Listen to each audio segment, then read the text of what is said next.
is to make use of organizations such as Mau Mau. The fact that there is no proof that there is a connection must not obscure the presumption that there may well be one. It goes too far, it was said authoritatively, to make it appear that absence of evidence plus indigenous African background means there is no connection. 74. In other words, as was to be suggested later, the absence of evidence was not the evidence of absence. Those seeking to show how the movement against Jim Crow was motivated similarly by communists often were driven by a similarly wacky premise. But it was easier to point the finger of accusation at what came to be called the evil empire rather than have the actual empire come to grips with the reasons for its imminent downfall. As was often the case with Kenya, that a sovereign African state sat on its border was perceived as a chronic cause of regional instability, and this too had a Soviet angle. In a top-secret report in late 1947, grave concern was raised about the construction of a hospital by the Soviet Union in Ethiopia and suspicion that this might be little more than a Trojan horse shrouding subversion against Kenya in the first place. 75. When the chaps came up from Nairobi the other day to talk about frontier problems, said London's man in Addis Ababa in late 1952 in a secret message, they all told me that the rumor was not only rife but growing in Nairobi that a Russian influence was behind the Mau Mau and that the emissaries were leaving here in a constant stream. This was nonsense, he argued, but the tale would not die. For the notion was then splattered across the pages of a prominent U.S. news weekly. Then C.L. Sulzberger of the New York Times ambled into town with excitement about this story. 112. It was most ill-advised, he added wearily, to allow the impression to grow that the Russian legation and hospital here is so clever that it can run Mau Mau and other activities at a distance of 1,000 miles, but he did not quite realize that this story served a larger purpose of discrediting the resistance and their grievances while associating them with the criminal excesses of the Stalin regime. 76. There is a great deal of loose thinking on communist activities in Ethiopia, it was cautioned, but this skepticism did not prevail. 77. Actually, the very existence of a sovereign Ethiopia which could rightfully have proper diplomatic relations with the Soviet Union, just like Britain for that matter, was seen as a danger in London. 78. Just as Washington was seized with the idea that the revolt against Jim Crow too was driven by Moscow. 79. Of course Washington had its own policy toward Addis Ababa, which did not always dovetail with London's concerns, and such fissures served to erode the basis of support for colonialism. In March 1953, for example, the recently installed administration of Dwight D. Eisenhower was contemplating a state visit with all the trimmings for the emperor. The president's Republican Party had once maintained a virtual monopoly of the votes of African Americans and still held hope that this stranglehold might return. Rubbing shoulders with the diminutive Ethiopian ruler could not hurt these chances. Besides, still seeking to curry favor with Washington as a counterweight to London and other colonial powers, Addis Ababa had dispatched troops to fight alongside those of the United States in Korea. As the time approached for this historic visit, White House staff jockeyed to ensure that certain African Americans should be invited to the state dinner, a move not designed to curry favor in the reactionary southern states, where blacks' plight seemed to be a 19th-century throwback. Dr. Bunch is a big name and merits consideration. For invitation, it was suggested, though there was worry that an invitation to a particular Negro assistant secretary might make other assistant secretaries jealous, since those of this rank were generally not invited to such affairs. This was a valid exception, it was said, as a form of affirmative action prematurely began to take hold. This did not extend to the flamboyant Harlem congressman, Adam Clayton Powell, Jr. I certainly wouldn't put him on the dinner list, it was stated brusquely. 80. Secretary of State John Foster Dulles, not known for his friendliness to the Negro, pulled out all the stops for Ethiopia. 81. After much rigmarole, the visit of His Imperial Majesty with the requisite pomp and circumstance occurred, coincidentally enough, just after the U.S. High Court ruled that Jim Crow, thought to be divinely ordained in certain circles, was actually unconstitutional. The emperor was lionized as he huddled at Howard University with leading Negro educators and visited Congressman Powell's church in Harlem and other landmarks in Chicago. 82. The grateful Emperor Haile Selassie, I thanked my dear President, he termed himself your good friend, for his effusive courtesies during his lengthy journey, and in token of my great esteem and friendship forwarded a sack of our best coffee, which comes from that very region, Kaffa, from whence the name of coffee itself originated. 83. It is not known if the abstemious chief executive partook. 113. Of this thoughtful gift, but it is evident that what it suggested continued to percolate, as African Americans began to gain a semblance of civil equality. This increased the possibility that states besides Ethiopia would gain sovereignty, and this decidedly included Addis' neighbor Kenya, the state of emergency notwithstanding. 9. Mau Mau. We view with alarm the terrorist methods of the Mau Mau in Kenya. These ominous words did not come from London but from a 1953 resolution of the organization founded by Du Bois, the NAACP. This resolution was reflective of how the NAACP began to adhere to Washington's strictures as the price of the ticket for a semblance of civil equality. African Americans began to attain this exalted status just as Africans in Kenya began to surge, and the two were related. Both developments were thought to be inspired by Moscow, and both were seen as part of a larger global struggle. So motivated, the rising power the United States began to impose its will on the declining United Kingdom and its satellites, which was to spell ill for the settler regime in Nairobi. There was a basis, in other words, for the retreat of the NAACP. Put simply, there were emoluments to be doled out to those willing to tack their sails in accord with the prevailing winds, one just as there were penalties for those unwilling to go along, particularly Du Bois and Robeson. 3. Bunch was able to leap gracefully from a heavy teaching load at Howard University to the stratosphere of the United Nations. This situation left Robeson aggrieved. "I know Kenyatta," he reminded the baseball star, Jackie Robinson, who stood with the NAACP. "He's a highly educated man," he said in reprimand. 4. Ironically, in mid-1932 the NAACP leader, Walter White, once spoke derisively to Bunch of Blaise Diagne, the chief African collaborator with French colonialism. "He does not hesitate," said White, "to assert that he is a Frenchman first and a Negro afterward. The French are exceedingly shrewd in this business of taking a native, giving him office and doing most of their dirty work through them." 5. Substitute the United States for France and one could easily describe Bunch a few decades later. Kenyatta got a hint of this in 1946 when he vainly sought to reach his former student. 6. The CAA sensed this gathering trend, but it was no less upset with the NAACP resolution. "Either the African is our brother or he isn't," said this left-leaning grouping, "we fight with him or against him." The NAACP resolution did not even deign to mention the name of the persecuted Kenyatta, moaned the CAA, which was noticeably reprehensive. 7. But the association was not alone. 8. The CAA was pursuing a different path, which was to conclude with its liquidation. 9. 116. Still, the organization went down unapologetically with both guns blazing.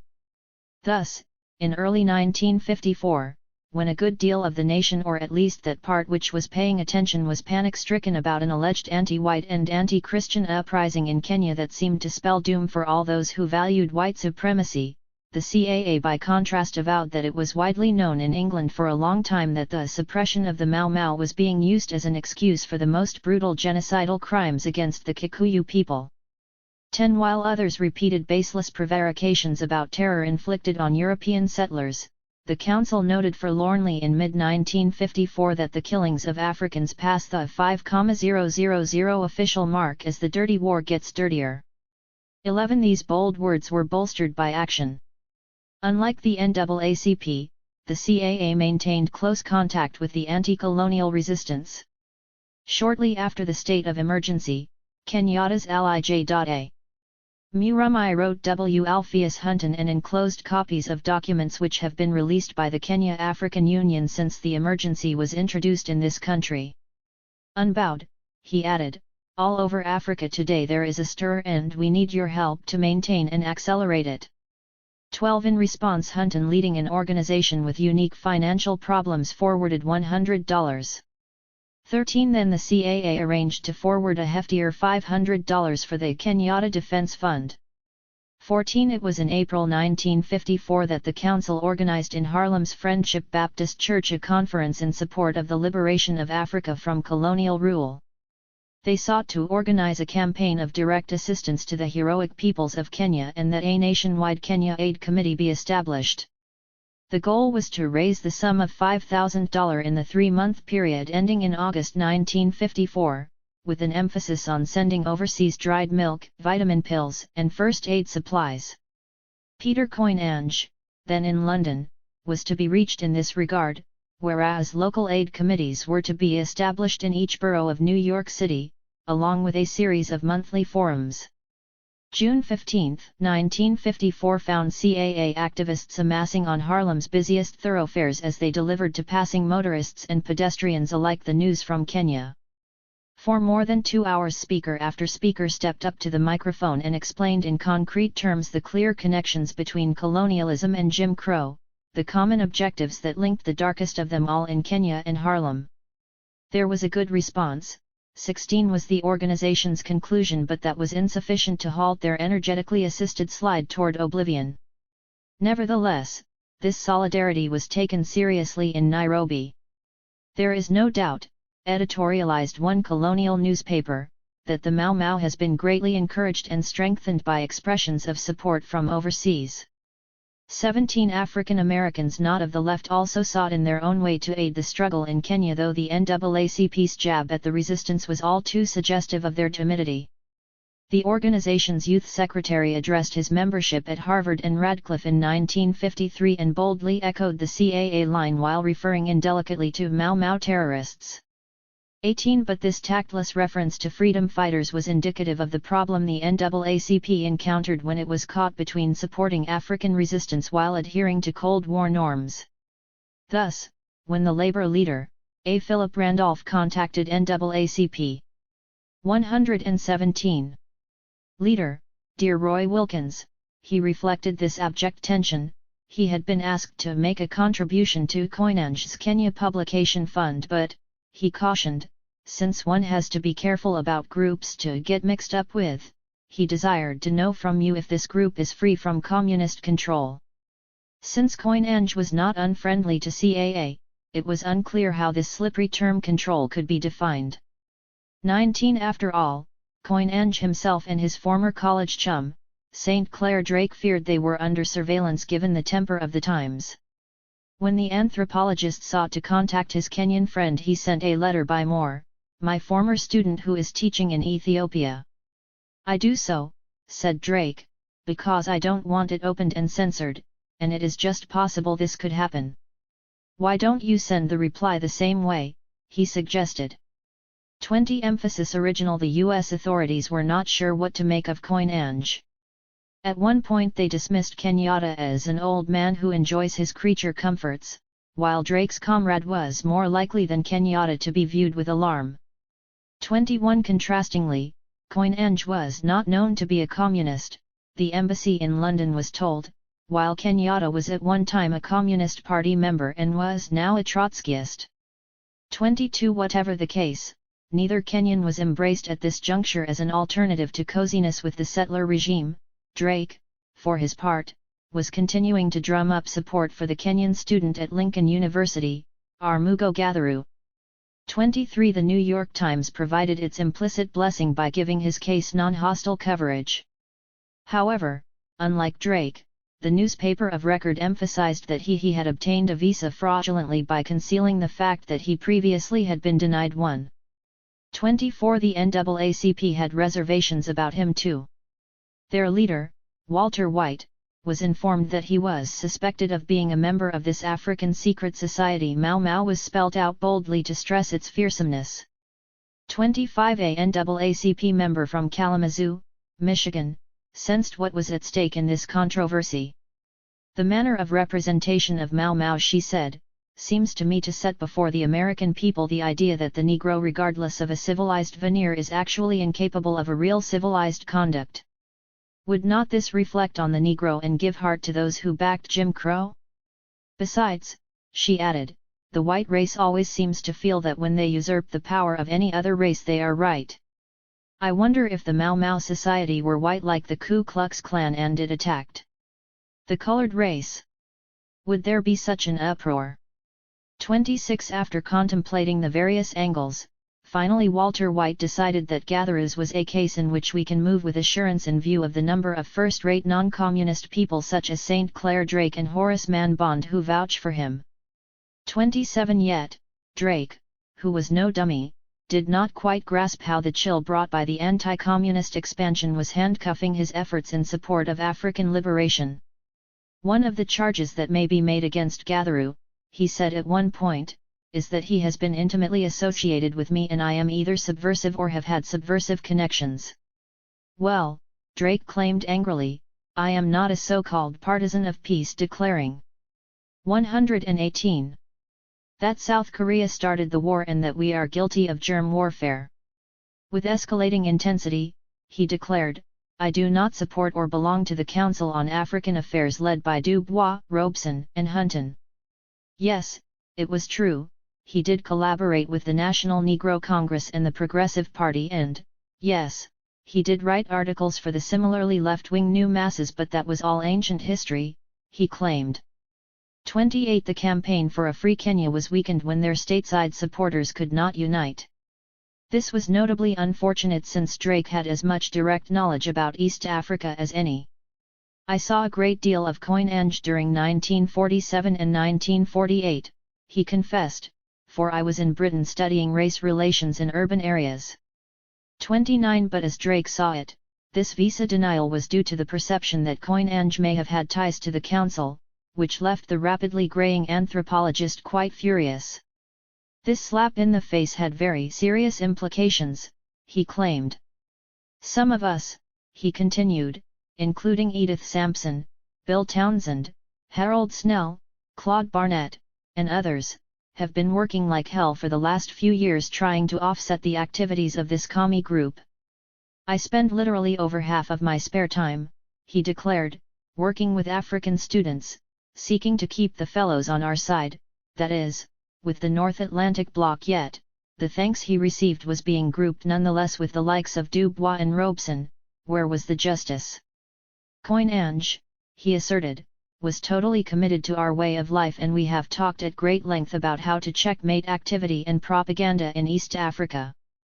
30 It was understandable why Coinage and Gatherus may have preferred to reside in the United States, since either probably would have been consigned to the dankiest gallows upon landing in Nairobi or Mombasa, while as the resistance rose in intensity, hostility toward Africans escalated in London, which had become the site of an influx from their African and Caribbean colonies. By one account, there was a grand total of 557 students from East and Central Africa in the United Kingdom in 1951, compared with 2009 from West Africa and 1,114 from the comparatively smaller West Indies. 31 Yet months after the declaration of the state of emergency, a report from the Labour Party indicated that the number of colonial students in Britain has been increasing rapidly since the war. 32 Rising correspondingly were complaints from these students who were often struck by the drabness, dirtiness, and unfriendliness that marked London, which may have inspired California dreaming among some of the more adventurous. 33 Reciprocally, some of Her Majesty's subjects felt that Labour was much too forthcoming toward the African, whereas they wanted London to hunker down and protect the Empire. Certainly that was the view of the Nairobi organ, the East African Standard. The migration of coloured people to London, it maintained, has begun to create a problem. This week trade union leaders are to discuss a proposal that there should be a colour bar in British industry. Beaming, the paper continued, here in East Africa, where the problems of multiracialism are in the forefront, those who wrestle with them will not regret that the British people have now the opportunity of dealing with similar problems in their own life. 34 Such attitudes were festering like mold after an intense hurricane. Most people honestly think that were Labour returned to power, they would immediately. 119. Hand over government here to the African, said Gwen Jones, writing nervously from Nairobi. My husband and I arrived here some 3 months ago with no prejudices, she claimed in the spring of 1955, In our home in Clapham we had entertained many West Africans, but here, she argued, the African is quite different. He is mostly dirty and totally lacking in a sense of responsibility and very ignorant in every way. When she first ascertained that there were 3 rates of pay, first for Europeans, next for Asians and lastly for Africans, she was horrified, but soon learned of the reason, especially so far as the African was concerned. It was their laziness that was at fault. The white settlers here seem to feel that labor cares for every race but themselves, she cried. My husband Llewellyn George Jones, who is now working as a reader on the East African Standard, was Labour Party agent for Harrow Central during the 1950 general election and is known to you personally, she said to a Labour chieftain. We have no axe to grind, she asserted. 35 The perception that Labour was not as resolute as the Tories in protecting colonialism was not helpful to their electoral fortunes. Besides, the Cold War with its demonizing of all things socialist did not necessarily aid the party of Clement Attlee either. 36 In such a mouldy and decaying atmosphere, where even some on the left were frantically seeking to adapt to a perceived conservative ascendancy, it was understandable why the otherwise thoughtful, St. Clair Drake, would seek to fashion his beliefs accordingly. But Drake, who gatherer thought looks like a Kikuyu from the Fort Hall district or like a Chaga from Moji near Kilimanjaro. 37 Was not alone. 38 There were related problems. The White House had a problem of getting colored people cleared by the FBI, for high-level posts, not least in Africa, where their presence would serve to blunt the obvious allegation that Washington was indifferent to the continent's aspirations. As Africa lurched toward independence, Washington needed to reveal a receding anti-African bias, but how could it do so if Negroes were not full citizens? The White House's language, however, belied their goals, for one official asserted there was practically no Negro, even Ralph Bunchy, who could come through an FBI check lily white, because all their organizations had been infiltrated at one time or another. Or, to put it another way, as the United States was moving to elevate the erstwhile polecat status of the Negro, they had to confront the problem that previously it was mostly communists who had embraced these outliers and treated them as equals. Bravely, Secretary of State John Foster Dulles requested that Eisenhower himself, whose fondness for strolls on golf courses was notorious, take up the problem, since his department had been very particular about getting lily-white clearances on everybody, but it is impossible to do this with Negroes, which could hinder the execution of U.S. policy in Africa most notably. 39 For the pressure on Washington was to adapt to civilized norms when it came to the treatment of African Americans, particularly in its dealings with a former slave South that saw no need for an adjustment. These conflicting customs erupted untidily in the midst of the state of emergency when segregationist Governor James Burns of South Carolina arrived in town to have lunch with the president on a private matter. He telephoned Secretary Dulles to say 120 that he would accept the UN delegate job that had been offered. Dulles, by his own admission, was delighted, but there was one niggling issue: there was fear that Burns would object to a Negro on his staff, which compromised Washington's attempt to inoculate itself against charges of racism by parading African Americans in global arenas. There was a lengthy discussion internally about this that went on for some time, with Dulles expressing concern that the UN delegation would become like New York, where a Protestant, a Catholic, a Jew and an Italian were on everything, that is, a fear that affirmative action and quotas would be extended to the otherwise persecuted. Then Dulles began to yield, noting that if we didn't have a Negro woman, Mrs. Sulzberger, part of the powerful family that controlled the influential New York Times, was intelligent and Jewish and would suffice, though how her melanin quotient, or lack thereof, would help in Africa was left unclear. 40 As it turned out, the targeted Negro candidate, the spouse of the publisher Robert Vann, who owned the important Negro newspaper, the Pittsburgh Courier, demurred. She was quite upset about all of the publicity which had her as the ambassador to Haiti, followed by the subsequent story that Haiti didn't want a Negro or a woman, followed by the stories that she would be named to the UN delegation. She felt like a thrice-whacked ping-pong ball and withdrew her name from consideration. Stung, Dulles asked her to reconsider, but she was simply not in the mood, and Washington lost an opportunity to consider whether Burns would be sufficiently adventurous to allow a Negro woman to work beside him.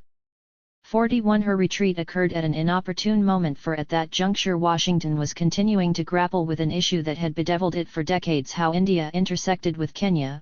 The presence of an active source of anti-West, anti-U.S. propaganda in the activities of the Indian Information Service was disturbing, particularly since it was reaching beyond East Africa, 42, to London itself, where a sizable Indian and African population was proliferating.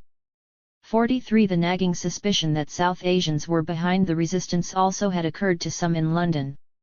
Yes, claimed the Daily Telegraph, Mau Mau was enmeshed in anti-Europeanism and expressed a revulsion from Christianity and the controls of civilization. This was obvious.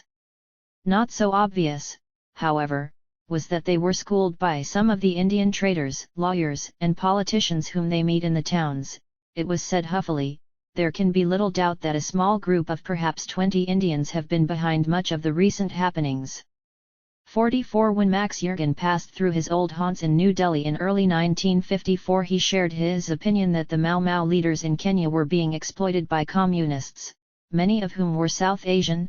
Yergin was of the opinion that the Indians in East Africa hoped to supplant the whites as the dominant group, and, yes, Mr. Nehru, the Prime Minister, was a semi-dictator. 45. Yet the dilemma of the empire was no better expressed when a leading British military official made remarks in the press about the potential in East Africa for a large native force to replace the Indian Army in the defence of the Commonwealth, in light of Indian independence. Yet, William Dymoline was remonstrated by a Cape Town interlocutor who none too gently informed him. 121. That the suggestion has made quite a stir in political circles in South Africa. As you know, they do not approve the arming or training of the native. 46. Even before the state of emergency, Washington was expressing anxious trepidations about Nairobi's policy toward Africans and Asians.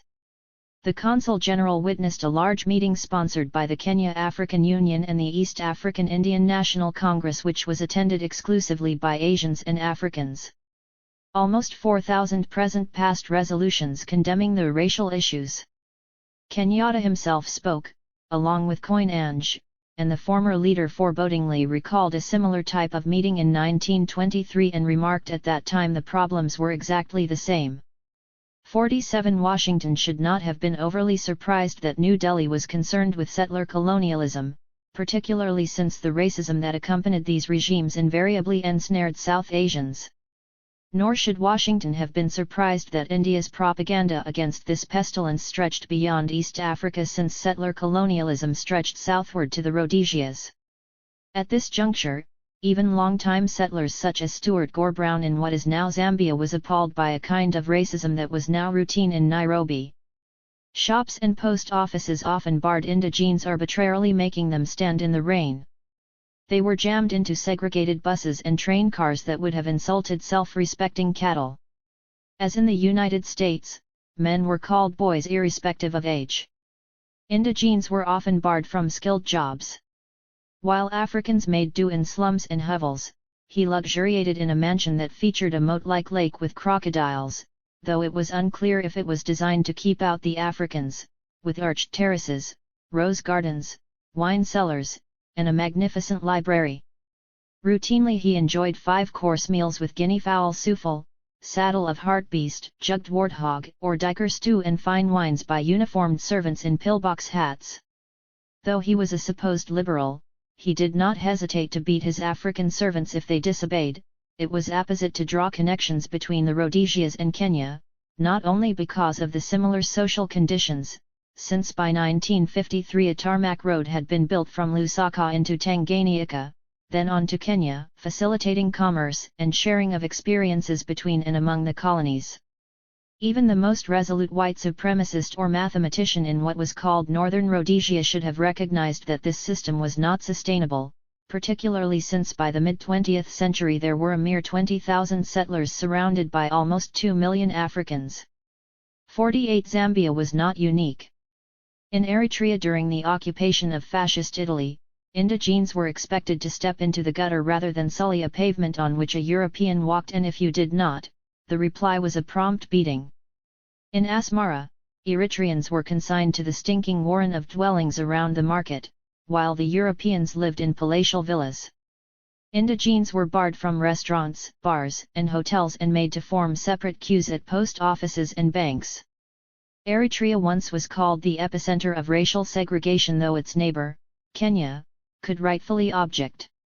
49 Again, there was a material basis for this, for as one historian has observed, whatever his background, and no matter whether he came to East Africa directly from Europe, or via the Natal or Transvaal, every white man who disembarked from the boat to Mombasa 122 became an instant aristocrat and gained an interest in the perpetuation of African subordination. 50 Surely these forms of apartheid were interrelated and reinforced one another. At least that is what the elite Council on Foreign Relations, based in the most posh precinct of Manhattan, was informed in the spring of 1953. Addressing this choice gathering, Dr. E.B. Worthington, Secretary of the Scientific Council for Africa south of the Sahara, acknowledged that one fortifies the other. When a native in Rhodesia learns of what is going on in Kenya, he is naturally reinforced in his own actions. Yet he was not sanguine about Africans' future, since they were only 2 generations from the Dark Ages. Thus, he added disconsolately, one cannot trust even those Kikuyu who have been faithful servants for years and in whom one had complete faith only 6 months ago. 51 What allowed a tiny minority to dominate a huge majority?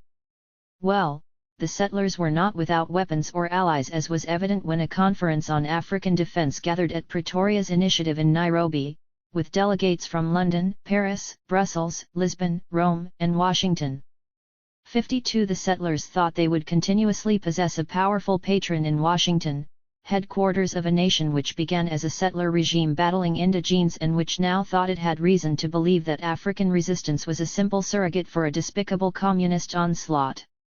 This was a message propounded by the herd of journalists and writers who made it to Nairobi as the state of emergency waxed. 53 Foremost among the explainers and chroniclers of the colony and its peculiar folkways was the U.S. writer, Robert Ruark, also a novelist of note, who specialized in juicily garish tales about Kenya. About 34 at the time of the state of emergency, he came from a poor North Carolina family which sank to more humble circumstances still during the Depression. He did not flinch at the idea that he was the poor man's Hemingway, since, he declared, we both have a mustache, like men, women, whiskey, travel, hunting, fishing, dogs, though I have shot more elephants and undoubtedly made a great deal more money. 54 Which was probably true, given his penthouse in London and other global residences. Ruark was the man to speak with in the United States about Africa. Eventually he penned a column syndicated in 104 newspapers, published 5 days a week, 50 weeks a year. 55 He emphasized that the European is a tiny minority, some 30,000 in a sea of 5 million blacks, and was in a peril that Euro-Americans should not ignore. Addressing the readers of the mass-market flagship publication of the staggeringly wealthy Henry Luce, he drew explicit parallels between the colonizing process in North America and East Africa during the days when the only good Injun was a dead Injun and the red man was listed as a varmint. Almost sadly, he remarked that Nairobi cannot deal so summarily with the Africans as we dealt bluntly and brutally with our aboriginals. Further drawing the parallel, he observed that the Kenya white man referred to the Mau Mau as Mickey Mice. 56 The other leading voice who sought to explain the colony to a U.S. audience was the noted newspaper columnist, C.L. Sulzberger, a member of the family that 123 owned the New York Times. Nairobi, readers were told in late 1952, was a bustling boom town, in some emotional respects comparable to our own 19th-century western cities. As in the United States, where gathering opposition to Jim Crow was fomenting unease, in Nairobi, readers were informed those who are now being driven by frustration to the black magic of their past may at some future date be attracted to red magic. 57 Because of its settler caste, bloody unrest, and apparent similarity to the United States itself, Kenya tended to receive more attention than other African nations and, in a sense, became a synecdoche for the entire continent. In economy and society, said the Times, Kenya could perhaps be compared roughly to that of the American South of George Washington's day. It is a world of 5,000-acre farms.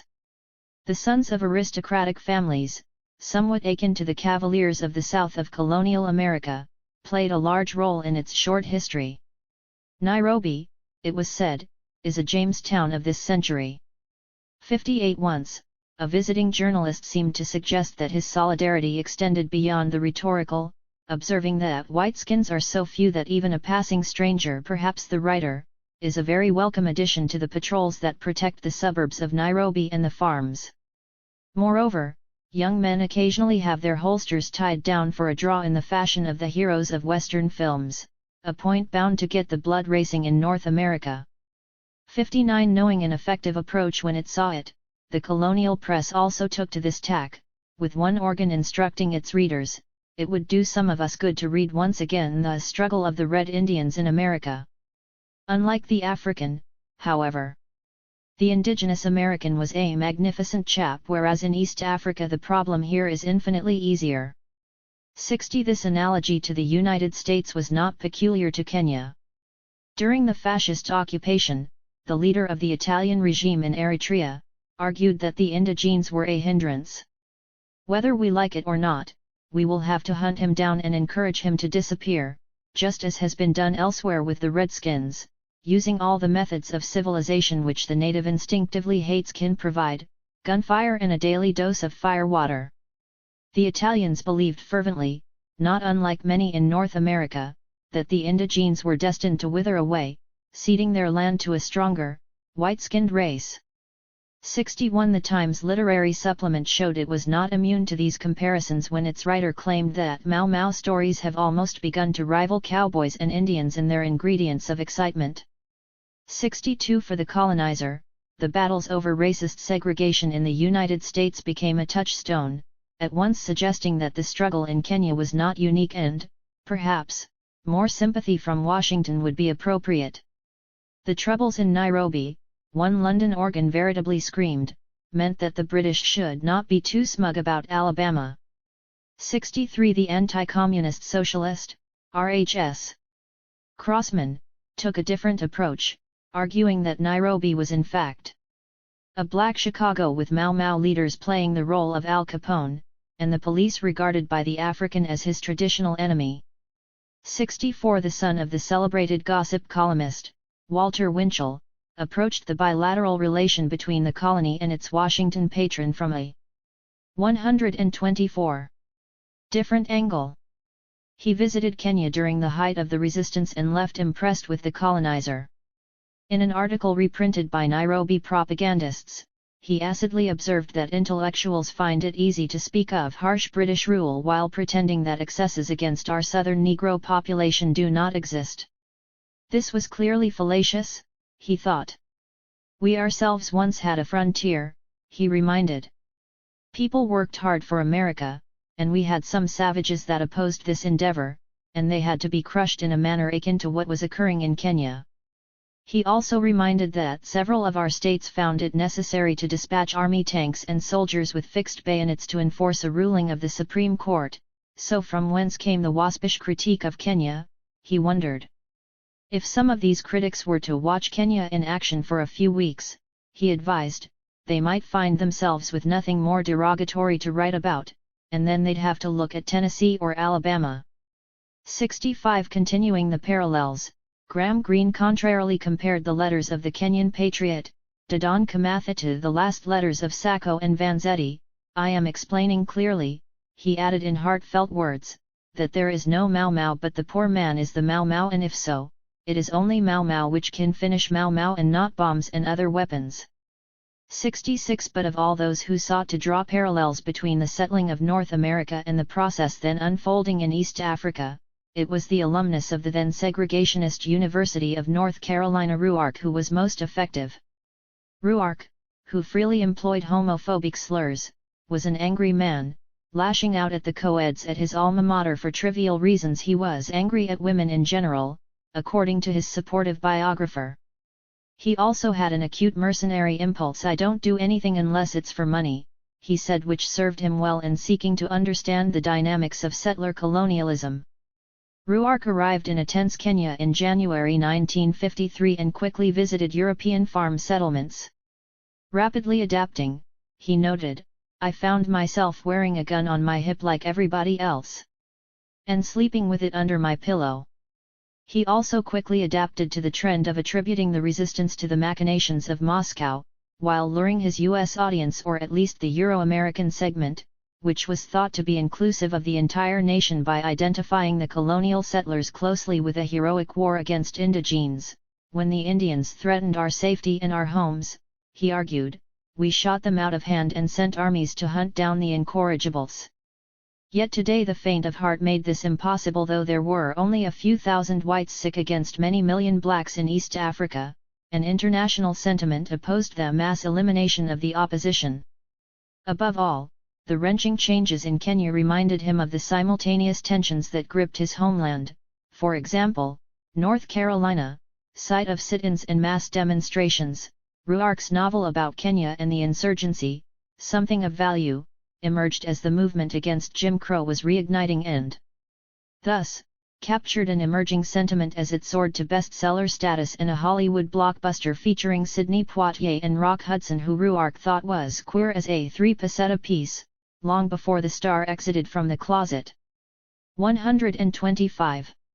In many ways it was Ruark who defined Kenya and, by inference, the continent as a whole for the U.S. audience, and the picture he painted of the resistance and Africans was not enticing. It was an unbelievably gory novel with graphic descriptions of killings and mutilations, dogs and cats with their stomachs slit open, hung up on gateposts while still alive. His otherwise approving biographer remonstrates Ruark for his failure to show the genuinely dark, that is, racist side of white Kenyan society. If the novel does have a serious failing, that is it. There were many white supremacists in Kenya, of the extreme right-wing Afrikaner stamp.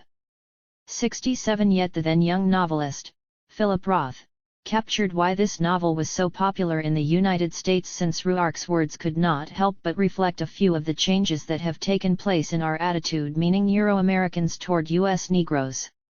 68. This was not the opinion of the novel held by the reviewer in the New York Times, lavishing praise in the spring of 1955 as the strains induced by desegregation increased.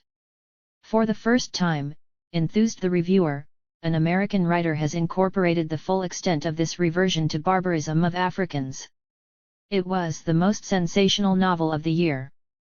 It was huge and frightening, it was said, as Ruark painted an extraordinarily detailed and vivid picture. It was an astonishing virtuoso performance, a pile driver of a book.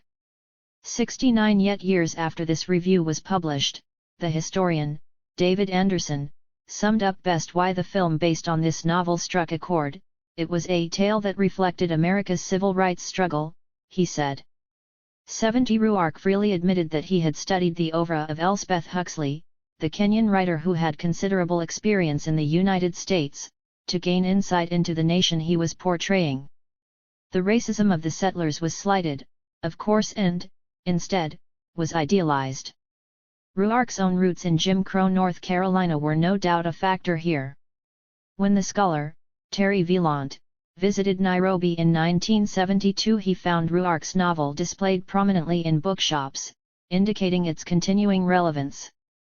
Even today, he asserted a few years ago, you will find the book on shelves in any literate household from the Cape to the end of the English-speaking world, though the writer should have added the important qualifier, any literate European household. 71. Posed on the cover of Newsweek with a hat and lion in the background, the mustachioed Ruark was said to be the author of what promises to be one of the biggest moneymakers in literary history. His book had already sold about 80,000 copies and the author's royalty is 75 cents a copy. The book was being translated into 10 languages, allowing Ruark to build up his foreign currency reserves in such far-flung countries as Australia, Sweden, and Italy. A publicity poster for the novel featured an African with a machete facing a European with the inscription, the most dangerous big man game in Africa man. 72 white men of the former slave South, who somehow felt they were the ones under siege, could easily identify with Ruark's prose. Actually, this novel has not withstood the test of time but, instead, is reflective of a bygone era. Visitors to Kenya for a safari include the Pansy Chap, a lawyer from Los Angeles, who ran after all the black boys. Peter caught him with one of the porters.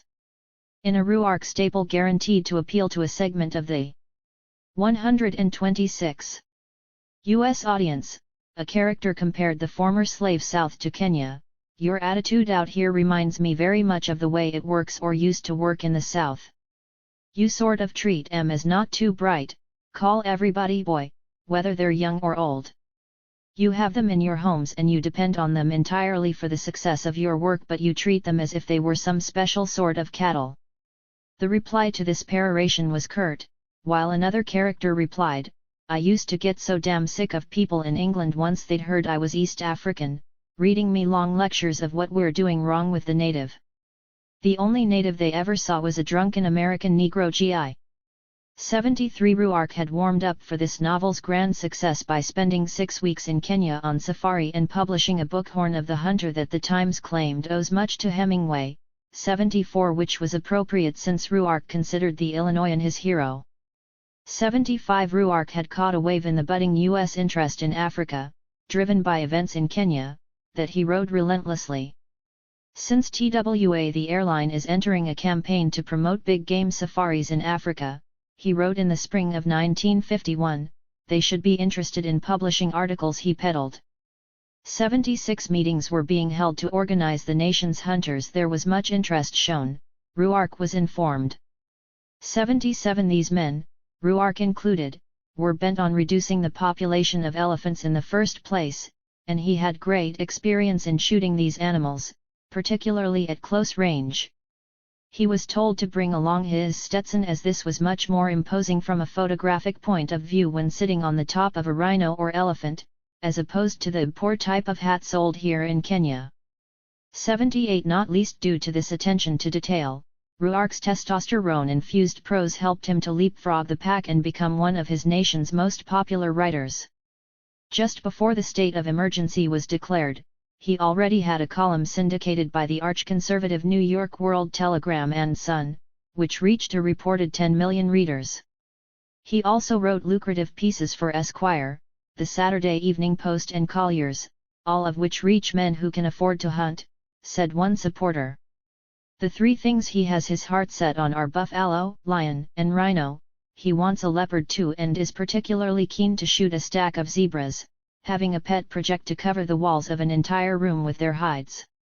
79 At a time when white masculinity was absorbing a perceived challenge at home and abroad at the hands of those Africans and African Americans upon whose backs this identity was built, Ruark of the former slave state of North Carolina, seemed to stand resolute, gun in hand, purple prose deployed. A Newsweek cover story of the era, Whites Against Blacks in Africa, encoded brazenly a message that could be easily translated in the former slave South. 80 Ruark, who spoke directly to these conflicted issues, had as a result achieved just about every success available, Newsweek cheerfully asserted.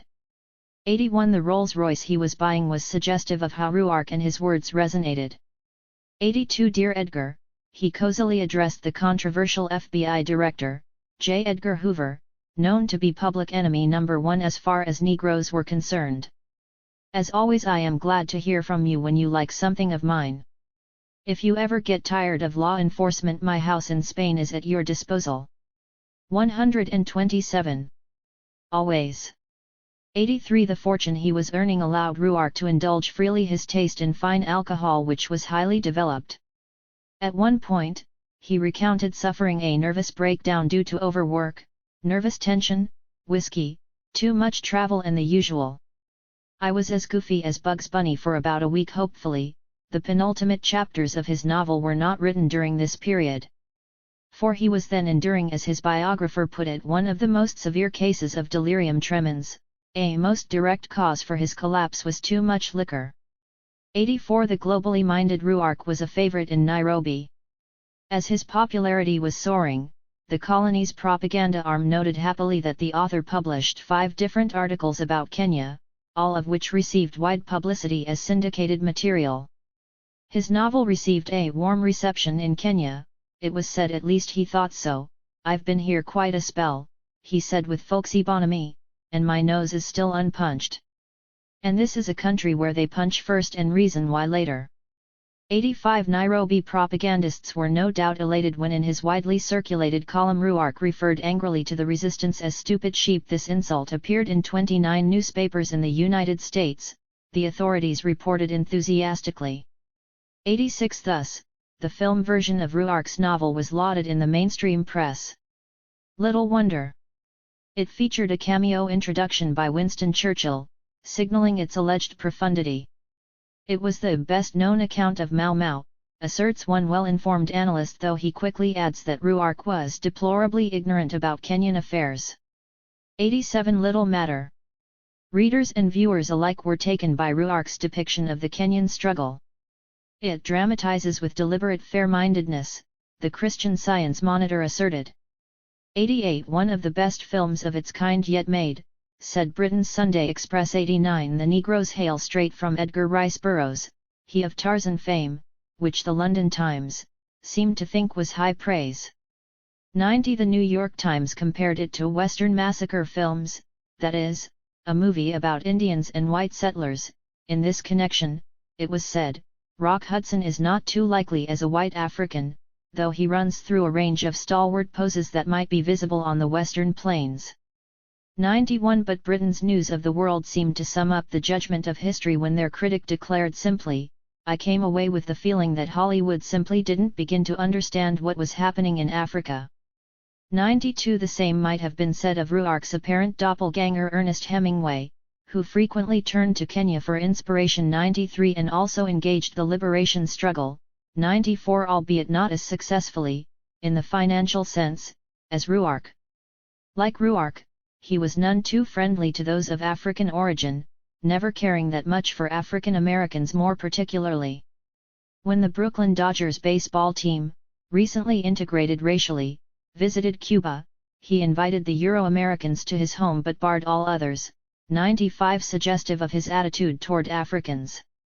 96 He had arrived in East Africa as early as 1933 and eventually, as one biographer put it delicately, was courting a Wakamba girl.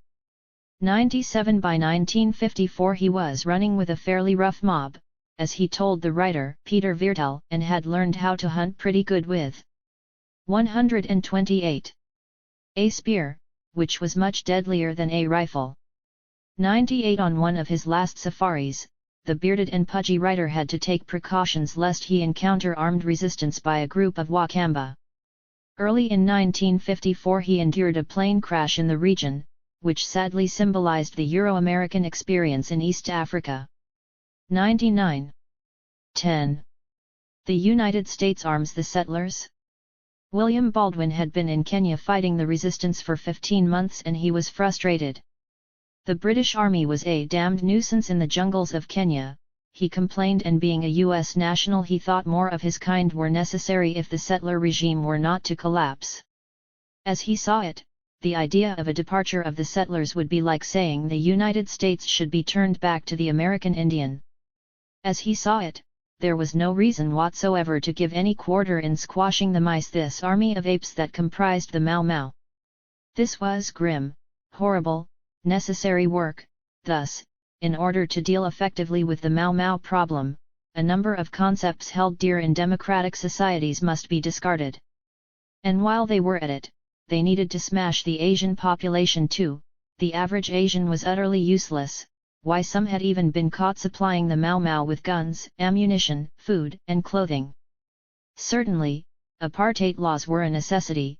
If the European prefers to eat or view a movie without the proximity of a smelly, unclean native who may scratch himself and spit on the floor, that is his privilege.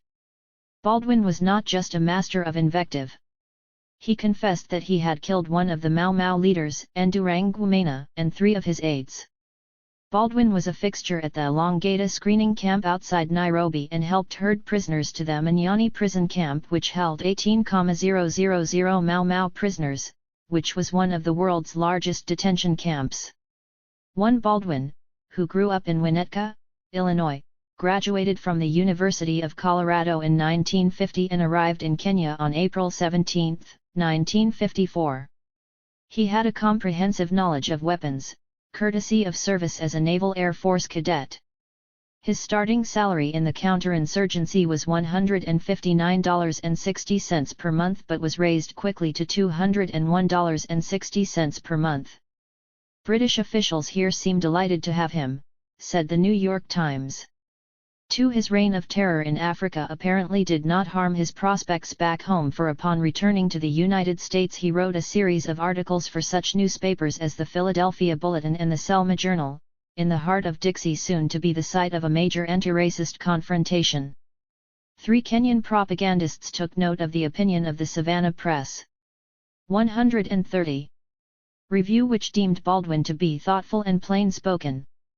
4 They also were pleased when Baldwin's handiwork was marked in the segregationist States Times of Jackson, Mississippi. 5 Baldwin was a cog in a machinery of death. Bloody terror has been reigning for about a year and a half already in Kenya, said one Moscow publication in early 1954. Tens of thousands of people have been executed, killed, subjected to cruel torture.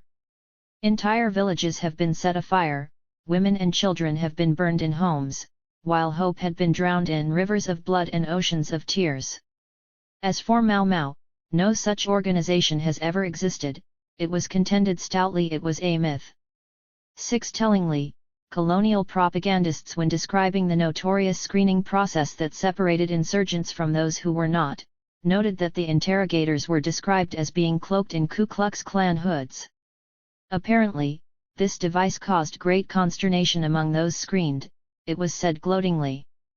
7 Not a myth was the fact that Baldwin's presence was welcome by Nairobi, since early on the authorities conceded that any further call-up of reserves or conscripts would endanger the economy. A good many of those had failed to report, in any case. 8 Discipline in the police force in which Baldwin served was very poor, said the authorities, which may shed light on his depredations, though the increased police recruitment from South Africa and Rhodesia, as well as from the United Kingdom, deemed essential, was an indication that more types such as Baldwin from the United States would be equally welcome. 9 Baldwin was not singular in his expatriation to this land of sorrow. While he was there, Dr. B.C. Swindle of New York was in charge of animal inspection and quarantine at Kenya's Agricultural Research Service. This doctor of veterinary medicine and graduate of Alabama Polytechnic Institute slept with a revolver strapped to his side.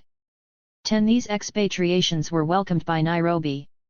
The state of emergency had meant, according to Sir Michael Blundell, that half the available European manpower between the ages of 18 and 45 were mobilized for defense. This, he lamented, was far greater than the contribution made during the 1939–1945 war in terms of manpower. 11 As the war in Kenya garnered global headlines along with the fierce battle to desegregate the United States itself, ineluctably some Euro-Americans felt their very way of life was at stake and this was worth fighting for. As a result, some crossed the ocean to take up arms, others volunteered to staff the massive prison camps that had developed, while others sought to lobby the authorities to back the besieged settler regime.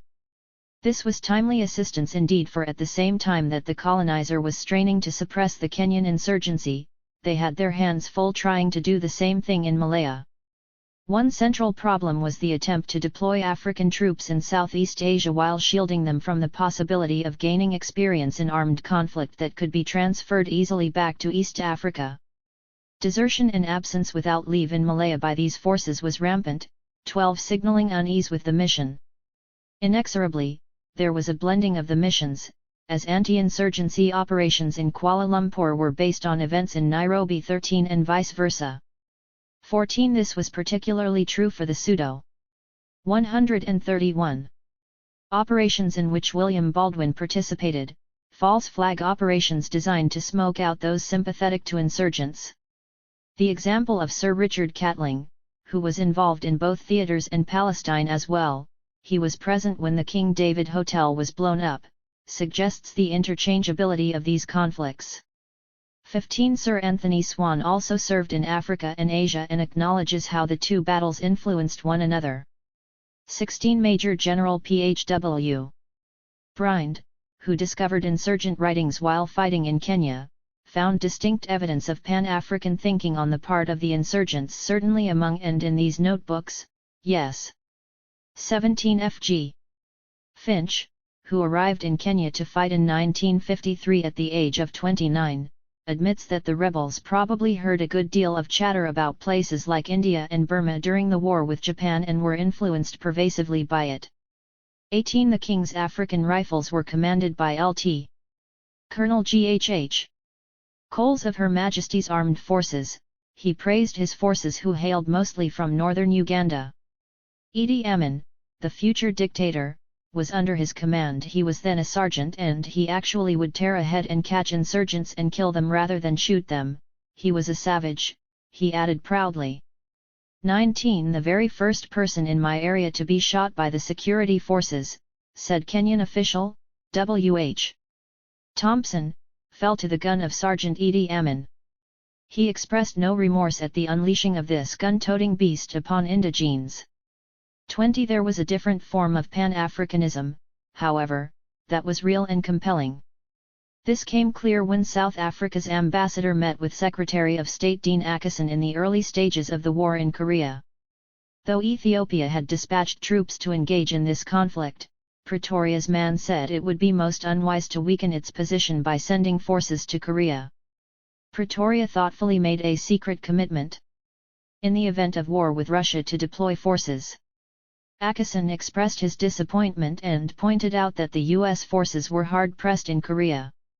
In response, the ambassador pointed out recent press reports indicating that Washington did not wish very much help from colonial powers due to propaganda effects, and surely that would include South Africa. Acheson dissented, suggesting he would welcome aid from all corners. 21 Perhaps Pretoria was concerned with the recent U.S. decision to eliminate all racial designations of blood donors and a similar move by UN employees who demanded this before donating blood for the action in Korea. 22 Perhaps the master race in Pretoria thought their pure blood might be mixed with that of their presumed lessers if wounded on the battlefields of Korea. The Secretary of State may have left that meeting with second thoughts about the viability of an alliance with Pretoria in the context of a Cold War where Moscow was charging Washington with being a cat's paw of a settler regime in Africa which included Kenya, a fortiori. In fact, the colonial authorities kept a close eye on any hint of Pan-African solidarity in Kenya, for it could foretell similar problems erupting in other settler regimes on the continent or suggest material aid from the Western Hemisphere which could augur troubles within the North Atlantic Alliance. Hence, scrutiny was accorded the attempted joint African-Asian mass meeting of protest in 132. Nairobi, timed to coincide with the celebration of the anniversary of the advent in settler colonialism in South Africa, as well as protest the deepening of apartheid. The police stepped in and banned this gathering. 23 The symbolic leader of the resistance, Dedan Kimathi, as a matter of course reflected Pan-African and global influences, which U.S. policy ignored at its own peril. The British withdrawal from India had a profound effect upon him, according to one analyst. Besides, he showed a liking for American paper-backed cowboy stories and thrillers. 24 At times these Pan-African and U.S. influences were not exactly what the playbook of Dubois and Robeson had in mind. The insurgent known as General China was irate about the Lincoln bombers used promiscuously against his forces. 25 When the freedom fighter, Gakara Wa Wanja, was in detention in Kenya, he was stunned when his interrogator instructed us that we should properly refer to ourselves as Negroes. He objected. 26 What this Kenyan intellectual may not have quite realized is that the prisons in his homeland, then bursting at the seams, were also filled to the brim with cadre from an organization with deep roots in the United States moral rearmament, and it is possible that one of their members insisted that the darker-skinned be addressed in a manner to which he had grown accustomed. Mr. took a particular interest in the massive prison camp at Athi River in Kenya. This is the camp, said one of their leaders, where the organizers and political brains of the Mau Mau have been detained. 1,400 men, packed in tight rows in a barbed wire compound under a blazing sun, were proselytized. The camp commander, Colonel Allen Knight, announced publicly that more than 600 of the Mau Mau men in the camp had been changed through Mr. Knight was a Mr. Man and for 2 years working with a team from the United States, Switzerland and Denmark attempted not unsuccessfully to force resistance fighters to recant. 28 Mr. was the brainchild of the U.S. national, Frank Buckman, though it was launched in London in May 1938, then the United States a year later. He passed away in 1961, but by that point his hobby horse was a premier transnational, religious and, most important, anti-communist organization.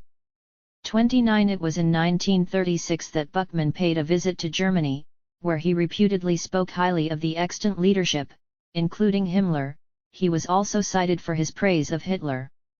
"I thank heaven for a man like Adolf Hitler," he reportedly declared, who built a front line of defense against the Antichrist of communism. 30 He received critical support from the cream of U.S. political life Henry Ford and Harry S. Truman, not to mention the future U.S. President, Richard M. Nixon, and Senator Carl Mondt of North Dakota, a pioneer in devising anti-communist legislation. 31 The slugging baseball star, Stan the Man Musial, was also a fan. 32 Like moths to a light, Mr. was drawn to Kenya, as it seemed to contain a number of souls worth saving in a context where communists were said to be advancing. It was in 1955 that this self-proclaimed answer to communism 33 arrived in Nairobi to confer with Governor Evelyn Baring.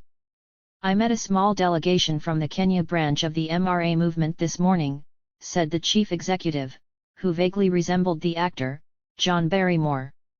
"I said to 133 them that the government had not been discouraging to the movement. But as the governor saw it, this visit by a large delegation of MRA in 4 American military aeroplanes at this moment was not well timed, though the members of the delegation did not welcome these views," he added dryly. "They are really aiming here at an appeal quite apart from any missions, either Roman Catholic or Protestant," Sir Evelyn, the scion of a wealthy banking family, warned. "The visit of this mission is not at all welcome either to Archbishop Carey or to the Christian Council of Kenya. I thought, however," said the tactful politician, "it would be unwise to say this to them." 34 Even the powerful and affluent governor had to tiptoe around the potent Mr., particularly given their service to the regime in seeking to convert imprisoned freedom fighters at the Athi River camp. Mr. had brought a huge delegation to Kenya to inspect their handiwork. 35 Mr. was in tune with the emerging line of desegregation as well, as it included in its delegation, Charles Howard, the leading African American attorney. 36 At the same time, it did not turn its back on the apartheid regime, bringing C.B. Pierce of Johannesburg to their Mackinac Island headquarters.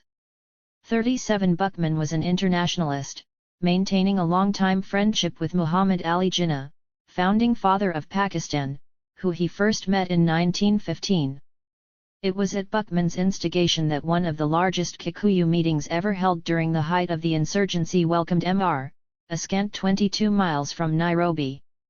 An estimated 7,000 Africans appeared to hear their message of God-fearing Christianity and resolute anti-communism. Some reputedly walked over 100 miles to get there. Mr. Supporter, Peter Howard, who believed that his organization had an idea to win the world, was effusive. The Kikuyu covered the land like a multicolored blanket. They perched like massive fruit in all the trees. Their robes, plumes, and decorations were a rainbow of color. They carried spears and bows. The next day all assembled at the Athi River camp. There they heard Colonel Allen Knight, the commander, announce publicly that 600 of the insurgents had been changed through Mr. Congressman Charles Dean, who hailed from the same North Carolina that gave birth to RUARC, was of the opinion that the choice confronting the world today is moral rearmament or world communism, and the gathering of Kikuyus suggested that momentum was in the direction of the former.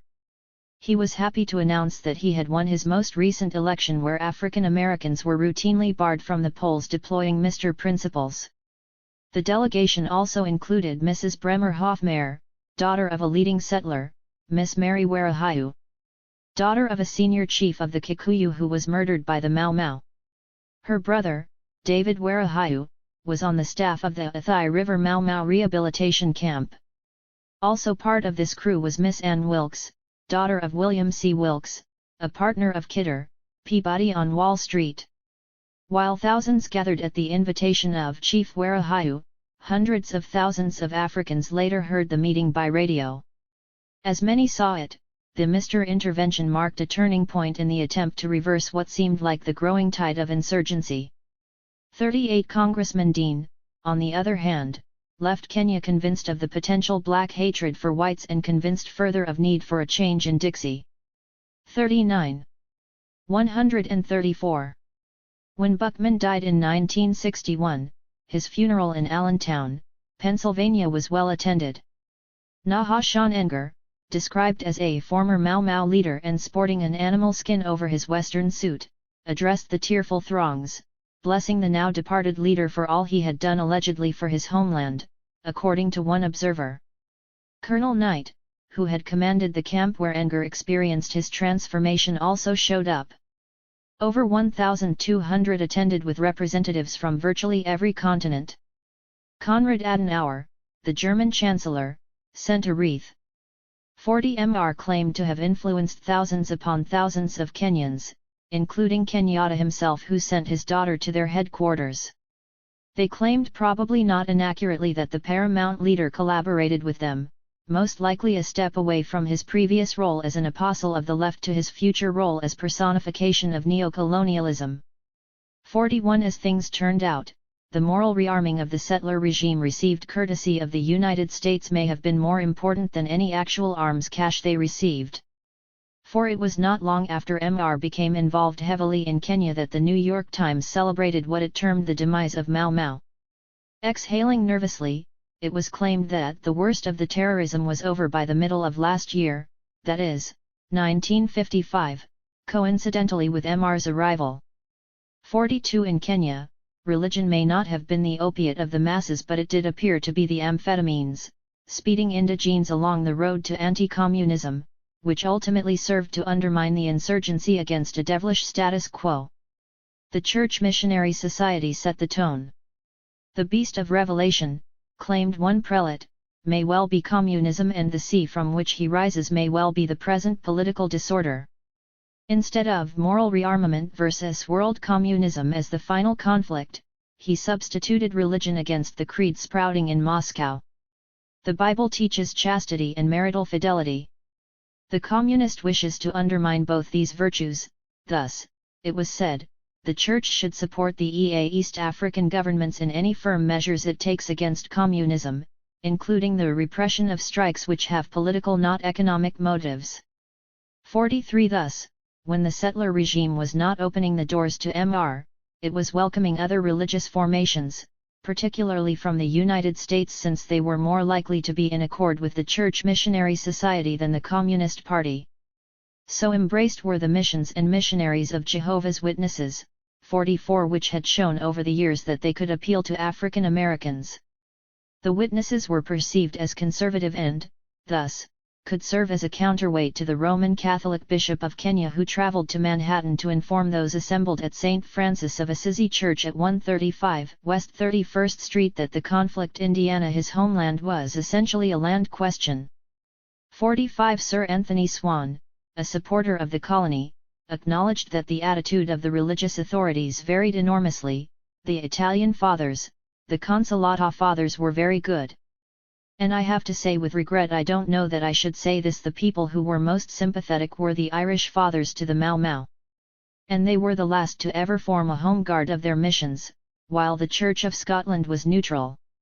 46 W.H. Thompson, a Kenyan official. 135. Had 4 large European-run mission stations in his jurisdiction, plus many church units of varying sizes and influences in the hands of Kikuyu clergymen. Of those under direct European control, 3 were Roman Catholic with non-English speaking Italians in charge, but the Americans, kindly people all, were totally perplexed, as all Americans are when it comes to anything connected with colonialism, and sat tight, preserving that special somewhat smug image which only they have, whereas the Presbyterians became our great allies.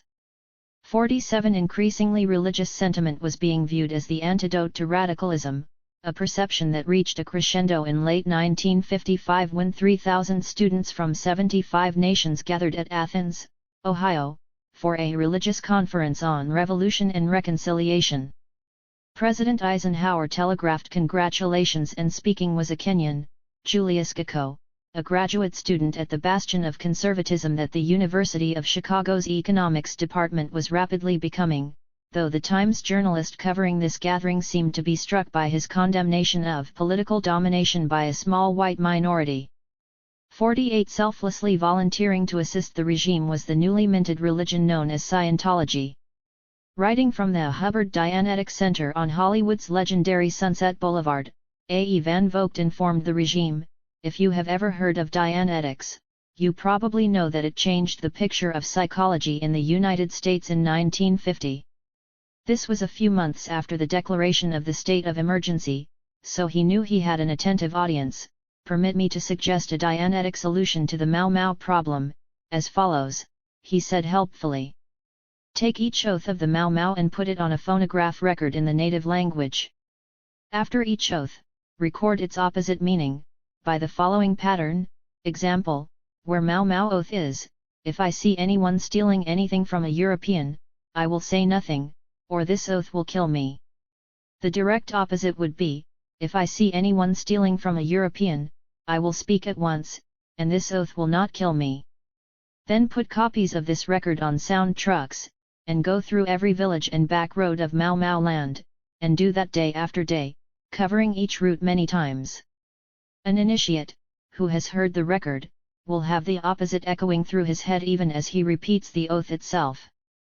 After hearing it many times, the Mau Mau will become bored with the once dread words, and presently they will joke about them. Such patterns are easily broken. Should any special situation develop as a result of the use of the above method, please feel to write," he concluded accommodatingly. 49. The settler regime was desperate but not despairingly beyond reason, so it was unsympathetic to this overture. "I fear I know nothing of this subject," said one bureaucrat, "nor the success claimed for its methods in the United States, but cannot see any useful application in the country of the proposals outlined." 50. Scientology may have been rebuffed not only because of the apparent inadequacy of their techniques but also due to their place of origin. For though U.S. elites had bought overwhelmingly the line that the settlers were the last barrier preventing Moscow's encroachment in the region, there was still apprehension in London and Nairobi about the ultimate intentions of the North American power that was rapidly supplanting the empire. London was not enthusiastic when a broadcasting entity from the United States sought to establish a network. 136. Of religious stations, beginning in Trinidad, site of the empire's lucrative oil and gas interests. 51. They were even less eager when they sought to extend their interests to Kenya. "So far as we are concerned," said a British official, "we shall do nothing to implement the proposals of the American Protestant mission."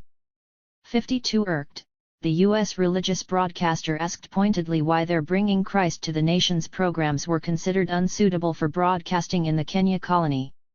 They were heard every week in over 49 countries and had always met enthusiastic response. 53. But London's dilemma was exposed when the authorities chose to embrace the visiting Louise Summa, though what recommended her as a CBS official informed the BBC was her post as secretary and office manager for Freeman Gosden and Charles Correll, founders of the obnoxiously racist though fantastically popular program, Amos and Andy.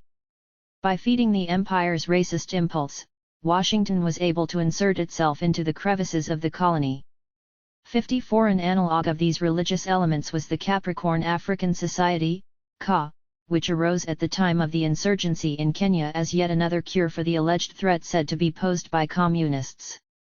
A leading CA figure, David Sterling, was to be found frequently in the United States, often being feted by such pillars of the establishment as Bernard Baruch and Walter Hochschild, a major U.S. investor in African mines. According to his admiring biographer, David had high hopes of the American connection, as it was proving difficult to raise funds for Capricorn in England. 55 Yet the fact that a budding religion, Scientology, felt compelled to offer advice to a pressured and harassed settler regime in East Africa was indicative of a sea change occurring both in U.S. perceptions of Africa and Kenya itself.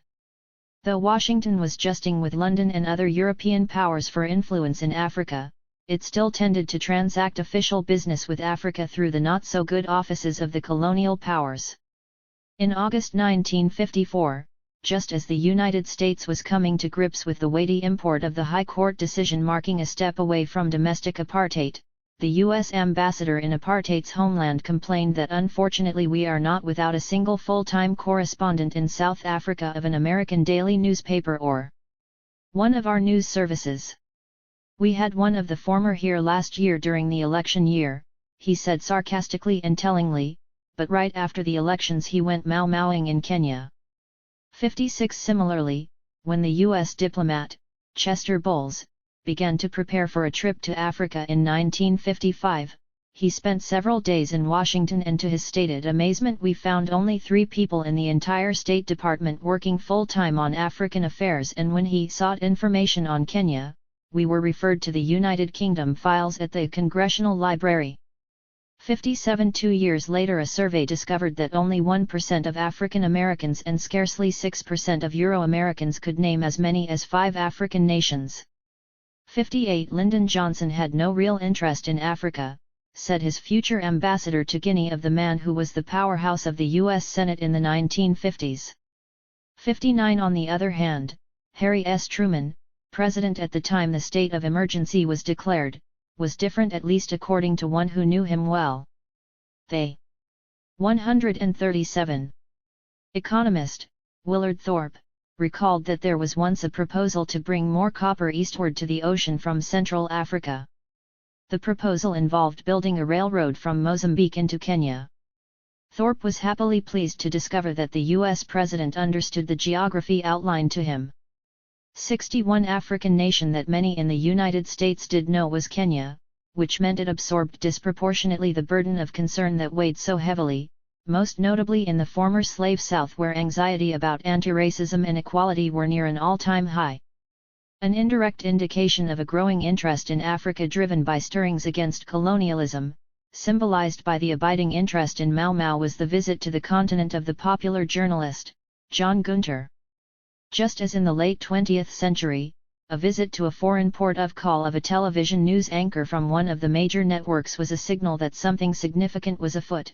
When Gunter arrived in Africa as the conflict in Kenya was grabbing headlines, a sign was given that it was time to pay closer attention to the continent. For the well-connected Gunter was a chief interpreter of the world for U.S. elites.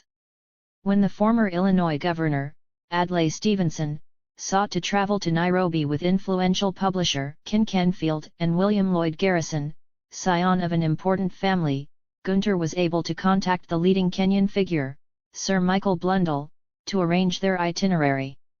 61 If Gunther's visit failed to convince the unaware about the growing importance of Kenya and Africa, surely the See It Now broadcast by famed television journalist Edward R. Murrow, which featured Sir Michael Blundell from Nairobi and was trumpeted by Kenyan propagandists, 62 should have done the trick. If not that, then surely the fact that presidential hopeful, Adlai Stevenson, termed Sir Michael, who presided over a racist state, a new breed of enlightened white, again to the delight of Nairobi mythmakers, 63 was suggestive. I liked Kenya better than any country we saw in Africa, politics apart, said Gunter. It was the jewel in the imperial crown, with a magical combination of a tropical climate and a piercing altitude, a taut, unruly, slightly crazy country, a place in the sun for shady people. I have never met people so trigger-happy as in Kenya, he continued, as ladies of gentle breeding, in diaphanous evening dress, carried revolvers in their gold mesh bags, which clanked ominously when they were dropped casually on coffee tables. It was not just the women either, as he espied a youth who looked as if he had just come off a cricket field, but said with cold, sinister pride that he shot and killed 5 Africans so far, and hoped that there would be more to come. Then there was the moral brackishness that such bloodthirstiness enabled. For Nairobi, more than any city in Africa, except possibly Tangier, attracted the corrupt rich. But corrupt or not, settlers were nervous, as suggested when at Government House Lady Mary Baring, spouse of the governor, politely steered the conversation into French whenever it became politically interesting because servants who knew English might understand what was being said. Already some Mau Mau suspects had been found at the highest level. Gunter essayed that Mau Mau, by dint of their organization, provide a perfect field for large-scale communist infiltration into Kenya, if that should ever come. The cell structure is already there. Similarly, he was startled when before his departure from Manhattan Negro friends told me to watch. 138. Out for an incipient terrorist movement known as Mau Mau, which was a kind of black Ku Klux Klan. Gunter also captured why the settlers' cause had struck a chord in the United States, for the most resolute regime supporters invoked the Boston Tea Party, that is ousting London as George Washington did and declaring independence. But he also received a glimpse as to why some continued to resent his country. I heard remarks like, "You lost our empire for us, because of your dollar pressure." 64. Perhaps because of inclusion of raw sentiments like these, one British official told Gunter, "You have done a grand job."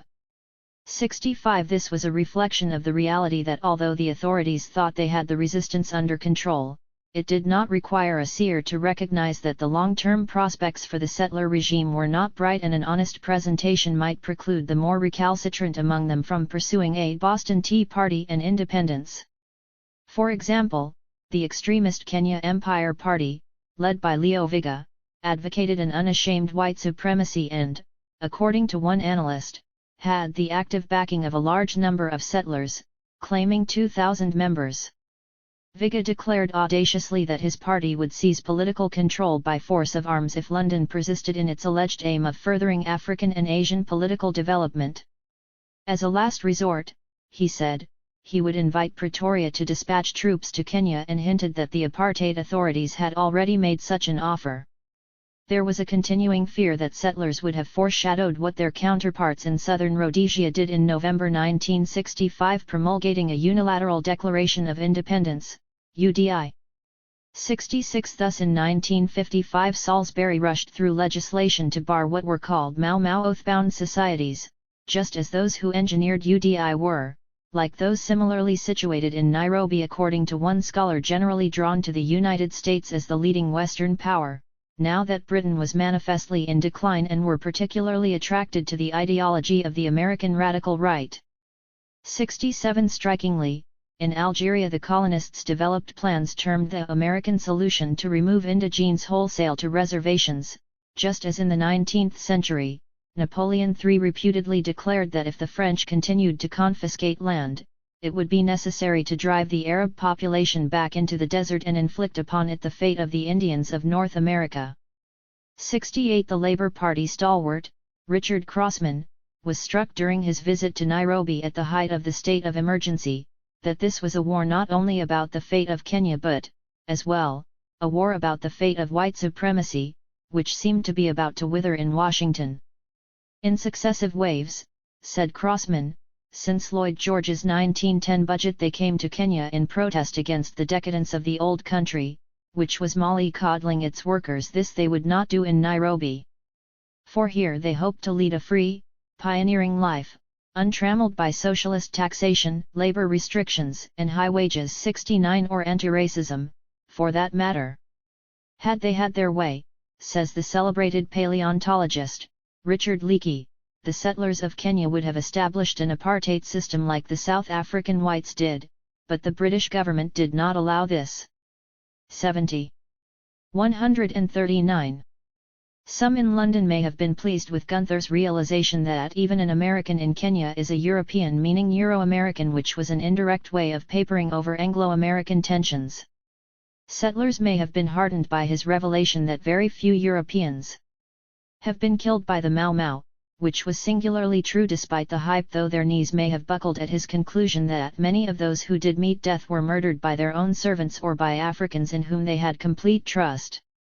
71. Even Gunther's point that it isn't land that's at the heart of the Kikuyu problem but the color bar, 72, could have provided fond hope that the conflict could be settled U.S. style without wealth redistribution but simply lifting discriminatory barriers. Gunther's book was launched as the ongoing struggle for Negro rights reached dizzying new heights with stunning high court decisions and transforming mass action as symbolized by the bus boycott in Montgomery, Alabama. Concern about the retreat of white supremacy in Africa melded in some minds with what was occurring in the former slave South. British Africa below the equator is the last scene in the panoramic drama of the spreading out of Europe into the empty places of the world, argued the Times in late 1954, when actually what was occurring was the last scene in the retreat of colonialism from sites that were far from empty. 73 These contrasting narratives were a reflection of an actual war that was unwinding in Africa at that moment, with Kenya as a major site of contestation. The Institute of World Affairs in Manhattan discovered that when one of its correspondents spent 18 months in the region. As a new year dawned in 1955, he was huddled apprehensively in Nairobi's Norfolk Hotel. The roar of bombers is heard every few days as they take off to pay their respects to the Mau Mau gangs, and quick burps of Sten guns sometimes interrupt the serene choruses of the swamp crickets. Then, from Nyeri, he tramped around one time for 3 blisterous sick days in the Aberdare bamboo forests with an army patrol hunting a Mau Mau gang. I spent a number of tense evenings on isolated settler farms, one time muttering Christmas carols within reach of a .45 caliber weapon. 74 This image of a Euro-American stubbornly seeking to hold what may have been an indefensible position was a metaphor for this group's general reaction to the winds of change blowing from Nairobi to North Carolina. Would they be blasted out of these eminently pregnable positions? Would they retreat? Would they surrender? Would they fight on? Nairobi was being forced to report on and justify policies which theretofore had seemed to be divinely ordained. Yes, it was said wearily and authoritatively, the Kenya Regiment or territorial force restricts the membership to British subjects of European race or origin. It is correct that Asians and Africans are discriminated against to the extent that they cannot join the regiment. Was Nairobi expected to place weapons willingly into the hands of indigenes? And, yes, the detention camp system is confined to Africans and no change is recommended. 75 The governor, Sir Evelyn Baring, found himself having to justify racial segregation to London. 76 While the Foreign Office in Britain found itself having to rationalise to a sceptical Addis Ababa residential segregation. 140. At present applied to the various Kenyan races and also to Arabs, Somalis, Ethiopians, Malagasys, and Comoro Icelanders, and also the racial discrimination applied to such peoples in relation to beverages, meaning alcohol. Since Kenya was allegedly being developed as a multiracial state, London had raised the ticklish matter of whether Nairobi would take steps to abolish these noxious regulations. 77 Options were narrowing speedily, a reality that dawned when a large group of emerging African and Asian nations met in Bandung, Indonesia in late 1955, which made clear its unfiltered distaste for the kind of white supremacy that then obtained from Mombasa to Mississippi. The communiqué that was issued in Bandung deplored the policies and practices of racial segregation and discrimination which forms the basis of government and human relations in large regions of Africa and in other parts of the world. 78 Including North America. That India played a pivotal role in this gathering was disconcerting to Nairobi and Washington, given their persistent fears about both its ongoing ties to Moscow and its abject hostility to apartheid policies. But here India was joined by China, whose suave and elegant premier, Zhou Enlai, denounced colonial plunder and oppression in Africa, settler regimes and the African slave trade being among these, as he provided a harbinger of the crisis soon to come, Suez. 79 A CIA emissary present in Bandung was not impressed, or, perhaps, his remarks may have reflected anxiety about this landmark gathering. It was a dark town strutter's ball, 80 he huffed, tossing an insult usually aimed at Negro confabs, while betraying the reality that their putative Indian and Chinese allies would be more difficult to subdue. This agent may have been distracted by the presence in Indonesia of Harlem Congressman Adam Clayton Powell, Jr. Vainly he had sought to meet with President Eisenhower, who he was to bizarrely endorse in 1956 for re-election, perhaps spurred by a tax investigation, but the duffer-in-chief would not budge. The president's attitude is that he must first see you, Secretary of State Dulles was told, then he would talk with you. His seeing him Again, the White House was running up against the new etiquette of race relations, that is, Eisenhower had never refused to see a congressman or senator, so how could they justifiably deny Harlem's man? Nonplussed, Powell was demoted as he was instructed to first to talk with State, then Dulles would be away and he would be ignored altogether. 81 For as Dulles saw it from his standpoint, Powell had been very critical and should not come in to see the president. 82 Despite this rebuff, Powell traveled thousands of miles to Bandung to exonerate his government, then under fire for acquiescing to racist policies from Kentucky to Kenya. Richard Wright, the leading African-American novelist, who too found it imperative to attend this vital gathering, disputed his compatriot, asserting that Powell gave us Americans a cleaner bill of health than we deserve, though the eminent writer declared that the Negro problem in the United States was child's play compared to the naked racial tensions gripping Asia and Africa, notably Kenya. 83 But in fact, as Wright knew better than most, the two problems were linked. Even Powell, who was aware that Bandung held particular resonance for American blacks, 84 acknowledged that Washington 141 came under withering assault by the planet's sovereign majority because of its domestic and its global policies that were marinating in the bile of racism. 85 It was Powell, in any event, who was a virtual lone voice in the U.S. Congress that as early as mid-1953 urged Washington to cut aid to Nairobi and demanded that the United Nations intervene in the wake of massacres of indigenes. 86 So prompted, one of his Harlem constituents, James Lawson, also demanded that the UN address the Kenya question. 87 Yet, neither Wright nor Powell seemed to recognize that Bandung may have marked the point when Washington recognized that a retreat from the more egregious aspects of white supremacy was unavoidable. Of course, like an army on the battlefield, it retreated, then dug in not far from its previous position so as to better defend the imagined and real gains from white supremacy over the decades and centuries. Ironically, this was occurring as their comrades in Kenya were declaring victory over the insurgency. As it turned out, this declaration of mission accomplished was wildly premature. For the strains that had been apparent in the much-heralded Anglo-American alliance were to be pushed to the breaking point by the matter that the Chinese authorities had raised almost offhandedly at Bandung, Suez. And this was to prove decisive in compelling the once mighty empire to seek the protective favor of its former North American colony, which was being compelled to retreat from the kind of white supremacy that had been Nairobi's stock in trade. A harbinger of those tensions had arisen as a result of Bandung when a British bureaucrat railed at the facile habit which the Americans have now adopted of bracketing together European colonial rule and communist domination of neighboring countries, which was likely to throw a very mixed blessing from our point of view. Aghast at it all, he was wondrous at acceptance of the idea that colonialism is something evil and perturbed that it makes it more difficult for us to show that, consciously or unconsciously, the rabid anti-colonials are playing the communist game by helping to create conditions of instability. With a sigh of resignation, he concluded, Bandung is likely to make our task more difficult. 88. 11. Mau Mau to Little Rock. From time to time, the U.S. consul in Nairobi left the charms of this inland metropolis and traveled to the countryside. Thus it was that in the late summer of 1949 he was visiting Marsabit, about 560 kilometers from Nairobi. There he encountered an African by the name of Masindi, who said Edward Groth headed a group of radical Africans with strong anti-European inclinations, which because of the activities of its members had to be abolished. Arson was their specialty, which was conducted under a religious guise. When he met the leader of this apparent precursor to Mau Mau, Masindi wanted to know whether I was an Englishman or an American, and when he learned that I was the latter he smiled broadly and said, "The Americans are great people." He kept repeating this.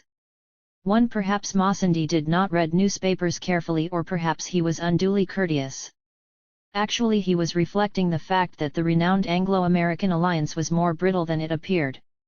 Perhaps Masindi would not have been overly surprised by the fissures that erupted between London and Washington in 1956 in the wake of the disastrous British-French-Israeli attack on Egypt in an act of brigandage that is now known as the Suez Crisis.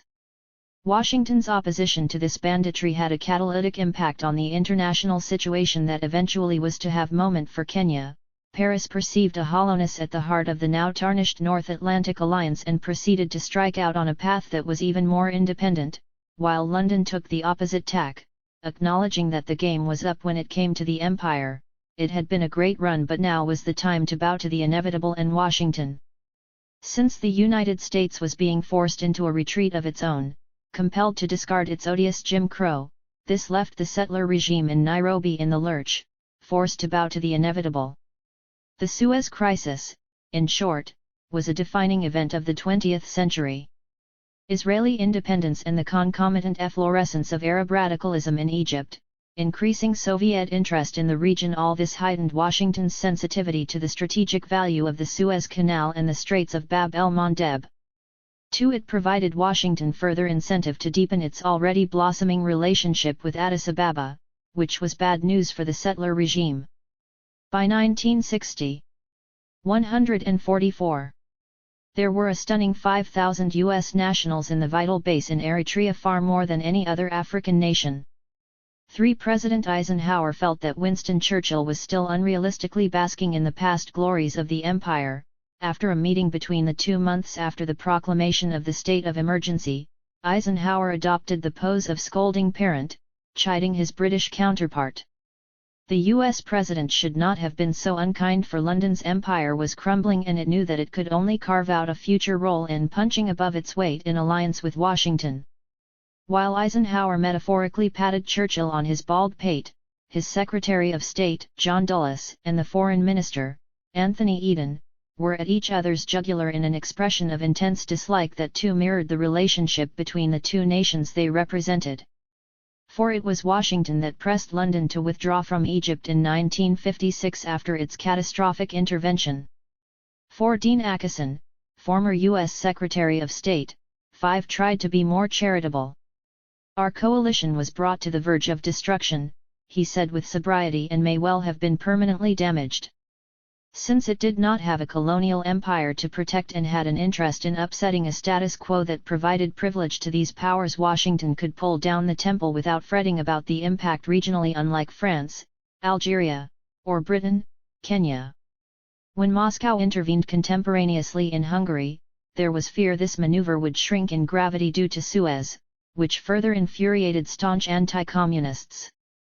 6. Moscow further complicated matters by threatening that its forces would join the battle in Egypt and rockets would bombard Britain and France. In what situation would Britain find herself, was the provocative query posed by Soviet leader N.A. Bulganin to Anthony Eden, if she were attacked by stronger states, possessing all types of modern destructive weapons. 7. In some ways Washington gave London and Paris and their ill-gotten colonial empires an extended lease on life by forcing them to back down in Egypt. Suez was profoundly transformative. It enhanced Moscow's influence, which mandated a severe adjustment by advocates of the status quo. London was furious that Cairo was broadcasting regularly into Kenya calling for a renewal of the revolt against colonialism and its extension throughout the continent until the invaders had been expelled. 8. These broadcasts, it was reported, were inciting Africans in articulate Swahili to cut the throats of the white dogs. Growing numbers of Africans were tuning in, small crowds sometimes gather outside shops in trading centers, as one colonial journal reported uneasily. 9. Naturally, Kenya propagandists expressed concern about the reach of Egyptian radio. 10. So moved, the BBC urgently dispatched a delegation to the region and it was not pleased with what it ascertained. Travelling to the entirety of British East Africa, southern Rhodesia, Nyasaland, and Aden, they were startled by what they found. There had been monitoring in Mombasa since 1953 of broadcasts from Moscow and Peking, not to mention all Indian radio in Swahili and the Voice. Mau Mau to Little Rock 145. Of the Arabs in Arabic from Cairo. In Uganda Peking English and Tashkent English were audible in domestic receivers. 11. By 1960 broadcasts from Moscow in Swahili were reaching Kenya. The accents indicated that the two announcers were from Central Province and from Nyanza, which was hardly reassuring. 12. What to do? The BBC took the route that any burdened colonizer would. There was a plan for increasing the monitoring of Arabic and African language broadcasts by asking what the Americans are doing or intend to do, that is, getting the Americans to increase their effort. 13. But with the mass production of transistor radios in Japan, this was a problem for Kenya. Its policy of compelled illiteracy had been quite successful, though radio neatly sliced this Gordian knot. These Cairo broadcasts seemed to increase after the Suez debacle. This was not what the settlers sought to hear. Many settlers were unsettled by this thrust from Cairo, which impelled London to bolster Nairobi as an imperial base. 14. This raised the spectre of brigades of armed Africans in their midst. 15. Similarly, prior to Suez, London still thought it could paternalistically engage in education of Americans. 16. After Suez this very notion seemed ridiculous. 17. As the empire had been ousted from India, bloodied in Malaya, while its tasty morsel in Hong Kong was being eyed hungrily by Chinese communists. Then Sudan, followed by Ghana, began to pull away from the Union Jack, raising the possibility that like Egypt they too could render assistance to anti-colonial forces in Kenya. At a certain point London had to contemplate seriously the value of maintaining control of British East Africa given their rapidly shrinking imperial dreams. That Washington was breathing down the neck of the empire, destabilizing its Suez adventure, had to make London reconsider the totality of its global commitments. Peering across the Channel, London could take notice of Paris' view that Washington was actually favoring the rebels in Algeria. 18. The youthful senator from Massachusetts, John F. Kennedy, was catapulted in the public eye when he took the then contrarian view that Algeria is no longer a problem for the French alone and nor will it ever be again. Paris was beyond fury in the face of these remarks. Their leading official in Algiers responded stiffly and pointedly, that Paris was no more ready to give up Algeria than the northern states were ready to give up the southern states during the Civil War. Another stated stingingly to Washington, "Why don't you take care of your Negroes instead of worrying about our Muslims?" 19. When the visiting U.S. writer, Martha Gell Horne, arrived in Chad in the early 1960s, she noticed that the Americans do not mix with the French, since there is bad blood in this African nation where Parisian influence remains strong. 20. In Senegal, equally suffused with French influence, the U.S. official, David Doyle, found at the same time that the French peddled rumors that the U.S. Peace Corps was a CIA tool, as Paris was openly unfriendly to U.S. interests in Africa. 21. London wasn't alone in being pressed by Washington. But from Washington's standpoint, somebody had to be concerned about the overall strength of the North Atlantic community in the face of the new 146 spirit of Bandung, which in light of Suez had gained added momentum with Moscow threatening to rain rockets on London. Parochial colonial interests had to yield, particularly since it was evident that neither London nor Paris were up to the challenge they both faced. Already Nairobi had noticed that even before the Suez disaster, the international press had begun to make a comparison of Mau Mau to events in northern Africa. 22. How long would it take for the United States to smile upon Kenyan rebels not as tainted in the public eye as Mau Mau? Certainly relations between London and Washington were not ideal in the aftermath of the Suez fiasco, which did not augur well for the colony in Kenya. Robert Ruark, a principal interpreter of African realities for Euro-Americans, was bitter about the empire. It took the armed might of Britain 4 years to whip a handful of screaming savages in Kenya, he declaimed, then it was beaten handily in Egypt. Evidently Nairobi was also displeased with its ostensible colonial master since it reprinted Ruark's tirade and noted prominently that it had been syndicated in 13 newspapers in the United States. 23. Firing back on behalf of the empire, Christopher Wilson asked how could Washington credibly complain about colonialism, given its possession of the Panama Canal Zone, though he tumbled quickly from the high moral ground he thought he was reaching when he let slip the remark, "There is nothing shameful in saying that Africans do not like work." 24. Scrambling to stanch the bleeding, London then floated an idea to enhance Kenya's role by bypassing the Suez Canal and having oil tankers from the Gulf discharge at Mombasa, then building a pipeline to Portuguese West Africa, then shipping the product to the North Atlantic powers. 25 But this ambitious plan could hardly be implemented by an overstretched empire alone and would not take flight unless Washington signed on. But why should the United States back a project in the jurisdiction of a power whose future seemed decidedly shaky? In any case, London was ambivalent at best about digging its own grave. Simultaneously, Foggy Bottom groused that prospective investors have been discouraged by the number and variety of obstacles that have been imposed upon them. 26 In Kenya. Thus, even as Mau Mau was being crushed, U.S. officials in Nairobi were expressing reservations about the future of the colony. Though the alleged bestial practices of the Mau Mau should help the British, Washington should recognize that British power is definitely on the wane here, and America must not forever remain an unknown quantity to these people. In fact, it was imperative, it was stressed, to get closer to the indigenous population. 27 Emphasis original. But there were obvious barriers to getting closer to the majority.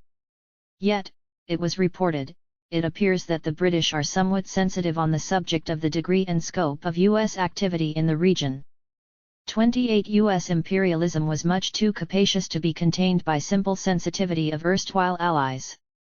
Judd Polk, who visited Kenya as part of a study of the Sterling area, foresaw a great future for a region, which most definitely included his own United States in the equation. 29 Recent talks between Kenya officials and American businessmen have stimulated American interest. According to settler regime officials, they Mau Mau to Little Rock 147 were citing a senior executive at the Caterpillar Tractor Co., who arrived in the region to visit the new Nairobi airport at Mbakasi and the dam at Sasamua, where Caterpillar units are working.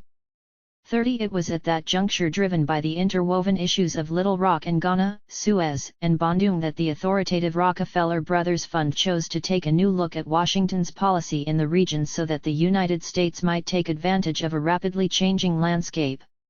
Our broad interests are keeping Soviet power out of the region, was the general conclusion drawn. Analogized was how, in the face of this German threat, the British moved to consolidate their hold on the source of the Nile in Uganda in the 19th century. Now picking up the burden of empire, Washington had to respond accordingly in the 20th. Yet, it was added gloomily, U.S. problems regionally derive essentially from the colonial status of these territories and the inability of the United States to have direct diplomatic channels through which approaches may be made. The pursuit of American interests is dependent on the cooperation and willingness of Great Britain to accept our viewpoint. Though the long-term interests of both the United States and Great Britain appear to be compatible, it was said uncertainly, important areas of disagreement appear to be inherent in the short run. Therefore, in addition to blocking Moscow, Washington should open second and third fronts by seeking to demonstrate a visible degree of independence from that of the colonial powers and the African-Asian bloc. 31 The walls were closing in on the empire in the aftermath of the Suez catastrophe. The Prime Minister was informed in early 1957 that due to our anxieties concerning the Suez Canal, London now had to worry further about the supply of oil, which made them more interested in the Texas oil situation. 32 When London seemed to be falling under the spell of Texans, oilmen at that 33 the most jingoistic, expansionist, and retrograde sector of the nation and the ruling elite as a whole, it was apparent that the days of the empire's further existence were diminishing dramatically. One of the difficulties, the Prime Minister was told, is that the people who control Texas Oil are an independent private body to whom the American government cannot give direction. 34 The Minister of Fuel and Power said that he had originally estimated that, with the aid of supplies from the United States, we could rely on receiving some 75% of our normal requirements of oil. 35 Would London freeze in the dark as a result of the Suez humiliation and resultant increased leverage in Texas? With Mau Mau, then Bandung, followed by Suez, whatever dam of indifference blocking comprehension of the stakes in Kenya and Africa alike had been breached. What swiftly followed was a growing recognition that colonialism was doomed. A new day was arriving and the status quo was untenable. Unfortunately, it was at that propitious moment that the CAA, which had done so much to bring the United States to this turning point, liquidated. Present in a grim meeting were the war horses of yore, including Paul and Eslanda Robeson and W. Alpheus Hunton.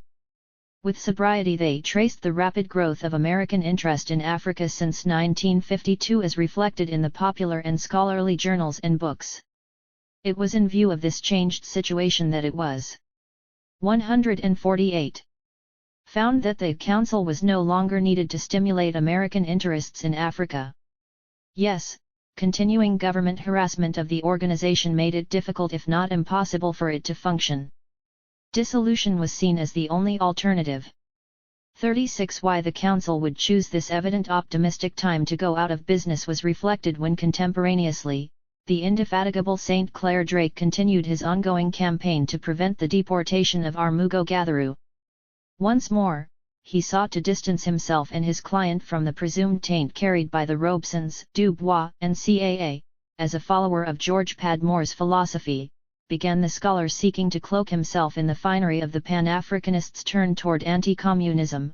I agree with him completely when he takes the position that it is sheer political asininity and irresponsibility for African national movements to associate with or affiliate with the international communist movement.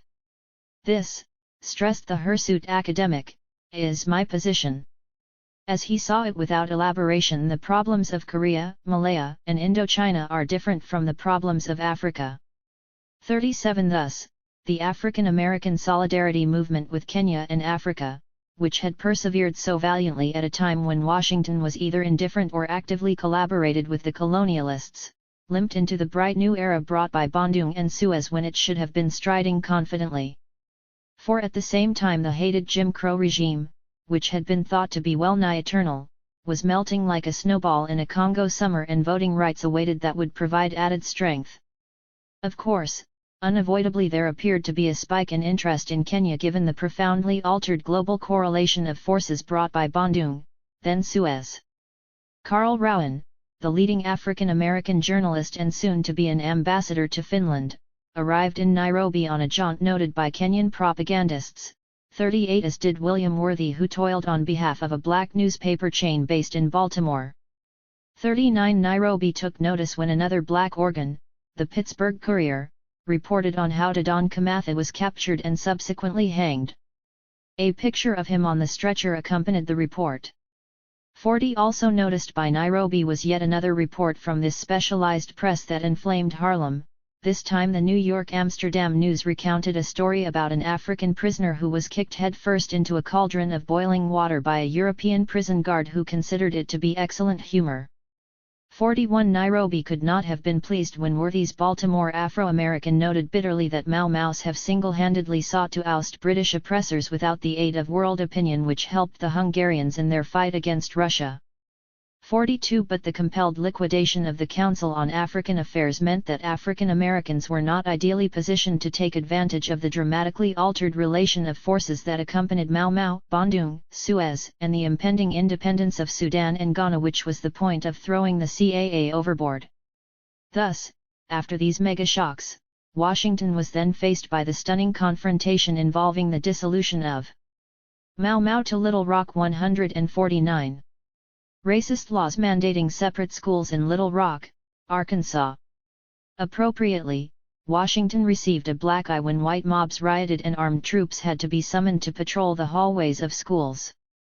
How could Washington paint itself as the paragon of human rights virtue and portray Moscow as the exact opposite given such an outrage?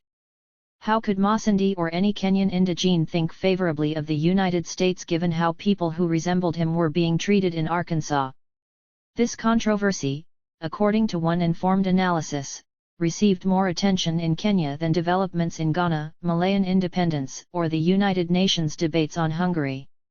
In Uganda, political parties used Little Rock to compete for the title of sole Kampala champions of American Negro rights in order to draw voters and to increase their political clout. 43. From Dar es Salaam, the founding father of the state that was to become Tanzania, was equally up in arms. "Why do we get so annoyed when we hear of a Little Rock in America?" asked Julius Nyerere rhetorically. 44. Little Rock was a burden weighing heavily on the mind of Secretary of State Dulles when he engaged in an agonized telephone call with Attorney General Herbert Brownell in the early afternoon of September 24, 1957. "It was ruining our foreign policy," moaned Dulles. The effect of this in Asia and Africa, he complained, will be worse for us than Hungary was for the Russians. Concern was raised as to how Nasser and Khrushchev were making hay out of this crisis. The president was very alert to this aspect, it was said somberly. Yet the continued opposition from southern governors, dug into a trench of opposition to desegregation, limited room for maneuver. They discussed the situation at some length, as well they should have. 45 Despite this setback, as the southern governors amply demonstrated, there remained powerful forces in the United States who were locked into increasingly outmoded views about African Americans and, importantly, Africans. Thus, not dissuaded by its travails in filming Magambo or the less than congratulatory acclaim that greeted something of value, Hollywood turned its unsteady camera again on Kenya. Stuart Granger was slated to star in White Hunter. Cornell and Gene Wilde were scheduled for a star turn in Marabi of the Black Coast, while John Wayne and a returning Ava Gardner were reported to appear in Rain in Kenya. 46 Hollywood's sweetheart, Donna Reed, was spotted in Malindi, perhaps scouting locations. 47 While Simba was reviewed widely. 48 Victor Mature, described by one settler as overripe and far from intrepid, arrived in Buffalo Springs, Kenya to star with Too Perfect Janet Leigh, in a pseudo-safari film called Udongo.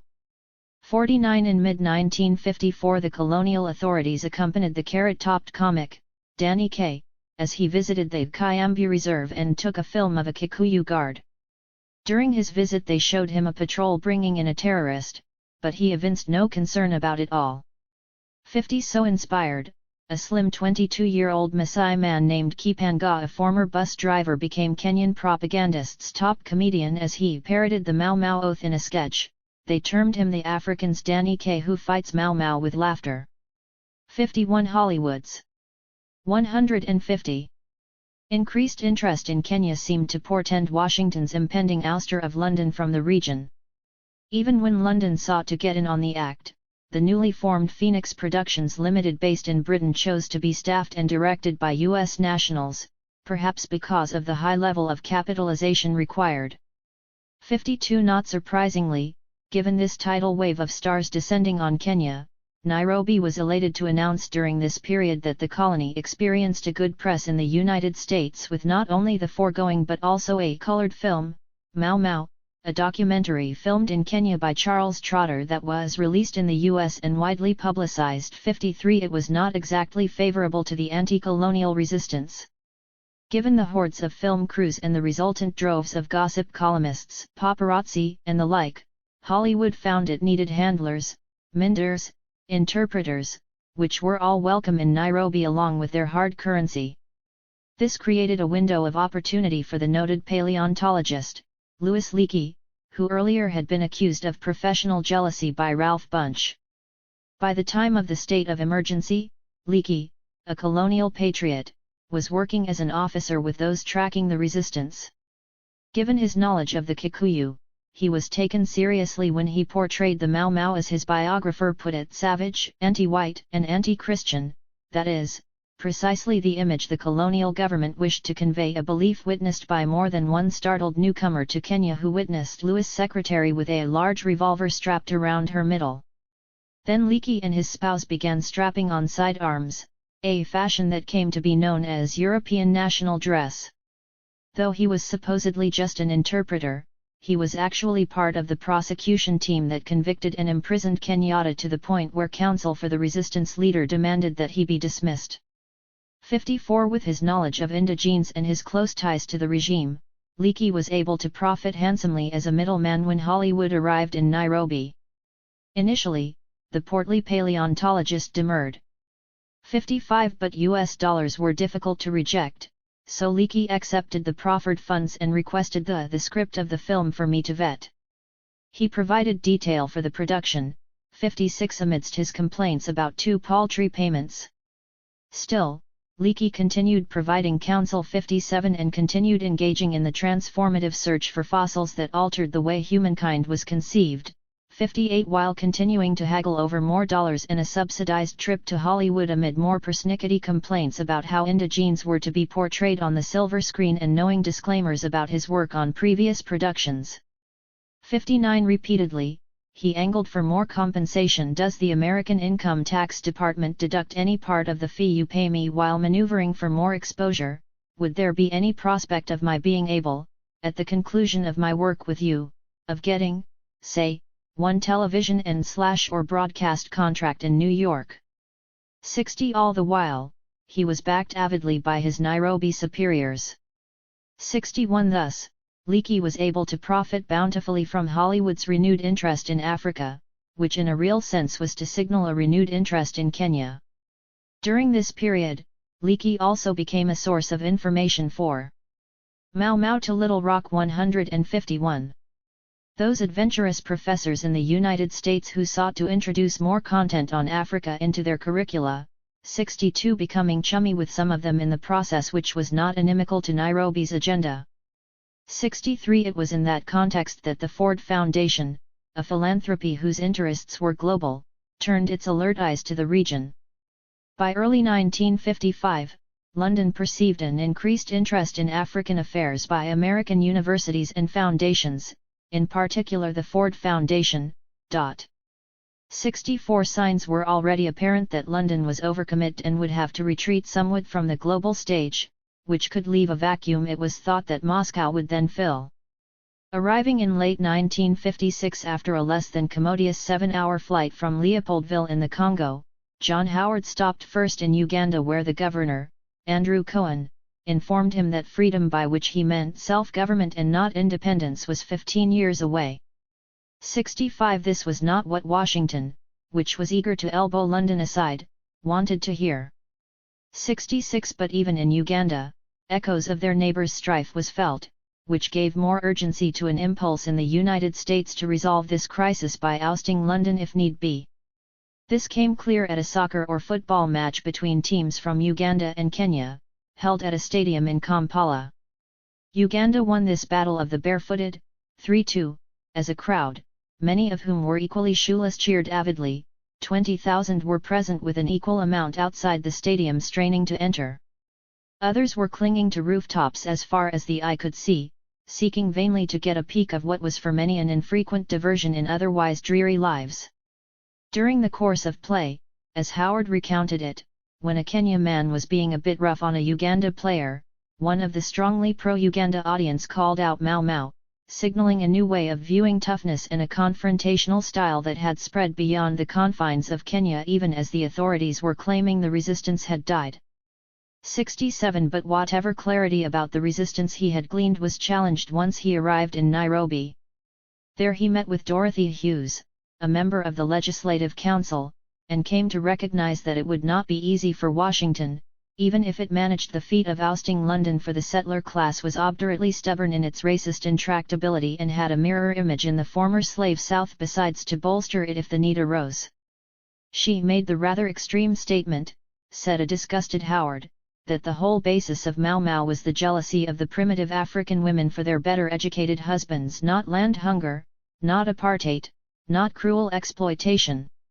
He managed to meet the governor, Sir Evelyn Baring, a number of times and could not help but notice that amidst the hovels and slums that housed indigenes, this wealthy man, who had spent 10 years in the Union of South Africa, 2 years in Rhodesia and 4 years in Kenya, was residing in the most sumptuous residence we have yet seen. Yet the alert Howard also noticed that there were obvious inroads available to the United States. Sir Evelyn confessed that the Mau Mau problem had cost a good deal of money. The United Kingdom had loaned Kenya £152 million in 1 year.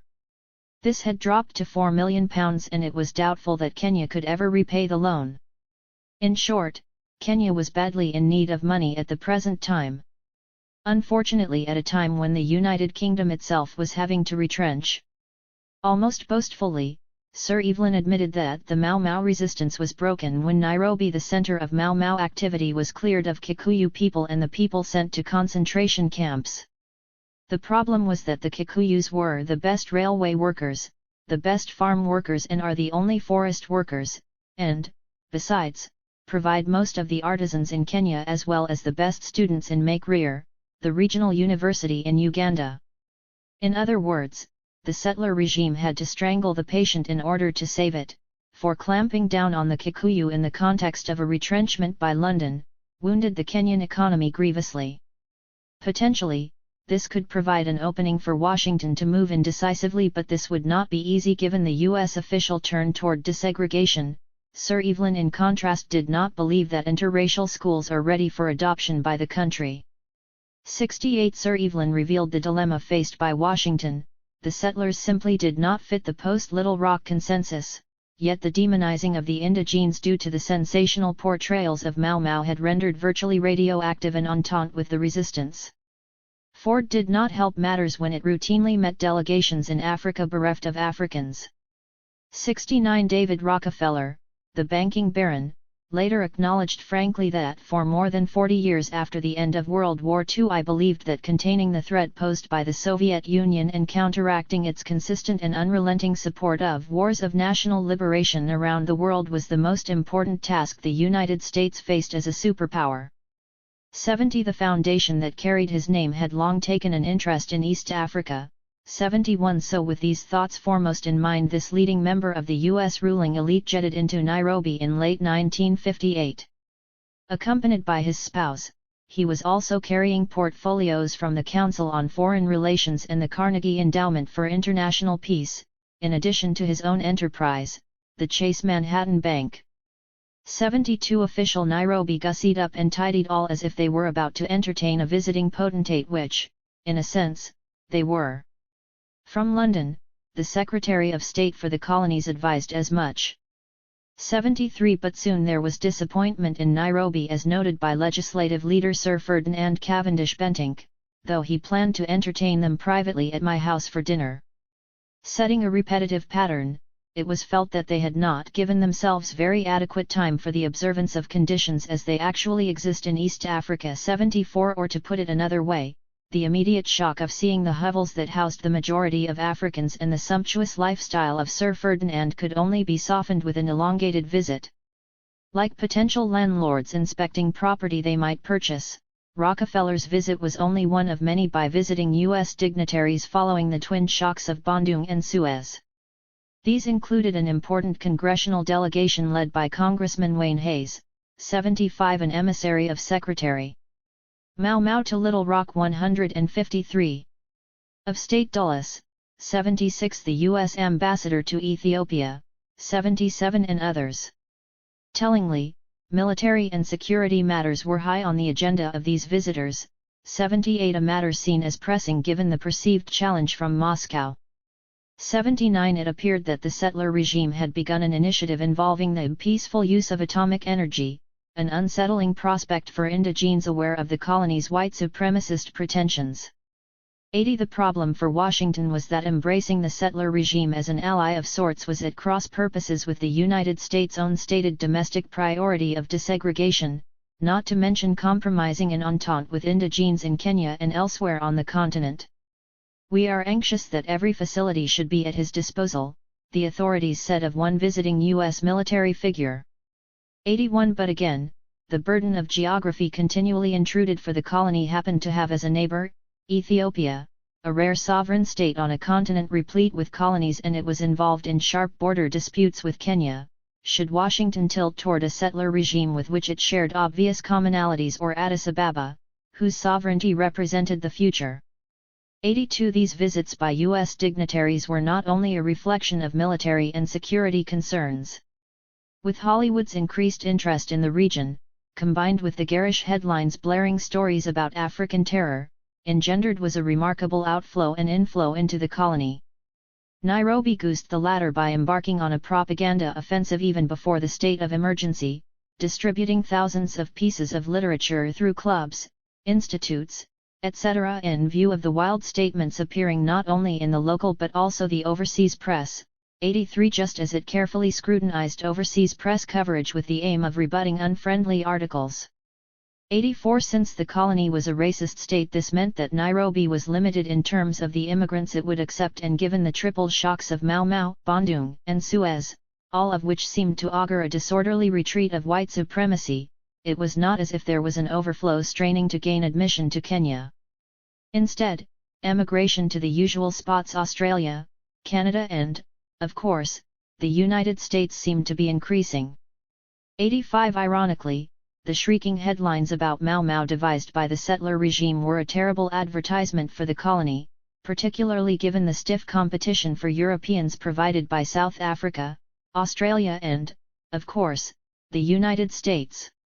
Nairobi could have received a motherload of European settlers when unrest in communist-ruled East Germany caused inquiries about refugee repatriation in East Africa. Yet, this aroused considerable controversy among Europeans in Kenya as these were viewed as undesirable immigrants. Why? Those who come from welfare states would demand more wages, said a Kenyan propagandist. Kenya must look to countries whose inhabitants still have to work hard. 86 Given the financial retrenchment by London lamented by Sir Evelyn during the Ford visit, this insight could not have arrived at a more desperate moment. Nairobi waived inducement pay at potential subjects, a bonus on top of the basic salary, as one bureaucrat put it.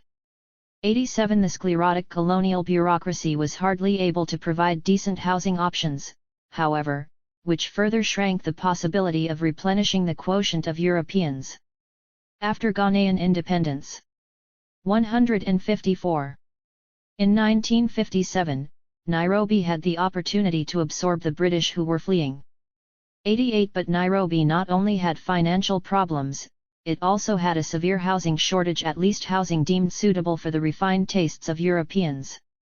Thomas Jones, who sought work in Nairobi, discovered that to his dismay, as private accommodation had to be arranged since it was extremely unlikely, said one bureaucrat, that government quarters will be available in the foreseeable future.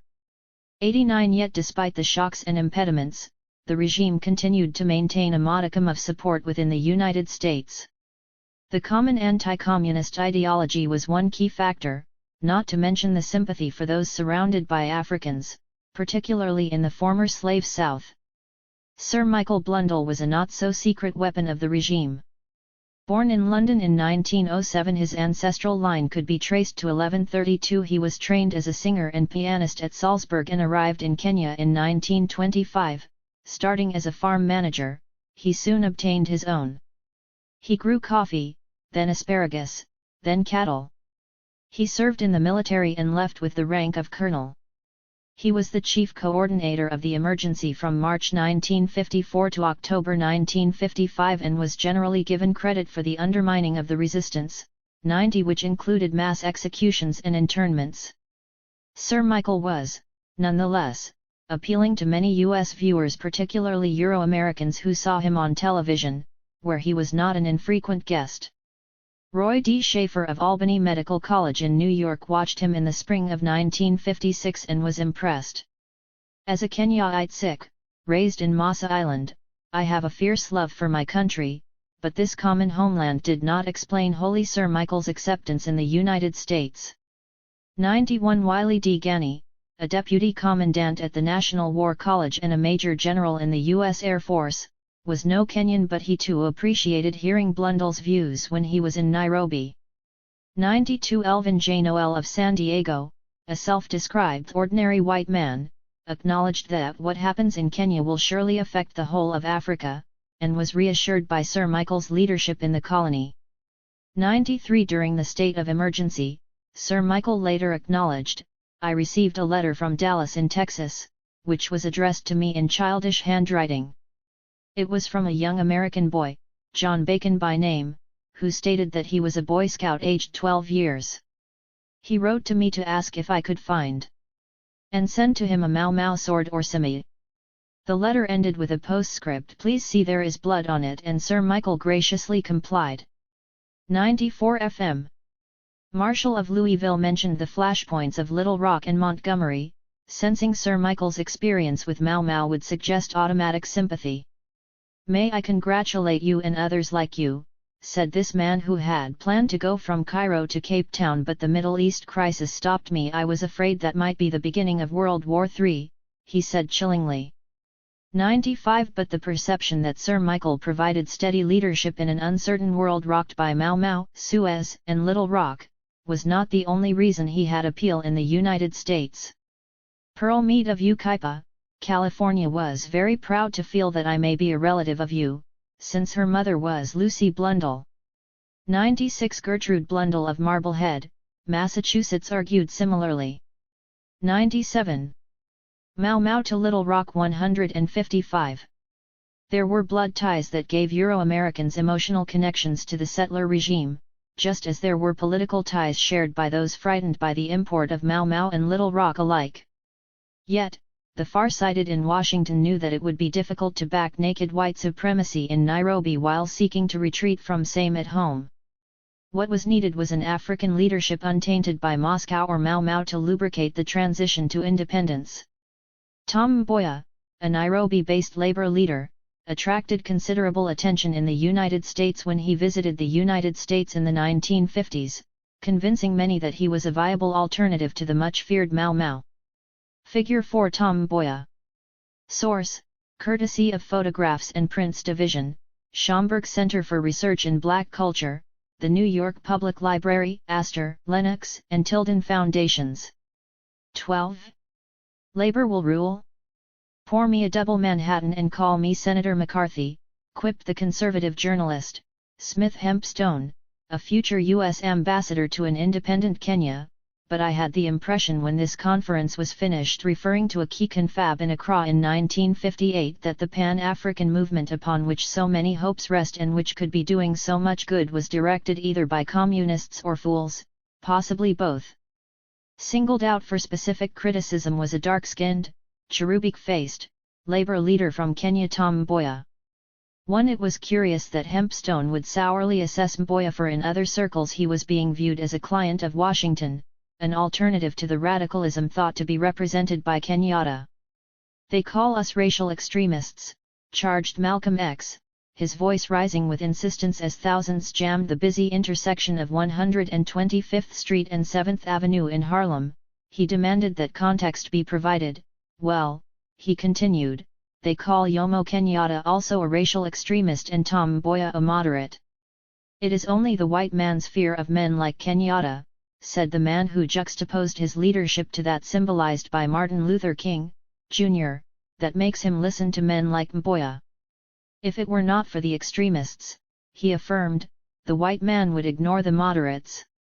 The journalist covering this gem-packed event, Louis Lomax, observed that powerful pro-Nasser Arabs are quietly in Malcolm's corner and many black Muslim bazaars open with the readings of cabled greetings from our beloved brother Gamal Abdel Nasser.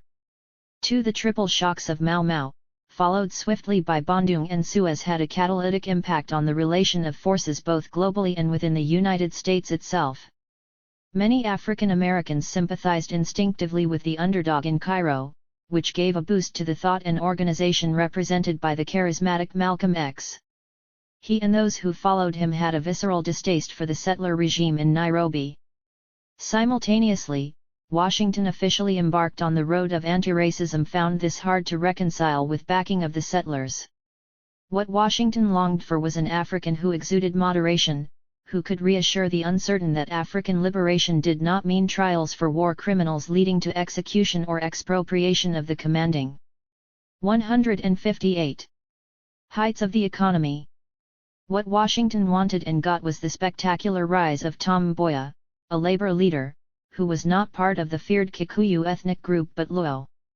Ojenga Odinga, a fiery Kenyan leader who was despised in Washington and London, and who too was Luo, has charged that the British government nurtured Mboya as the rising star of Kenya's trade union movement. There was a concerted world press campaign, he said accusingly, to elevate Tom Mboya to the unchallenged leadership of Kenya Africans. Mboya, he said, had been feted and sponsored in the United States and with apparently unlimited supplies of foreign money and scholarships, which, for example, allowed him to bring his countryman, Barack Obama, Sr., to the University of Hawaii. 3. Odinga's harsh indictment has to be weighed against the conservative Hempstone's negative evaluation of the loyal labor leader. For while Hempstone dismissed him as a feckless dupe of the Reds, subsequently it was charged that Mboya was a chief beneficiary of the largesse of the CIA. 4. In the cold light of history, it seems, as is often the case when opinions are so polarized, the truth is somewhere between the acerbic evaluations of Odinga and Hempstone. It is clear in retrospect that Kenyatta was not exactly the radical force that Malcolm or Odinga may have envisioned, and Mboya was not quite his antipode.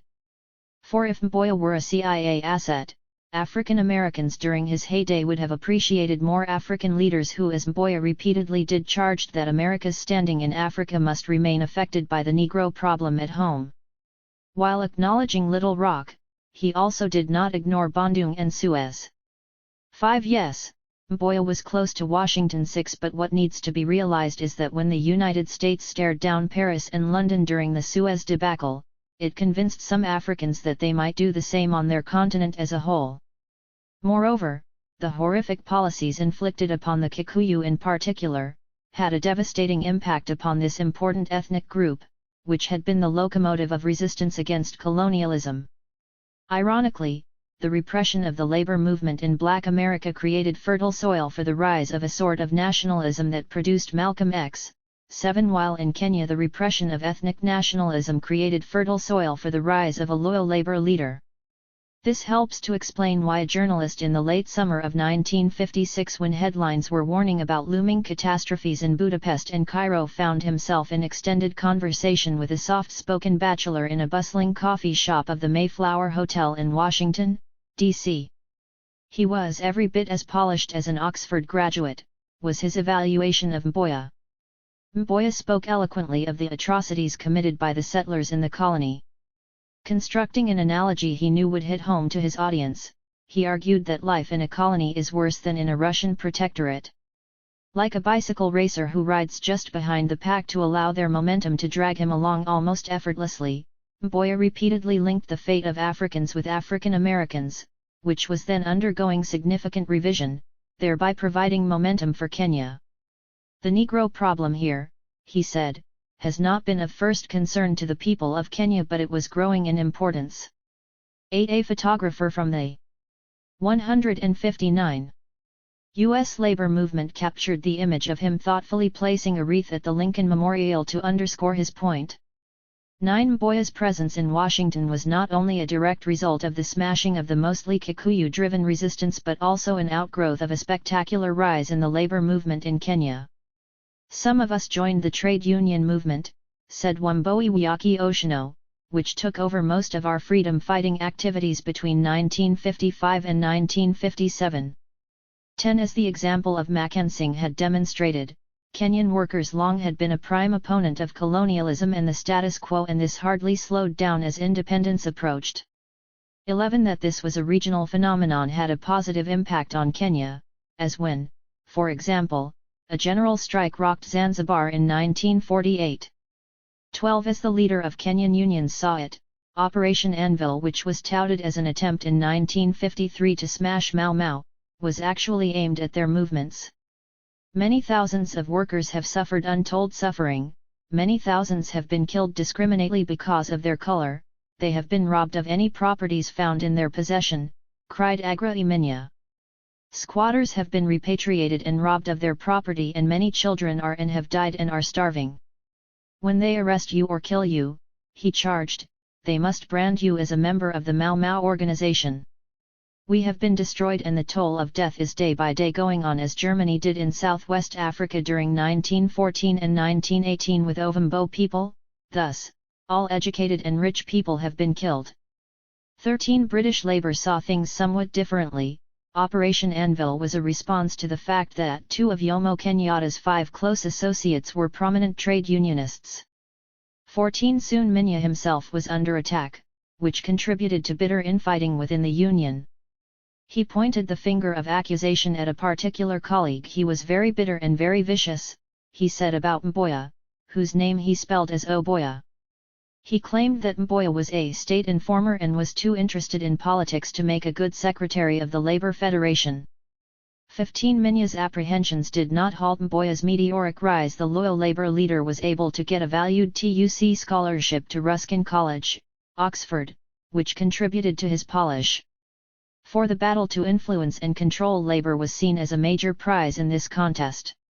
This battle took on a global character when the Anti-Communist International Confederation of Free Trade Unions, ICFTU, based in Brussels and encompassing the major federations in both the United States and United Kingdom, began to challenge the communist-influenced World Federation of Trade Unions, WFTU. A few months after Minya's anguished cry, the ICFTA dispatched to Nairobi one of its top operatives, Jim Berry, president of a local of the United Packing House Workers in British Columbia, Canada. Though the union itself was born in the United States and had endured its own internal battles over left-wing influence. Berry, who had been active in the non-communist Young Socialist League, was dispatched to lend a hand to Minya's beset federation, which then had a reported 50,000 members. 16 Berry was not greeted with open arms and soon expressed considerable concern about possible interference with his mail. The sandy-haired apostle. 160. Of organized labor in Kenya confessed, "I can't go anywhere without a police officer on my tail." Still, he was making a serious bid to secure UN intervention concerning the continuation of forced labor and the detention without trial of Africans. 17 His activism was raising eyebrows among the authorities.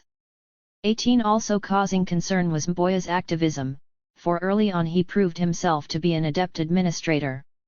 Unlike the settlers, Mboya was a foe of racial privilege. 19 But like Minya and Berry, Mboya also was concerned with the draconian restriction of civil liberties that accompanied the state of emergency. "We have had a very difficult time," he essayed. "Approximately 75% of the national officials of our affiliated unions have been arrested," he said in mid-1954, "and are awaiting screening. The finances of the majority of the unions are completely frozen as a result." 20 unions were very hard hit, he groaned. The wily Mboya added that he was on his way to a moral rearmament meeting, which was bound to elate potential supporters in the United States, but added cagily, "You should remove any fears of any effect on me as a result of the visit." 21 Yet Mboya's wheeliness did not stop the hammer blows falling relentlessly on the anti-colonial resistance. Security measures inspired supposedly by Mau Mau, devastated unions. When 30,000 Africans were held for what was euphemistically termed mass screening, this dragnet swept up the top leadership of the unions, perhaps not coincidentally. 22 This may be why Berry was greeted so warmly by indigenes, who were all accustomed to those of European descent seeking to bludgeon and sabotage their efforts. 23 Berry and the funding and resources he brought were also essential to Mboya's skyrocketing rise, as he intervened in internal union matters on the loyal leader's behalf. Still, the fact that Berry chose to object to the quotidian white supremacy made him conspicuous. When he traveled to Mombasa in early 1954, the manager of the hotel in which he stayed beckoned Berry into his private office and instructed him quite clearly that he could not have African friends visit in his room. Appalled, Berry reprimanded the manager, telling him that the room was his home while traveling and he was a paying customer. The manager would not relent, so a principled Berry left the hotel, giving him an earful of invective. The Mombasa press was informed of the incident but did not play the story, said Berry. Yet, he also was looking back over his shoulder at the communical WFTU, who he warned would gain a foothold in the region unless things changed quickly. 24 For Berry and his comrades were perpetually aware of the challenge to their left. One would have thought that in the dark days of 1954, Berry and County would have welcomed to the trenches any who wished to throw in their lot with the overwhelmed indigenes. Instead, red flags of warning were raised when the so-called Kenya Committee for Democratic Rights for Kenya Africans was launched, since it was viewed with asperity as another of the organizations by which the Communist Party hopes to delude and use our movement. 25 Another labor operative warned that this alleged Communist Front was closely associated with Peter Koinange, an allegation not designed to help this Kenyan leader gain further access to the United States or improve the mood of his comrade, St. Clair Drake. 26 Since the United States was then adjudged to be second. 161. To West Germany as the biggest foreign buyer of Kenyan exports, this nation's preeminent concerns could hardly be given short shrift. 27 Since Mau Mau reportedly made foreign investors uneasy, Washington's smiling approval was even more necessary. 28 It seemed that Washington did approve of Mboya, irrespective of the evident disdain shown him by the settler regime. But the U.S. authorities were undergoing their own birth pangs of a renewed society, and the regime's stubborn adherence to apartheid was not only at odds with the articulated dispensation in Washington but also was seen as providing fertile soil for the growth of a dreaded Marxist movement. As Little Rock was exploding, Nairobi too was grappling with what its preternaturally tame Legislative Council termed demurely discrimination in hotels, restaurants, and public places. One African allowed to speak railed against the superiority complex that allowed for such, however highly educated, he complained, however well behaved, however well dressed, he is an African and cannot go to a number of hotels. Mboya concurred, adding, in my own experience, Europeans may be dirty, badly dressed and even bad-mannered, but they are allowed in an hotel where I would be turned out. Irate, he continued, I have been thrown out of a small restaurant in Government Road. Distinguishing his compatriots, he assured, Sir, I am not advocating that the Masai in a blanket should come to the New Stanley Hotel and demand that he should have admission. Looking westward, he said, reference has been made by several speakers to the United States. Well, he said, I have had the privilege of visiting the United States of America and even went as far down as the South. Invoking the heralded United States, then seen as the epicenter of advanced civilization, stung to the quick those settlers who routinely had looked westward for sustenance. I have been in 46 states in America and I think I have visited America 9 times, said the regime's Minister for Commerce and Industry. I will give him chapter and verse that discrimination still exists in certain of these states, he insisted correctly. So, he noted triumphantly, if discrimination was acceptable in the advanced United States, then why not the colony? Particularly, since he alleged there is not discrimination very little in railway travel in East Africa, but there is discrimination in railway travel in the southern states of America. There is discrimination in other directions, where we have got rid of discrimination in Kenya, as in cinemas and in theaters. And, indeed, until I think, 3 or 4 years ago in the only legitimate theater existing in the capital Washington, D.C. He had a point. The stain of Jim Crow had not been eradicated from Washington's shield. The future Kenyan president, Daniel Arap Moi, would have none of these global comparisons. The situation as a whole in the Rift Valley is intolerable, he insisted.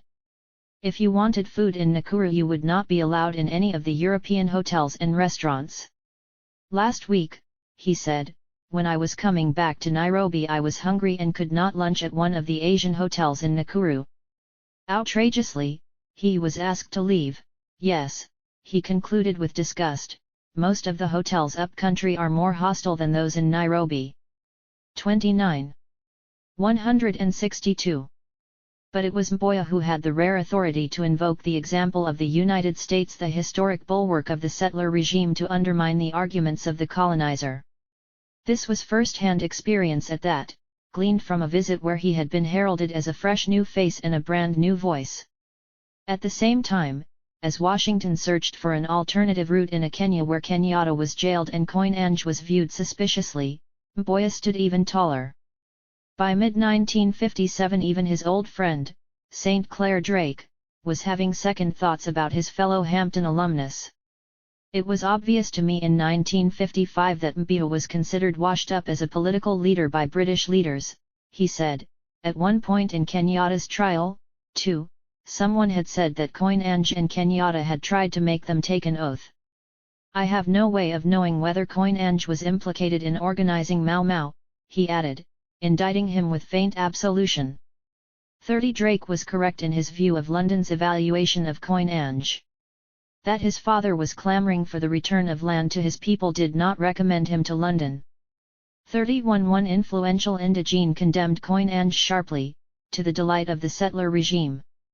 32 The authorities were suspicious when it just so happened that Koinange bumped into Claude Barnett, the leading Negro publisher, when both happened to be at the London office of the Secretary of State for the Colonies. Koinange, once more, was seeking to deliver a written plea from the people of Kenya, 33 a copy of which was passed on to Barnett, who sought permission before citing it. 34 By 1957 when Drake was putting distance between himself and his erstwhile friend, the authorities were mulling whether Koinange should be detained if he returned to Kenya. 35 It was in such a fashion, suffused with skullduggery, that the path was cleared from Mboya's rise. His rise was part and parcel of the altered approach Washington adopted toward Africa in the aftermath of Bandung, Suez, and the 1954 High Court ruling calling for the abandonment of Jim Crow regulations. Once it was thought African Americans should be kept far away from the continent. The new idea was to deploy them there on the premise that they could better ingratiate with and bond with indigenes to the advantage of Washington and to the detriment of the putative allies in Western Europe and the actual foe in Moscow. That is how Maida Springer Kemp, an African-American trade unionist, found herself in Dar es Salaam in the mid-1950s, a launching pad for her development of a deepening relationship with Mboya. A battle-tested anti-communist, she worked with the similarly oriented International Ladies Garment Workers Union. She was surely eclectic, claiming the Garvey movement was essential to her identity, while the veteran U.S. intelligence operative, J. Love Stone, was one of the men I later in life came to know very well. He had a marked influence on me, she said, in terms of widening my horizons of world politics. Irving Brown, another seasoned finagler in foreign climes, was another close friend of hers. She also was friendly with George Padmore, who too had turned toward anti-communism. Thus, unlike Robeson and Dubois who could not obtain passports for travel, she had no difficulty in getting one, which allowed her to disembark in Tanganyika in 1956 as a representative of the U.S. labor movement, which like the ICFTA was disquieted with communist influence in the region. 163. Thus, it seemed predestined that she would meet Mboya, which she did when he was 23. Mboya and her son were peer ages, which made her feel closer to him.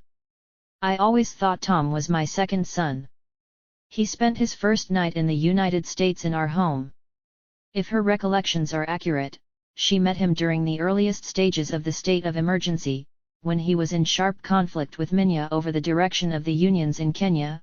If so, her aid and connections along with that of Barry's were no doubt essential in Mboya prevailing. But indicative of the new U.S. orientation that Springer Kemp represented and that Mau Mau, Bandung, Suez, and Little Rock symbolized, she was outraged by the conditions she witnessed in Nairobi. In the mid-50s when I met Tom, she said, preventive detention was still the way of life and Africans had to be off the street by 9 o'clock at night unless you had a pass. A la apartheid South Africa, you could be arrested summarily. I have been threatened with arrest, said this dark-skinned figure, because as I walked down the street, it was assumed that I was an African woman being on the street without a permit. I looked like an African, she recalled, and they took a dim view of this. By law, an African could not borrow money, more than £5 which was the equivalent of $14, while there were no such restrictions on the European community. The purpose of the legislation would be restrictive in order that the African would have to work on the European farm. 36 Her meeting Mboya led to his triumphal first trip to the United States in 1956. 37 Springer Kemp by her own admission was actively involved with bringing Mboya to the United States. After Tom's arrival, she noted chattily, and after he spoke at a meeting that had been put together, he would go home with me. I had a little broken-down Ford which I didn't drive. A friend of mine, the Reverend Dr. Pauli Murray, another leading non-communist activist, drove, as they took Tom to Brooklyn to my mother. And she, like many who encountered the personable Kenyan, fell in love with him immediately. Tom would sit in the backyard writing notes, and doing other things, and she would take him a glass of cold milk and something to snack on. Mboya rocketed into prominence in the United States. He caught on like fire, she said. He has this soft, beautiful face. He was a beautiful black young man, very black young man, she stressed, whose mind was like a sharp sword. 38 He had arrived in the United States at a fraught moment. The Robeson's Council on African Affairs was liquidating, while Negro rights seemed to be heading in the opposite direction.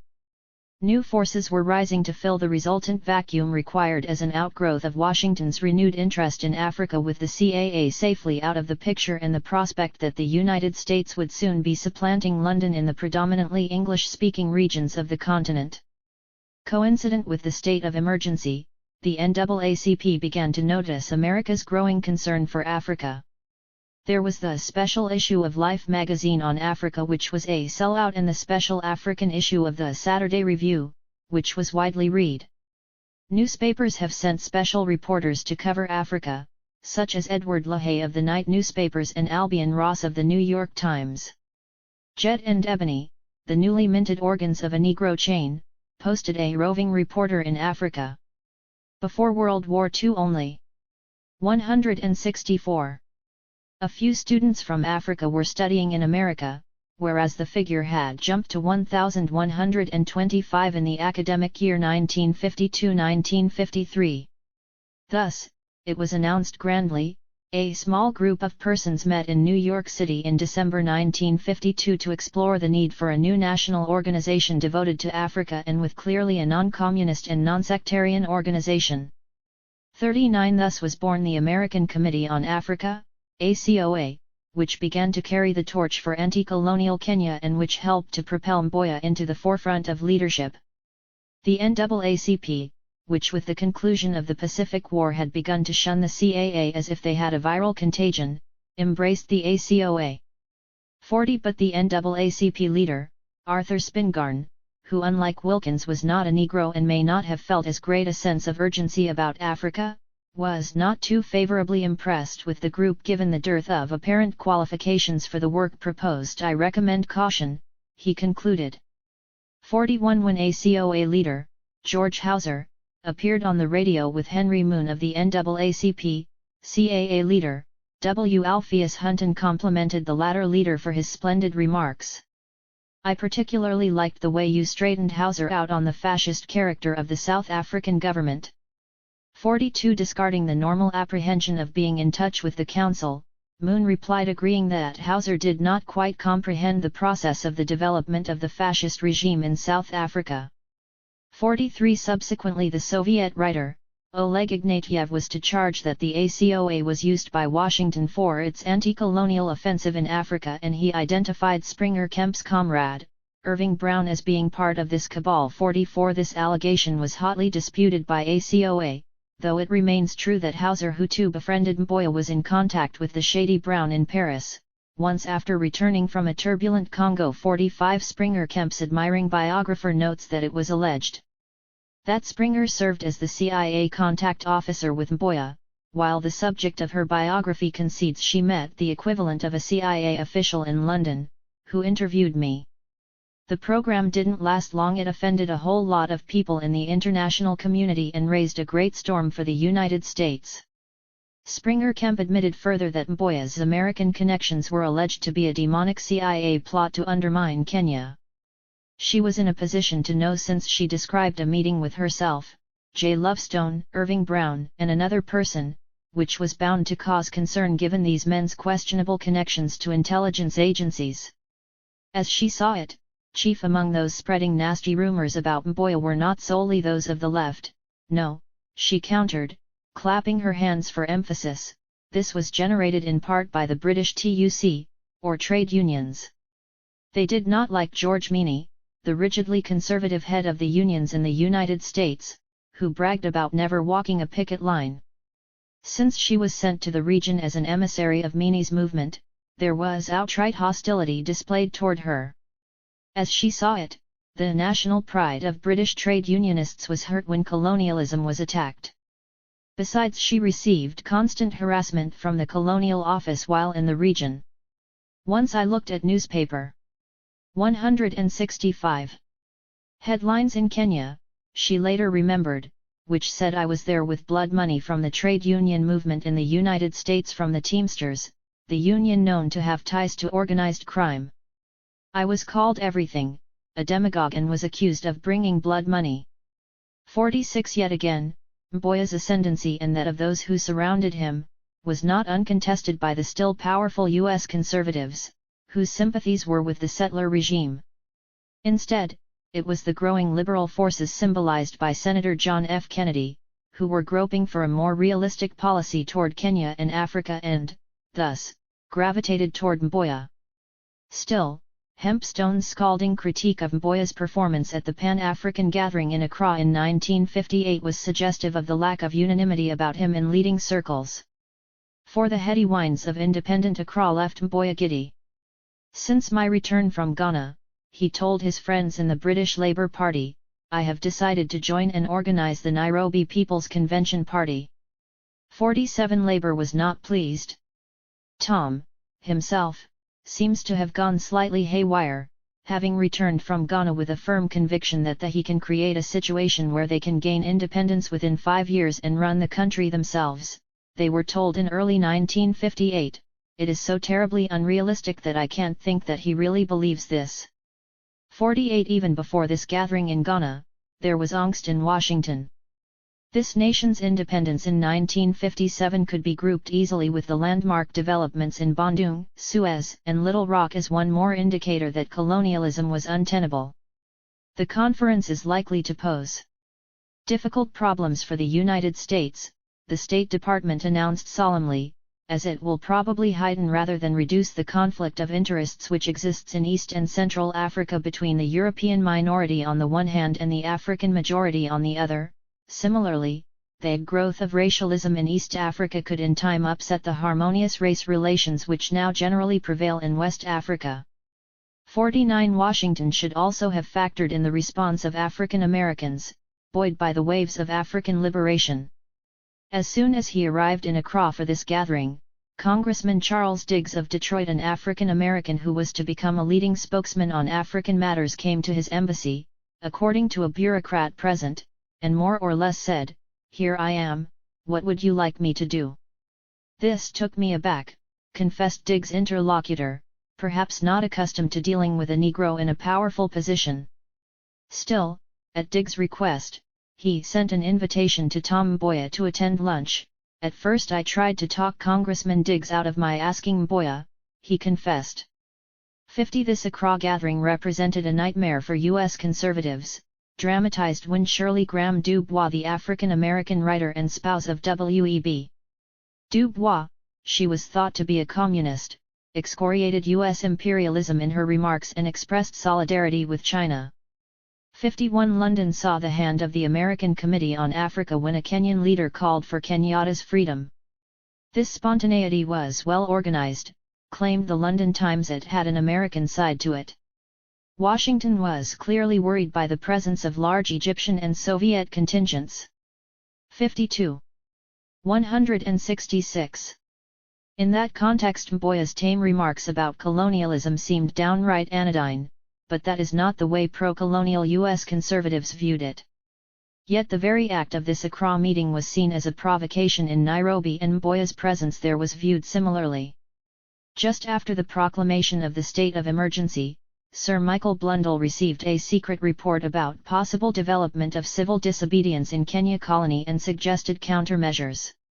Supposedly, a plan of action had been received by the Kenya African Union from Nkrumah's Convention People's Party of the Gold Coast. This plan was discussed and adopted with certain modifications.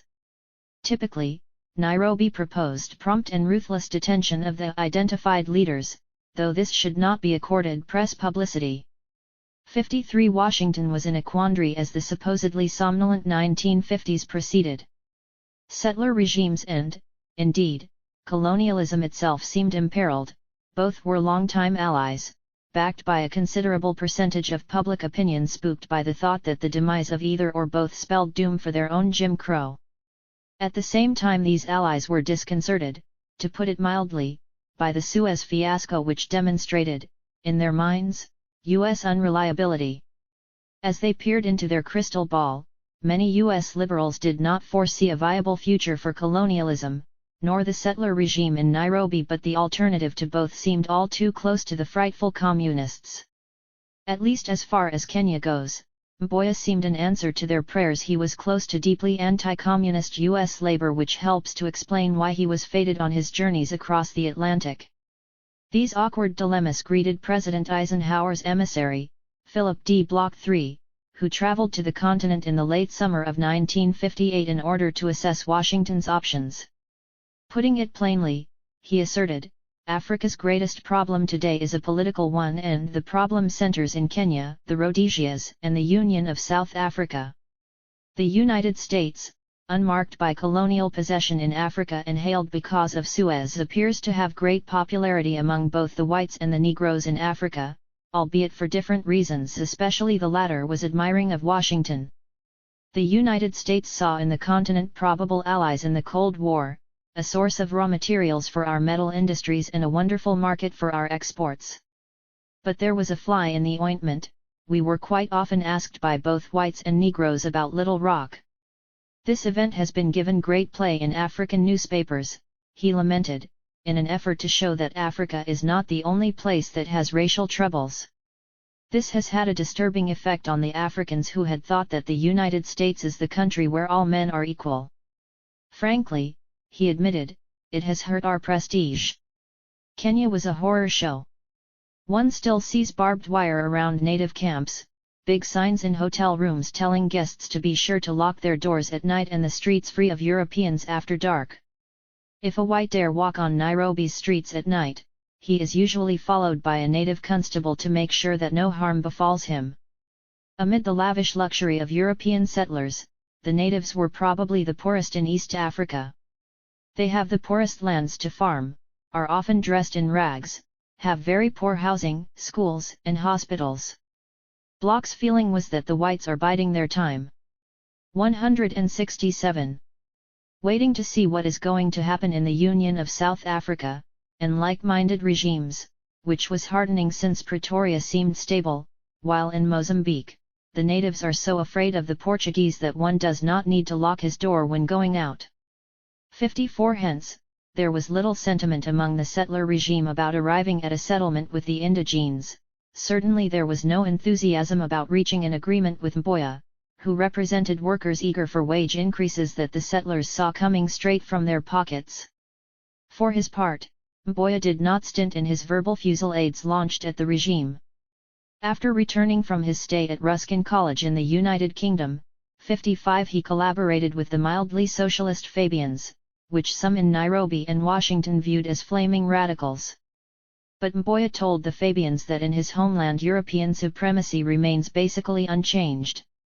In the Legislative Council, the principle of parity has been maintained on the basis of equality between European elected members on the one hand, a tiny minority, and the non-European members on the other, a vast majority.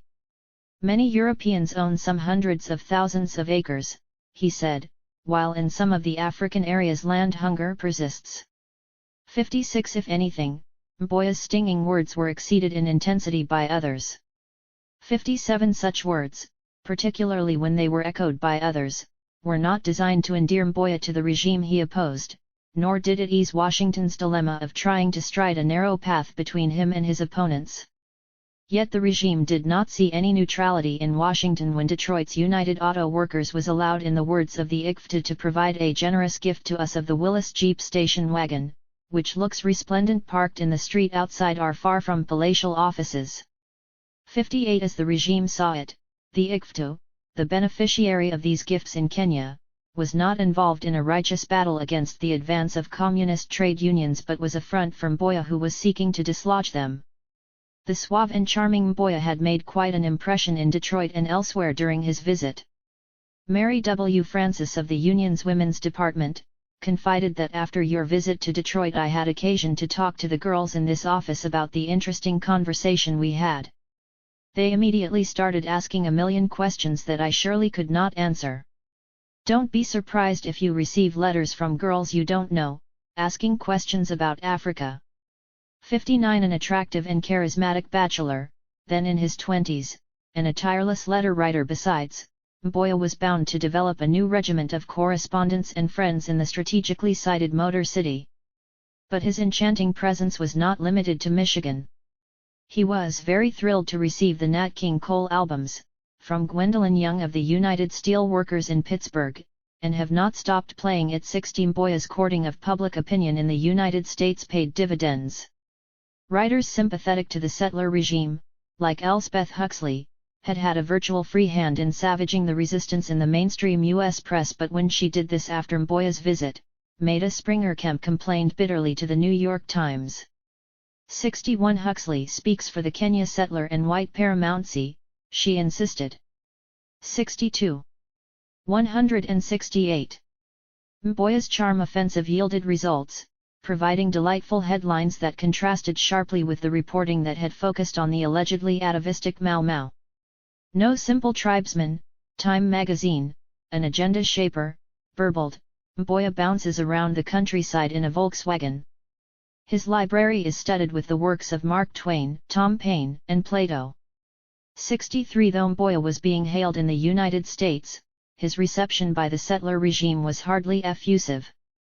They increased their surveillance of him, startled as they were by the crowd that greeted him in August 1957 on his return from a trip to London. There were 1,750 people inside the hall and between 2,000 and 3,000 outside, said Mervyn Collett Manby, the officer who was in personal command of all police engaged in maintaining order on that fateful day. 64 Officer Manby was unimpressed with Mboya and was disturbed with the potential for subversion he was said to represent. The loyal Labour leader was entirely unresponsive to the requests of the police, he snarled, as resentment of police control and hostility was openly expressed. The crowd at the Makadara Hall of some 4,000 persons was the biggest I have had to deal with at these political meetings, he said.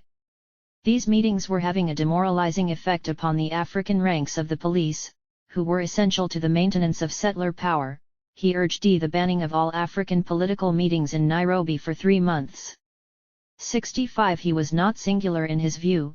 David Newman, the ICFTA representative in Nairobi, knew that there were a small number of my compatriots who have settled here and have established themselves as farmers and who will go to many, or any, lengths to maintain their privileges at the expense of the African population.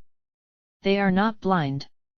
They see the writing on the wall, but you can't call them ostriches because they are too vicious. 66 It was not long before Mboya found himself on trial on questionable charges. Conspiracy to commit a misdemeanor and to publish defamatory material was the allegation. 67 Bwana Tom goes to court on charges of conspiracy and criminal libel. 68 was how Time facetiously portrayed the utterly serious charges.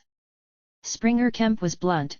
She knew that his counsel is an avowed communist with all of the concomitant implications.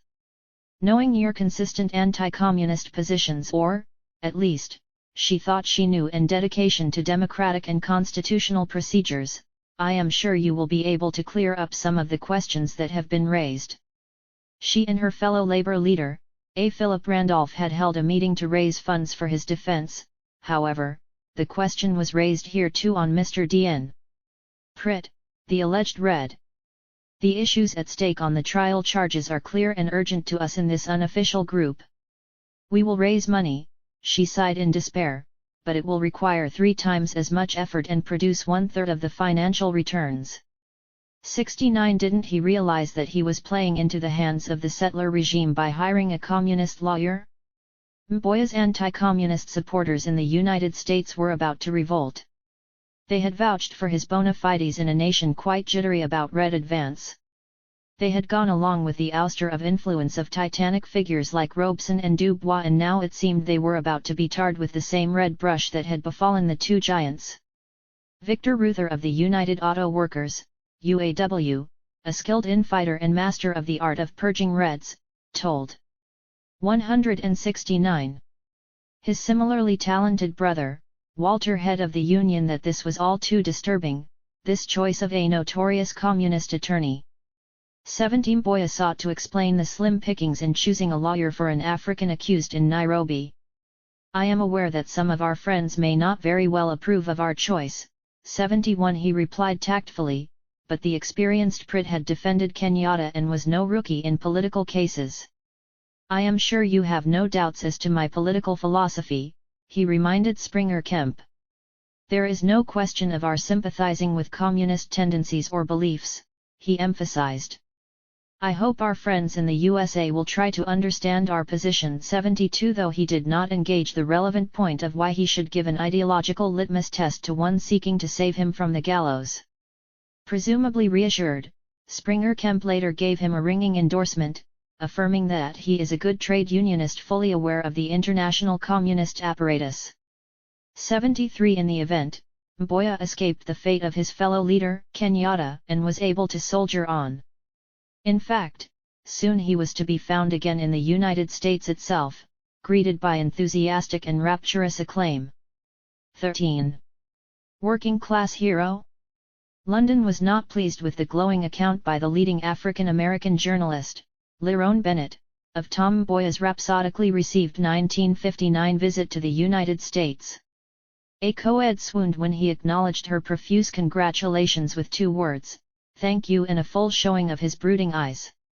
1. It was not inappropriate for London to have paid so much attention to a random encounter, for this vignette was simply symptomatic of a broader embrace of Mboya and through him, a free Kenya. 2. For in this nation that had just been rocked by Little Rock and contained an African-American population then surging toward equality, events in Kenya seemed all too familiarly horrible. Mboya's visit was highly auspicious in that context. The loyal labor leader needed a victory at this point.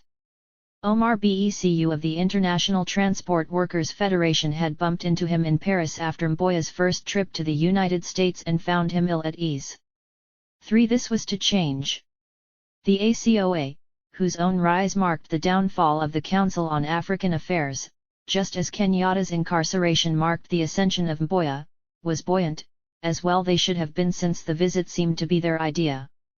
Meeting with U.S. officials in early 1959, their leader, George Hauser, in addition to fingering W. Alpheus Hunton as author of an article in the U.S. Communist newspaper on the controversial Accra meeting, said that he was very disturbed by the image of the United States which exists in the minds of many African leaders. They were highly suspicious of the West and of the United States, and these suspicions have a racial basis. Washington thought these remarks sufficiently moving that they were distributed to all their legations in Africa, for then smoothed the path for Mboya's arrival. Meeting in the spring of 1959, the ACOA leadership proclaimed that Tom Mboya's tour has been an outstanding success. High points included an interview by a panel of Meet the Press, visits with Vice President Nixon, Adlai Stevenson, the Assistant Secretary of State for African Affairs, the Secretary of Labor, Walter Reuther, and George Meany, extended stays in Detroit under the immediate auspices of the United Auto Workers, and in Pittsburgh under the 172 United Steel Workers. There were numerous radio, TV, and press interviews, along with major addresses at Carnegie Hall, the annual Ada Americans for Democratic Action Convention, and much, much more, including a tête-à-tête with the future U.S. President, John F. Kennedy, whose opposition to French colonialism in Algeria had signaled a reinvigorated U.S. policy toward Africa. 5. Almost every one of Mboya's meetings was packed beyond expectations, the ACOA's leader, George Hauser, declared. 2,700 people paid to hear him speak at Carnegie Hall, while hundreds were turned away. 1,000 were turned away at Rackham Auditorium in Detroit. Uber banker, David Rockefeller, arranged a dinner in his honor. A fund appeal on behalf of bringing students from Kenya to the United States was led by Jackie Robinson, the sports star, and brought amazing results. 6. W.L. Woods of the British Embassy in Washington was alarmed. The highlight of the tour, he said, was Mboya's Carnegie Hall appearance, where he was handed a $10,000 check, though he was elated to note that this meeting received comparatively little coverage in the New York press because they took greater interest in the incident created by the fact that Israel had not been invited to a reception. This check was exceeded by the $35,000 he got from the AFL-CIO in Chicago. This was not an isolated case, either, Woods moaned. He could not deny that Mboya spoke to millions via television. His visit will certainly have enhanced the reputation of the ACOA, he admitted in a glum indication of what this might mean for colonialism. 7. Mboya, then unmarried, was residing in the African section of Nairobi in a humble book-crammed apartment, but these unassuming surroundings did not hamper his ability to walk among the powerful. London retained a picture of Mboya on a picket line with Leon Davis, militant leader of the Hospital Workers Union in New York City and known to be close to the Communist Party, though they acknowledged that one of Mboya's boyhood heroes was the notorious Tory, Winston Churchill. That was hardly comforting, since in the same breath, Mboya said Negroes can organize demonstrations and support organizations like the American Committee on Africa in order to undermine British colonialism in East Africa. 8. Vice President Richard Nixon, presumably unconcerned about the negative impact on colonialism, scribbled notes to Mboya, complimenting him on the extremely positive press coverage he was receiving. "I had a most interesting visit with Mr. Julius Nyerere on Friday," said Nixon, speaking in early 1960 of the anti-colonial leader based in Dar es Salaam, "and he spoke glowingly of your leadership in Kenya as well as throughout Africa." 9. For his part, the gracious Mboya told the Vice President, "I will never forget your kindness in driving with me to Howard University, where the loyal labor leader's remarks were received enthusiastically." 10. James D. Hughes, Nixon's chief aide, acknowledged in May 1959 that the Vice President had a most interesting visit with Mr. Tom Mboya last week. 11. The overly busy Vice President, then campaigning to be President, still found time to tell Mboya, "How sorry I am that I was not able to see you during your recent visit." 12. Mboya had bipartisan appeal. Impressively, both Nixon and Walter Reuther of the UAW, a leading liberal, both were impressed with Mboya's maturity and broad understanding of world problems. 13. 173.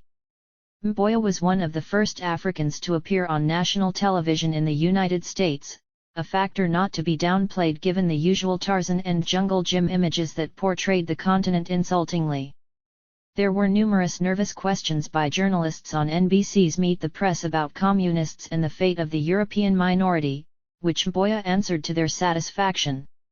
He parried the former inquiries by observing that desegregation battles in the United States, for example, Little Rock, had been very bad publicity for Washington, not least in terms of Cold War calculations. 14. The fear of communists and nervousness about London were effective shields from Mboya.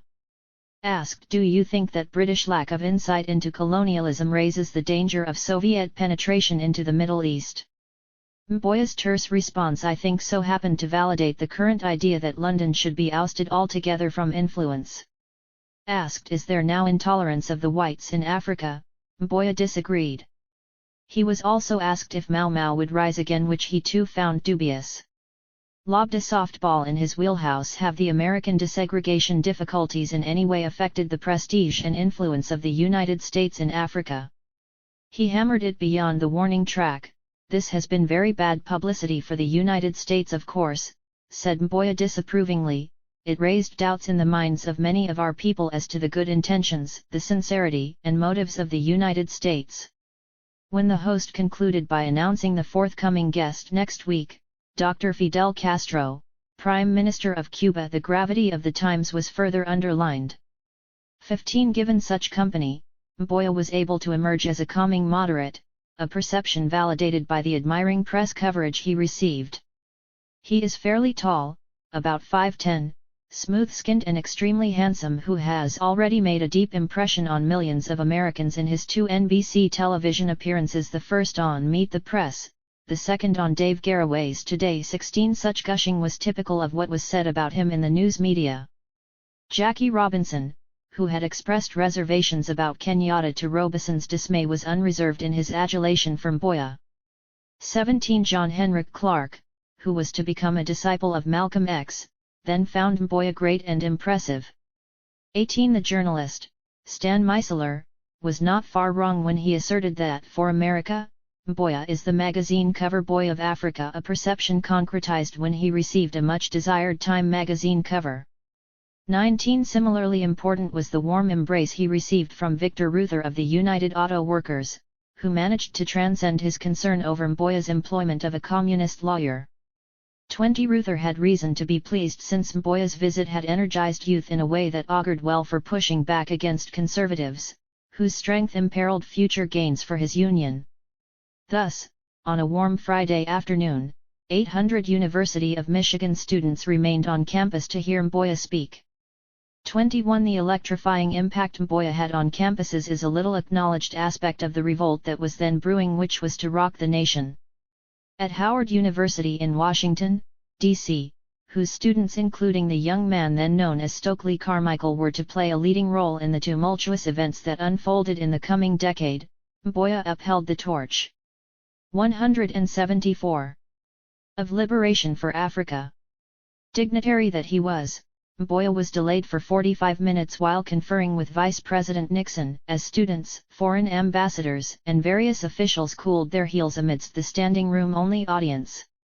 But the stormy applause that greeted his words suggested that his tardiness was not miffing. 22 What made Mboya so popular at a place like Howard was his willingness to add ballast to the emerging struggle for equality in the United States itself. The struggle of the American Negro for civil rights is the same struggle of the African to end colonialism. We feel that we have a common enemy on a common front. This also had the added advantage of giving heft to his own movement for liberation, since it was evident that Jim Crow would have to go. The only reason America is morally ineffective in world leadership, said Mboya, is because she has a domestic disease. How can the United States ask the Prime Minister of South Africa to stop apartheid? The Prime Minister's answer is simple: go back home and deal with Mississippi. Sensitive remarks Nairobi thought worthy of retention. 23 At a confab of the liberal anti-communist Americans for Democratic Action, Mboya's words were greeted warmly. He took a swing at the popular writer Robert Ruark, a chief interpreter of Africa for the United States, because of his poison pen sketches of Africans as primitive savages. But he kept returning to the pressing domestic concern of the United States that intersected with Kenya's own struggle. The segregation problem, he concluded, is another thing which deserves your urgent attention. 24 Rather deftly, Mboya recognized that by speaking of the Negro he was indirectly speaking of Kenya while aiding the long-term goal of enhancing the strength of this U.S. minority, which in turn would push for the liberation of Kenya. 25 It is doubtful if before or since a foreigner has spoken so frequently and received so much attention when addressing the United States' most malignant domestic problem. Further, Mboya may have brought as much attention to South Africa as any who had visited Washington, for his repetitive theme was, how can America condemn apartheid in South Africa with a Mississippi in its own backyard?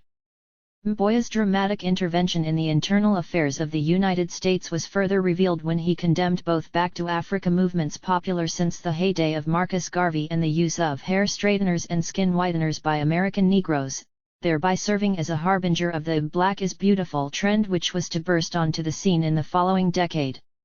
26 Mboya's visit marked not only a turning point for the lengthy struggle to liberate Kenya, it also served to hasten the ouster of colonialism from the continent as a whole. What had given Mboya's visits and words a sense of urgency was the perception that the United States could be falling behind in the ongoing contest with Moscow. The orbiting of Sputnik was pointed to in this regard, with the fear emerging that rockets from outer space could soon be raining down on Washington. A. Philip Randolph, the leading Negro trade unionist, reflected this concern when he told the ICFTO leadership that certainly it should be obvious that the Russian leaders consider Africa a primary target for their penetration and work. 27. 175. If the United States of America and especially the AFL-CIO do not bestir themselves and become deeply involved in the struggle of the African people for independence and freedom, warned A. Philip Randolph, repeatedly the swelling tides of African nationalism may run away from Western democracy towards Russian communist totalitarianism. 28 Springer Kemp concurred wholeheartedly. 29 Walter Reuther of the UAW echoed these nervous sentiments. 30 As a result of these worries, goodies flowed into Nairobi as an outgrowth of Mboya's journey. The dictaphone he received from Chicago ensured that the peripatetic Mboya would continue to be in close contact with all the new friends in North America he had gained. 31 I was also very happy, Mboya told a UAW official, that you successfully arranged for me to meet a number of leading Negro personalities, and this was no exaggeration. 32 Even before Mboya's arrival, A. Philip Randolph had come to Nairobi bearing a check for $35,000.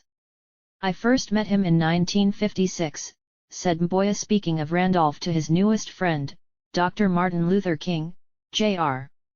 Today in my office I have a photograph of myself standing between George Meany and the railway labour leader. It was an exciting meeting, said Mboya speaking of Randolph, for at the airport, many of my countrymen had come to bid me farewell. 33 This picture, and more so, this gift, was an indication of Mboya's ever closer relationship with Negro leaders. The important publisher, Claude Barnett, now in his corner, reminded the loyal labor leader that not least due to Mboya, American Negro newspaper concern in African affairs has multiplied this past 3 or 4 years, 34 that is, from the time of Mboya's first visit in 1956. Barnett was involved in recruiting American Negro staff for service in Africa by 1948-35, and according to the Rockefeller Foundation was very much concerned with the efforts of leftist groups to drive a wedge between Negroes and whites in this country and in Africa. 36 It seemed that Mboya's office had become the unofficial government in Nairobi. Even Louis E. Rosen of Ringling Brothers, Barnum and Bailey Circus, asked the loyal labor leader of all people for aid in beefing up his enterprise. 37 Perry Hansberry of the noted Chicago family that produced the celebrated playwright, Lorraine Hansberry, wanted Mboya's aid in importing monkeys from West Africa for the purpose of manufacturing Salk vaccine. 38 It was not readily apparent how Mboya could help here either, but as the face of Africa in North America, his office in Nairobi was also thought to be the informal headquarters of a continent. Sensing which way the tides were surging, the settler regime sprung into action, working overtime to discredit Mboya. He had made a whopping 100 speeches in a mere 37 days, had shaken numerous hands and rubbed shoulders at many receptions in the United States. Yet when he returned home he was treated like a criminal, subjected to a 2-hour search at the airport with various papers confiscated. 39 Mboya, who had begun his working life as a sewer inspector, may have thought that his early working life prepared him well for the sliming he was to receive. 40 Since my return, Mboya told Walter Reuther, the local press have engaged in a war against me and the sympathetic friends I have in the United States. Why? They feel I was given too much attention, he said. 41. 176. Even before he had landed back in Nairobi, the appropriately named League of Empire Loyalists was denouncing him in the local press because of his alleged cataract of untruths, distortions, and omissions. 42 In Nairobi it was thought to be discrediting to note of Mboya that until recently his home had no electricity and no telephone, and to underscore that he considers himself a socialist and the Nkrumah of East Africa, not to mention a lounge-suited Luo tribesman. 43 An official at the authoritative East African Standard dismissed Mboya as a young tyrant in the making. He is clearly a dictator by inclination. Mboya, it was said with acidity, skates around the suggestions of communism, which was a revealing habit indeed. 44 There was apprehension since Mboya's visit, given that he was seen as the face of Africa in a major power was having regional ripples. U.S. diplomats in Dar es Salaam noticed that newspapers there, including the English and Swahili press, have given front-page publicity daily to the current visit of Mboya. The governor there, Sir Richard Turnbull, remarked glumly and without earlier conversational connection, that he was troubled to see the publicity given to Africans like Mboya, and especially disturbed to see such people as Eleanor Roosevelt associating with him. 45 There were consoling aspects of the Mboya visit, as the colonizers perceived things. When he spoke at Harvard there was a rather paternalistic remark from the principal professor in African Studies terming him an intelligent young boy. 46 Even a devotee of the AFL-CIO reportedly told the anti-communist labor journalist, Victor Riesel, that this group, which hasn't done much about civil rights in the last few years, keeps its conscience clean by condemning colonialism in Africa. But those boys don't know anything about Africa. 47 Yet London was not happy with the warm reception Mboya received. Sarcasm was wielded in response. Large sections of American do-gooders who feel a vacuum now that the British have stopped being nasty to the Irish, the Indians and the Israelis have now turned to Africa. The recommendation in response was that a sponsored speaker or two on this subject would be a good investment. 48 Rapidly a secret plan was put in motion to dispatch the urbane Sir Michael Blundell to the United States, so that he may do something to counter the adverse propaganda Kenya expects from Mboya's visit. 49 Sir Michael had the requisite sarcasm to take on this task. As British colonialism was being compelled to withdraw, every one of them, he said speaking of US nationals, is metaphorically rushing forward with a packet of tea in his hand to cast into the waves of the nearest seaport Mombasa, Lagos, or Dar es Salaam, in emulation of the Boston Tea Party. He stressed, Americans wish to pose as the friends of all undeveloped countries and those still under colonial rule. The British alliance with its conjunctions was embarrassing to them, and, coupled with their own emotions over the issue, led them further on the path of encouragement for nationalist movements than perhaps was wise. Sir Michael was unsparing in his critique of Washington. He thought that since they were competing with the Russians for support, they were anxious to direct attention away from their own racial problems and disorders. Curiously enough, although most Africans are aware of color discrimination in America, 177, and a number of them have been exposed to it when on visits to the United States as guests, they do not seem to be disturbed by it. Naturally, he was contemptuous of Mboya, who he sought to undermine more than once. Americans in their emotional way saw in him a projection of George Washington and overflowed with sympathy and help as a convenient method of demonstrating that the Negro problem in their own country did not exist. 50 Now perceived as Washington's man, Mboya correspondingly was derided by those more friendly to the colonizing power. John Hatch of the British Labour Party chided him about criticisms he supposedly made about his organisation 51 and upbraided the Kenyan leader because of his suggestion that you would propose the policy of abolishing all communal seats, the creation of a common roll with universal adult suffrage and the exclusion of all reserved seats for Europeans. 52 The open prosperity of Mboya was alleged.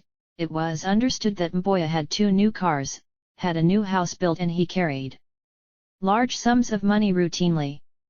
53 While London and Nairobi were deriding him as a veritable puppet of the Yankees, a highly regarded British newspaper reported prominently the supposition from Cairo that he was actually a British stooge. 54 For his part, Mboya was thoroughly disgusted with the ICFTU and particularly her recent interference with the AFL-CIO program. The European-based ICFTU, he thought, take us for granted, and as he saw it was willing to be manipulated against the US-based federation. 55 London's TUC in turn found the Kenyan unions to be in one hell of a mess and Jim Berry of the US-based packing house workers, who was sent to help these unions came in for his share of criticism from Britain too. 56 Mboya also was seen as part of the problem by the TUC. Tom is much too clever, was what a leader of the powerful Mombasa dock workers reputedly told them. It is never possible to know what Tom is doing. Consider that the loyal Labour leader was an official of the Kenya African Union but he wasn't detained when everyone else was. Surely you aren't suggesting that Tom was involved in Mau Mau, was the response with the reply being a brisk laugh and the remark, of course he was. 57 Since the ICFTU reportedly saw the entire idea of Mau Mau as a fabrication deliberately exploited to smash the young African trade union movement, this allegation about Mboya's reputed membership in Mau Mau was not intended as a compliment. 58 Mboya lined up with Springer Kemp, Randolph, and the African American labor leaders that included George McCrae against the ICFTU leadership and the TUC, perceived as much too protecting of the colonizers. As McCrae saw it, these latter two groups, it is true, were unequivocally opposed to the spread of communism in Africa, which was admirable, but they also dread and oppose the growth of American influence anywhere in Africa except Liberia, Egypt, and perhaps Ethiopia, neither of which were colonies. As McCrae viewed things, his old CIO president, Walter Reuther, could hardly be trusted either on this matter of independent action in the field of international affairs, perhaps because of his own differences with George Meany, the portly and balding cigar-chomping plumber, and the top AFL-CIO leadership. 59. 178. The ICFTU strenuously objected to the AFL-CIO idea of training African trade unionists abroad, for example, in the United States. This was not because of fear of U.S. influence and advantage, said C.H. Millard, the ICFTA director of organizing, but because when Nigerian laborers were sent to Britain for training, they joined management upon their return home. They tended on their return, also to concern themselves more with political developments within their countries than with the trade union movement. Thus Mini's decision to allocate $50,000 for work on Africa runs counter to his own policy of unreserved support for the ICFTA, particularly since U.S. labor is the largest and the wealthiest of all of our affiliates. Kenya needed help but not the kind Mini was proposing. 60 George McCrae begged to disagree with the ICFTA. "I am an American of African descent," he said proudly, "and the peculiar African-American relationship which is represented in me as a person has never failed to arouse immediate interest," in Ghana where he was then on assignment for U.S. labor. Establishing his credentials further, he underscored that my associations with labor leaders and their followers are constant and quite close, having shared their beds or mats, ate their chop, and all the rest. I am usually queried about the treatment of our people in the United States, and I have also emphasized the need for the two great branches of African people on the continent and in North America to develop as an organ of the free world. But the ICFTA, he thought, had done little to arrest red advance. Thus, this Brussels-based entity should be pushed aside since we, meaning the United States, were respected, trusted, and admired in this part of the world. Moreover, the Africans want to be associated with us. 61 Perhaps not surprisingly, at the moment when Mboya's popularity was ascending, an opponent rose at home to challenge him. He had developed potent enemies in London, in Nairobi, and even in the United States itself, where his stern opposition to Jim Crow and stinging rebuke of the settler regime were not accepted favorably by all.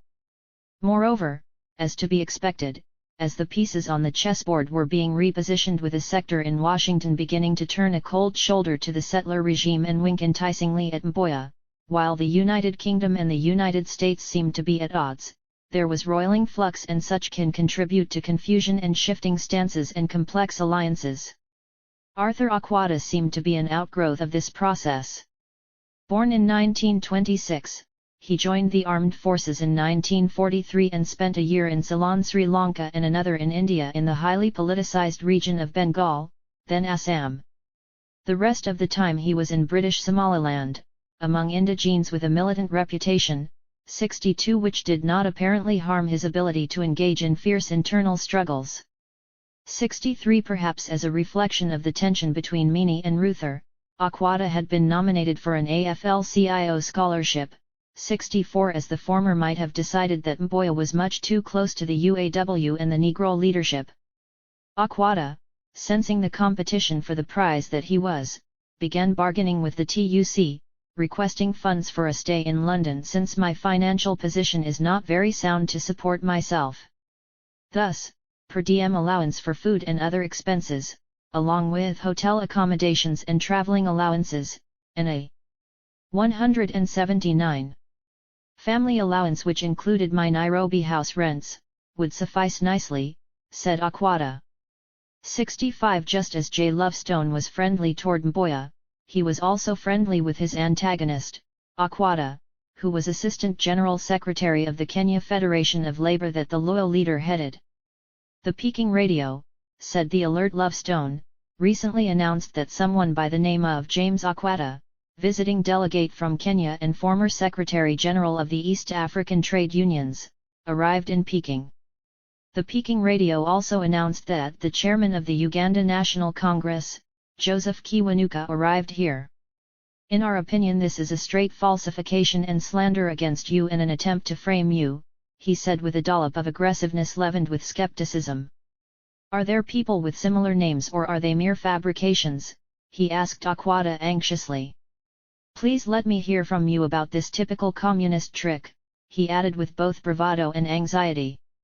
66 But unlike Mboya, Akwata was not the most determined correspondent, or, perhaps, he was playing a double game. I simply cannot account for your not answering any of the letters which I have sent you, Lovestone told him with disgust.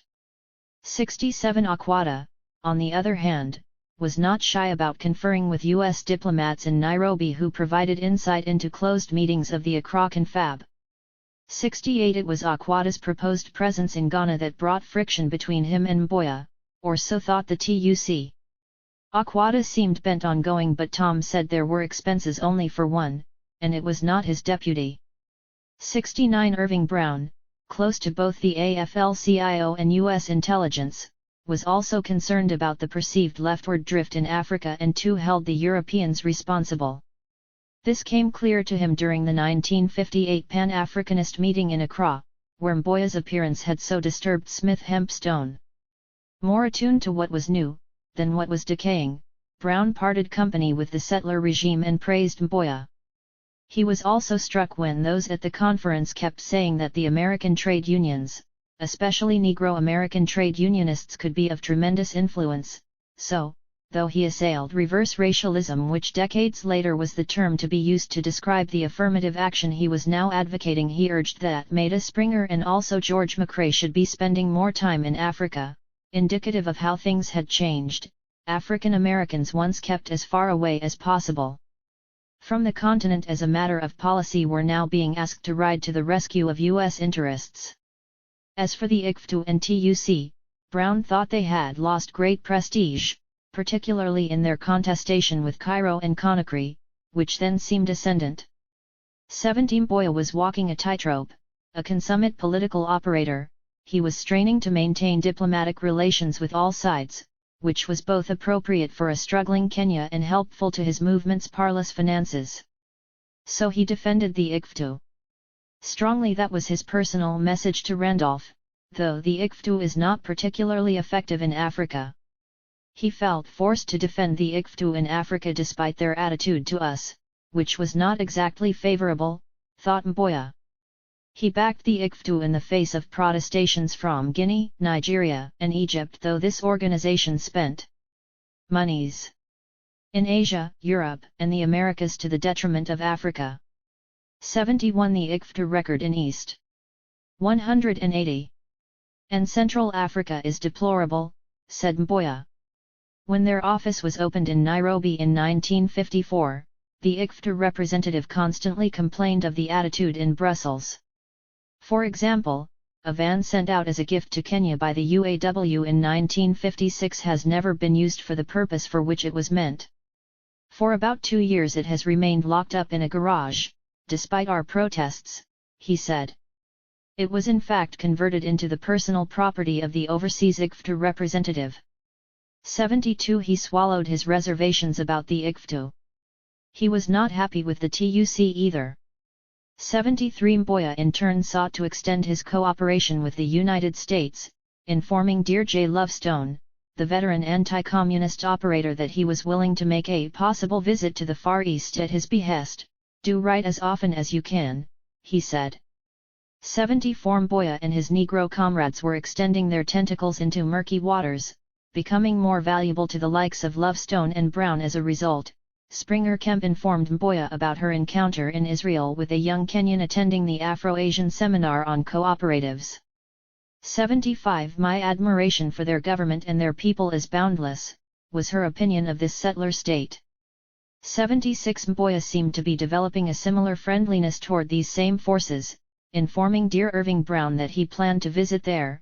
Washington's satrap, Liberia, was going to pay for my ticket to Monrovia, which would not be viewed kindly in Accra, where this state was seen as unfriendly. 77 Liberia was lining up with the United States and, seemingly, Kenya, against Egypt and Ghana among others, as the latter pushed for a strong Pan-African labor grouping. 78 The possibility of an independent Pan-African federation with all its consequent opportunities for communist penetration, said a U.S. diplomat in Accra, has for some time been a source of intermittent worry for the ICFTU. 79 Left unmentioned was how such a federation could have boosted the atrocious wages and working conditions that were the continent's hallmark. When one U.S. emissary visited Liberia, Ghana, Nigeria, Kenya, Uganda, Ethiopia, and Tunisia in late 1958, suggestive of the continent's underdevelopment, he did not see a sharp tool being used by the people. 80 To be fair, there was much more that could have been done to improve African American wages too. When an Eisenhower emissary went to Accra, he noticed that a maid there received $28 a month and takes care of 5 rooms, while her counterpart in Washington received $40 a week while attending to 16 rooms at the posh Shoreham Hotel. 81 Given the considerably lower prices in Accra, arguably the African maid was better off than her hard-pressed African American peer. As the settler regime saw things, it was they who were being pressed on all fronts, with even their erstwhile ally in Washington seeming to defect to the opposition. The palpable threats, said Nairobi, included communists, Arab nationalists, and Pan-Africanists, not to mention the Afro-Asian movement symbolized by Bandung. These were not 4 distinct threats but must be considered cumulatively since there was a growing tendency toward coordination of effort in practice, suggested by a Soviet tactic to support the other 3. China, being a wholly colored nation that has thrown off a foreign and white yoke, was in a class by itself. The Egyptians had launched a massive campaign in subversion and propaganda through Cairo radio and this African 181 capital had begun to shelter a range of nationalist groups from most African territories, including Kenya.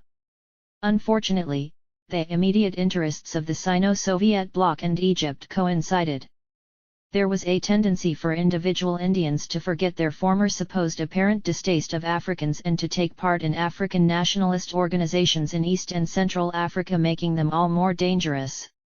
Several have strong communist connections and are bound to exert influence disproportionate to their numbers. Strikingly, this colonialist differentiated Pan-Africanism from other threats, perhaps mulling over Padmore's lurch toward anti-communism since it was in itself not necessarily hostile to British interests. 82 The problem for the settler regime was that their longtime backers in London and Washington were not necessarily united.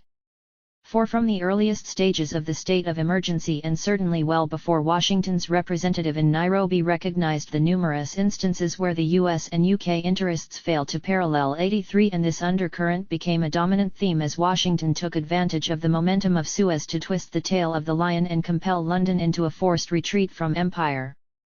But London also recognized that attitudes in the United States were not monolithic, as the Little Rock controversy surely demonstrated.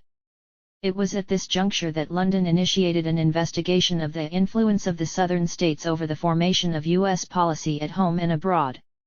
Dixie, it was reported, had for long enjoyed far more influence over the formation of U.S. policy than has been warranted by their intrinsic importance, and they, until fairly recently, exercised it in a manner generally favorable to our interests. It was not clear how long this would last as Negroes were empowered. The Negro question has also had an important bearing on the South's attitude. In consequence, they are more hesitant than other Americans to criticize other countries' behavior. In particular, they are relatively unconcerned by colonial problems, because they are accustomed, unconsciously at least, to the idea of one race dominating another, and do not, like other Americans, regard it as something inherently evil. 84 As during the U.S. Civil War, there were powerful interests, most notably abroad, who seemed to have a material interest in the perpetuation of the more horrific aspects of white supremacy. Unsurprisingly, when it seemed as if the United States was stepping away from Jim Crow, voices in Kenya began to complain. As the UAW became one of Mboya's biggest boosters, the Nation, one of Nairobi's leading organs, charged that this union was a hypocrite, allowing discrimination against its Negro members in the former slave South. 85 This was inaccurate, complained Victor Reuther in return. 86 The columnist in question begged to differ. 87 Citing the words of the Venerable A. Philip Randolph in Time 88 to substantiate his viewpoint. When Walter Reuther began to carp about British colonialism in Africa, Leslie MacDonnell of Vancouver, British Columbia, sought to draw your attention to conditions in your own Southland, also to the fact that Uncle Sam has not led an altogether blameless life, pointing to the Panama Canal and the seizure of Texas among other shameful incidents. 89 The Nairobi press also took umbrage when Mboya received funds from the AFL-CIO. The Yankee dollar, wheezed the Sunday Post, did represent all. 182. The filth and lack of civilization revealed by the McClellan Committee, which is investigating American trade unionism, which was a racket. It is proved to be synonymous with murder, graft, thuggery, extortion.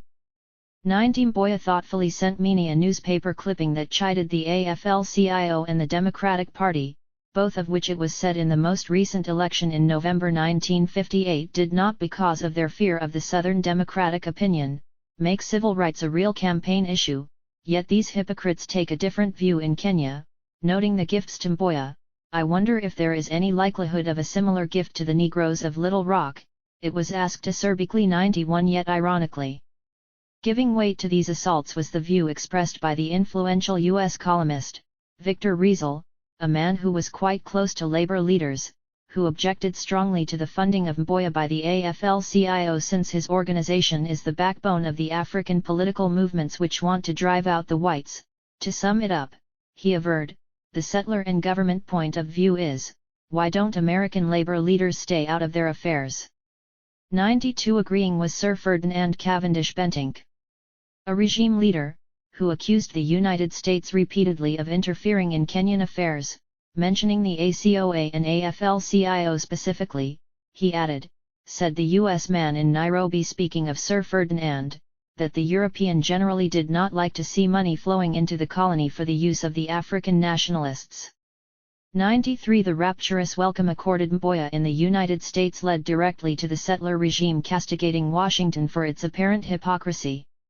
Speaking in early 1960, the Consul General in Nairobi reported disgustedly that today's East African Standard is a real humdinger, with articles dealing with the racial difficulties in the South over the color bar, while yesterday's was almost as bad, with an item on the nationalist Chinese Consul General in San Francisco who is having difficulty moving into a white neighborhood.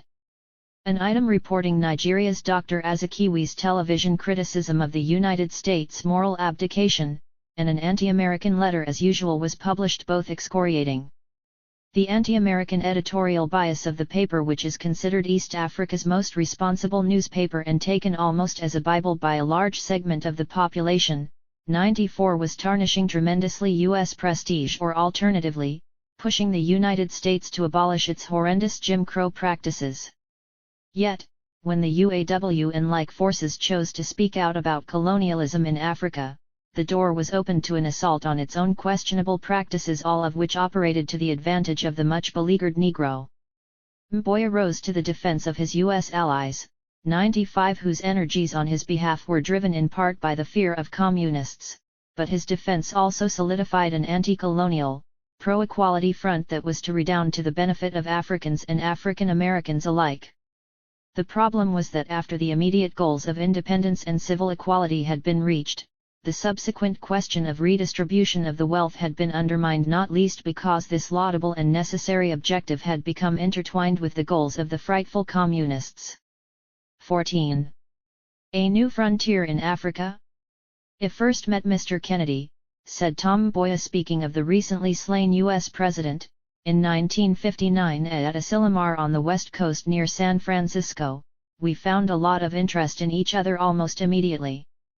This friendliness was vindicated when Kennedy's foundation provided ample funding for an airlift of young men and women from Kenya to the United States in order to study in colleges and universities." Mboya then visited the Kennedy compound in Hyannisport, Massachusetts, and amid the graceful affluence of Cape Cod the two sophisticated politicians hammered out a deal whereby a hefty $100,000 would be donated for this edifying purpose. Kennedy wished this donation to remain very private. He had yet to be elected president. With JFK's ascension, concluded Mboya, it was the beginning of a completely new era in our foreign relations with America, one what a Kennedy booster could well term a new frontier in Africa. With Bandung, Suez, then the rise of an independent Africa signaled by Ghana, all occurring in the context of a changed role for African Americans marked by Little Rock, it was clear that U.S. policy toward colonialism would have to change dramatically. The United States was scrambling to adapt as well because of the perceived challenge from Moscow, which for example had its own scholarship program for young Africans, later symbolized by the establishment of Patrice Lumumba University in Moscow. Mboya was able to play effectively on these contradictions, though his increasing closeness to Washington left him dangerously exposed at home, where memories of this nation's sweeping white supremacy and closeness to the settler regime were not easy to forget.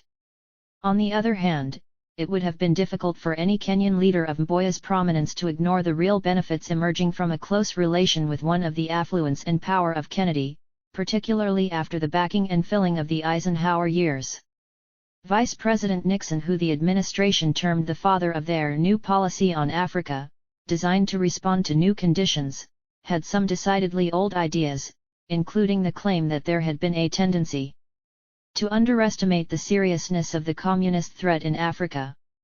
In a novel approach, the vice president predicted the communists will clothe themselves in Islamic, racist, anti-racist or nationalist clothing.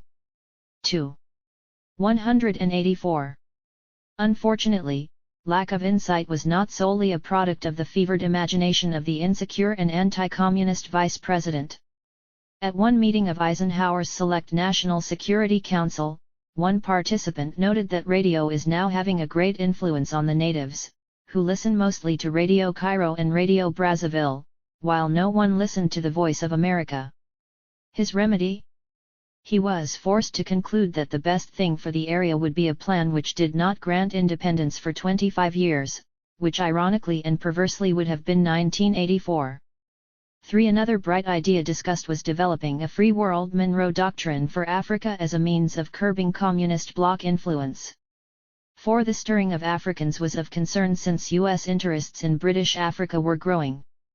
Thus, in search of newer thinking, Eisenhower commissioned a report on foreign economic policy for Africa south of the Sahara, which was a recognition that this continent had not been given the attention it merited, despite or perhaps because of the attention given to the settler regime in Nairobi. Most likely, this increased attention to non-Kenya Africa reduced whatever diminishing leverage held by the Nairobi regime, for it deflected attention toward other regions as it helped to convince that the future of this regime was unclear at best. This was reflected in the Commission's predicate that only Ethiopia and possibly Somalia in the north and the Union of South Africa have security importance at this time. Kenya was unmentioned. It was also emphasized that in some areas, American corporations have embarrassed our international relationships by practicing racial segregation, which could easily be interpreted as a slap at Nairobi. The president's hand-picked emissary, Clarence Randall, made his way to southern Rhodesia, a segregationist colony similar to Kenya. 5. It was estimated by the administration that American private capital totaling £25 million has been invested in the Rhodesias and Nyasaland up to 1956. Practically all of this money went into mining and most of it into copper mining, though chrome, asbestos, and lithium have attracted substantial sums. There was also an abundance of unskilled labor obtainable from the African reservations, who had proven to be excellent factory workers, not necessarily good news for U.S. workers who might come into competition with them, but excellent news for those that employed them. Yet the fear of eventual racial troubles must be some impediment for investment, it was said, though more symptoms of potential trouble were evident in northern Rhodesia and in Nyasaland than in southern Rhodesia. The problem for Nairobi was that unrest in the region tended to spread like a new fad, as suggested by the bunches of nations that surged into independence in 1960, then 1963. 6. Hence, the White House could not be indifferent to problems in the Rhodesias that could easily be manifested in Kenya. When journalist Victor Riesel arrived in Salisbury in 1959, he was surprised to find Hollywood movies starring June Allison and Ann Sheridan in theaters, indicative of the popularity of U.S. cinema in the region. In Kenya he had noticed the film Johnny Belinda starring the ex-spouse of Ronald Reagan, Jane Wyman, and Gene Eagles featuring the latest 185 blonde bombshell, Kim Novak. He also pointed out that the natives like action films, but when the paleface is killing the Indian, that's not so great because the Africans identify with the primitive side. 7. Thus, when Julius Nyerere of Dar es Salaam threatened a boycott of Hollywood movies exhibited in the region by South African companies, due to their racist policies, he was taken quite seriously. "We are sick of contributing money to the South African government to buy guns to shoot our brothers and sisters," he was reported as declaring. Tantalizingly, Nyerere provided a comfortable exit for Hollywood as he sent a shot over the bow at regional racist regimes suggesting that distributors in America handle their firms through an East African firm. 8. As so often happened, the idea then spread to Salisbury, as Asian and colored communities were loaded for bear when it came to segregated movie houses, which were controlled by U.S. interests and allowed separate toilet facilities. 9. Clarence Randall was quite concerned about the impact of these events. 10. This had a profound and detrimental effect on the standing of the United States in that part of Africa, he said, and it will be a long time, in my opinion, before these effects have been overcome. 11. But Washington had to then confront a powerful and politically connected U.S. company, 20th Century Fox, which was loath to challenge domestic norms that might compromise their short-term profit-making. "We must be extremely cautious in handling this racial question," said a company official in Johannesburg, "and we do not think it wise for our interests to do anything that may be interpreted as introducing alien policies and disregarding local government and custom. We would rather have the government work with us," it was added piously, "than the few that think conditions such as they exist can be changed overnight." 12. Foggy Bottom was upset that the chief executive of this Hollywood firm, Spiros Skouras, was so short-sighted and was not yet prepared to do anything about the problem. 13. Skouras was unapologetic. 14. Washington, which quite rightly, had a broader view of U.S. interests beyond a quarterly profit report, then had to consider postponing a Navy cruise to Africa, slated for a stop in Dar es Salaam. 15. Not the desired message at that time. Randall concurred. 16. When Randall suffered a mild heart attack and wound up convalescing from coronary thrombosis, it was unclear to what extent his anxious reaction to the policy dilemmas he had to confront had driven his predicament. 17. Kenya was proving to be an ever larger problem with every passing day, for as Africans marched toward liberation, policies and norms that theretofore had not seemed controversial, now were serving as a hindrance to the execution of U.S. foreign policy. This was not what Nairobi wanted to hear. Yet, Nairobi was not blind and could see that there remained a powerful lobby and influences in the United States on their behalf. At the same time that complaints were emerging from the State Department about segregation in Salisbury, this same agency chose to hold a major conference of their personnel in Africa and Europe in, of all places, the capital of colonized Mozambique. Thus, rather than focus on the anti-colonial demand, the environment almost demanded they reassure the colonizer. 18. 186. Washington was pounding for entrance on an open door. They knew or should have known that what was at issue was not driving the European into the sea but ending colonial rule by Europeans. The former idea was just a way to stoke hysteria to bar the latter inevitability. Time at this Mozambique meeting would have been better spent contemplating what Washington knew was one of their chief challenges: how to deal with Nkrumah's Ghana, particularly its ambition to forge a continental trade union federation. In addition to the lingering disputes involving Kenya between the AFL-CIO and ICFTU and between Mboya and Akwata, could be added another, that between Mboya and Nkrumah, at least that was Washington's view. The two symbolized the radically different range of choices faced by the United States in the wake of Suez.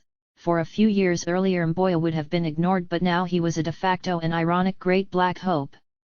Nkrumah, on the other hand, who had invited Dubois and Hunton to reside in his newly liberated nation, then had provided exile to scores of other radically inclined African Americans, while maintaining warm diplomatic relations with both Moscow and Peking, was seen as a haunting nightmare. Thus, after his triumphal journey to the United States, an official report declared that Mboya is convinced that Nkrumah wants to be the acknowledged leader of Pan-Africanism and will brook no competition from leaders elsewhere in Africa. Particularly upsetting was the Ghanaians' invitation to Mboya's left-wing Kenyan foil, Oginga Odinga to Accra, which was seen by Mboya as an attempt to replace him as the representative of the East African territories. Reportedly, Mboya chuckled when he made this comment, just as according to Washington Mboya and Nyerere have been corresponding with Nkrumah in a highly critical vein. 19. Supposedly there was a coolness between the Kenyan and the Ghanaian. 20. Repetitively, Washington warned of their rivalries. 21. After speaking with Mboya, a U.S. diplomat reported that Nkrumah was critical of Mboya because he thinks latter was too much under American influence. 22 These analyses of the Mboya-Nkrumah relationship have to be accepted with caution, for when the Kenyan was being tormented by the settler regime, it was Nkrumah who rallied to his defense and dispatched an attorney to assist him. 23 Still, it was hard to deny that there was a growing perception that the overwhelming response Mboya had received in the United States had branded him irrevocably as Uncle Sam's favorite nephew. The conscience of the Kenyan left, Ojenga Odinga, spoke of Mboya contemptuously as the American boy. 24 Likewise, it was clear that Ghanaian trade unionists were not as enamored of the United States, as Mboya apparently was. 25 A defensive Mboya sought to rebut this perception. How dare they, Mboya said challengingly, since while in the United States I did not hesitate to condemn the U.S. government's foreign policy when they failed to take a firm stand on colonial issues, on Algeria, Kenya, Nyasaland, the Portuguese territories, and the settler regimes. I was equally critical, he insisted, of their race policy in the South, which undermined the U.S. moral right and capacity to champion freedom and equality. 26 The latter was precisely the point. Suez and related issues had deepened a rift between Washington and its European allies and helped to push the United 187 States toward an Africa policy that led to the embrace of Mboya. But this new policy was not without cost. It exacerbated sectional tensions that a century previously had eventuated in civil war and, more directly, it worsened relations with settlers in Kenya who felt they had been stabbed in the back by a regime in Washington on which they had come to rely. They struck back fiercely, charging Washington with rank hypocrisy for condemning policies in Nairobi that then existed in Nashville. This in turn caused the United States to accelerate the post-Little Rock policy of steadily moving away from Jim Crow. Yet Washington retreated under heavy fire from Nairobi. There was more vice, crime, and degeneracy in the United States than in any nation since the days of Nero, one settler asserted. 27 The example of Little Rock needs no space here, said another. There are over 250,000 colored people in Britain enjoying rights without any color bar. In contrast, it was alleged. This we feel is the only correct moral attitude to adopt. It is sheer hypocrisy for the USA to attempt to persuade us in Africa to do what they cannot achieve in their own country. 28 Margaret Chapman of Nairobi asserted vigorously, the average American does not know the difference between East, West, and South Africa. C.C. Sandys Lumsdaine declared sarcastically, I read that America is sending books on democracy in East Africa. These publications will presumably explain how and where to lay down a Mason-Dixon line. Another wag quipped, remember that those who live in glass houses should not throw little rocks. 29 The settler press virtually declared war on Washington. Their view of the United States as a crew-cut and crackpot culture, complained the head of the Africa desk at the State Department, was reaching the depths of absurdity and was all the more revolting since the accuser knew the accused so well. One contributor attributed high per capita milk consumption in the United States to our national Freudian breast complex. Fortunately, the U.S. diplomat, C. Von Ferguson, did not shirk reality, observing cogently, I am aware that Suez must have done a lot to rekindle anti-U.S. feeling. He was aware that there were a large number of ex-military men among your vocal Europeans. But Ferguson also knew that this process of decolonization was also having impact on the United States itself. There are some times, he said, again accurately, when we are vulnerable, and I'm thinking now of the current lunch counter problems in the South.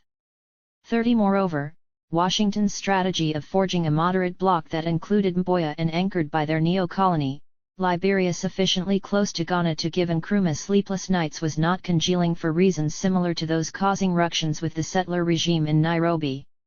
Monrovia was complaining per usual about racism by the U.S. businesses that dominated its fragile economy. 31 Clarence Randall acknowledged that American companies in Liberia, namely Firestone and Republic, have not behaved well, especially Firestone. They do not maintain the social amenities with the Liberians, and practice segregation to such a point that anti-segregation laws with teeth in them have been passed, and our prestige through Africa has been compromised. 32 And even if Mboya and his comrades did not pay attention to West Africa, they could only look to a close neighbor Ethiopia and a close cousin in Pretoria too. 188. Wonder about what it meant to be a U.S. ally. Though the United States maintained a strategically important base in Eritrea, the Ethiopian province whose infrastructure had been bolstered during the Italian occupation, His Imperial Majesty in Addis Ababa provided a useful model for Kenyans to emulate in that he did not kowtow and bow to Washington. Secretary of State Christian Herter acknowledged that his government was in real trouble with the Lion of Judah since the United States backed London's idea of joining British Somaliland with Somalia, which Addis Ababa hotly opposed.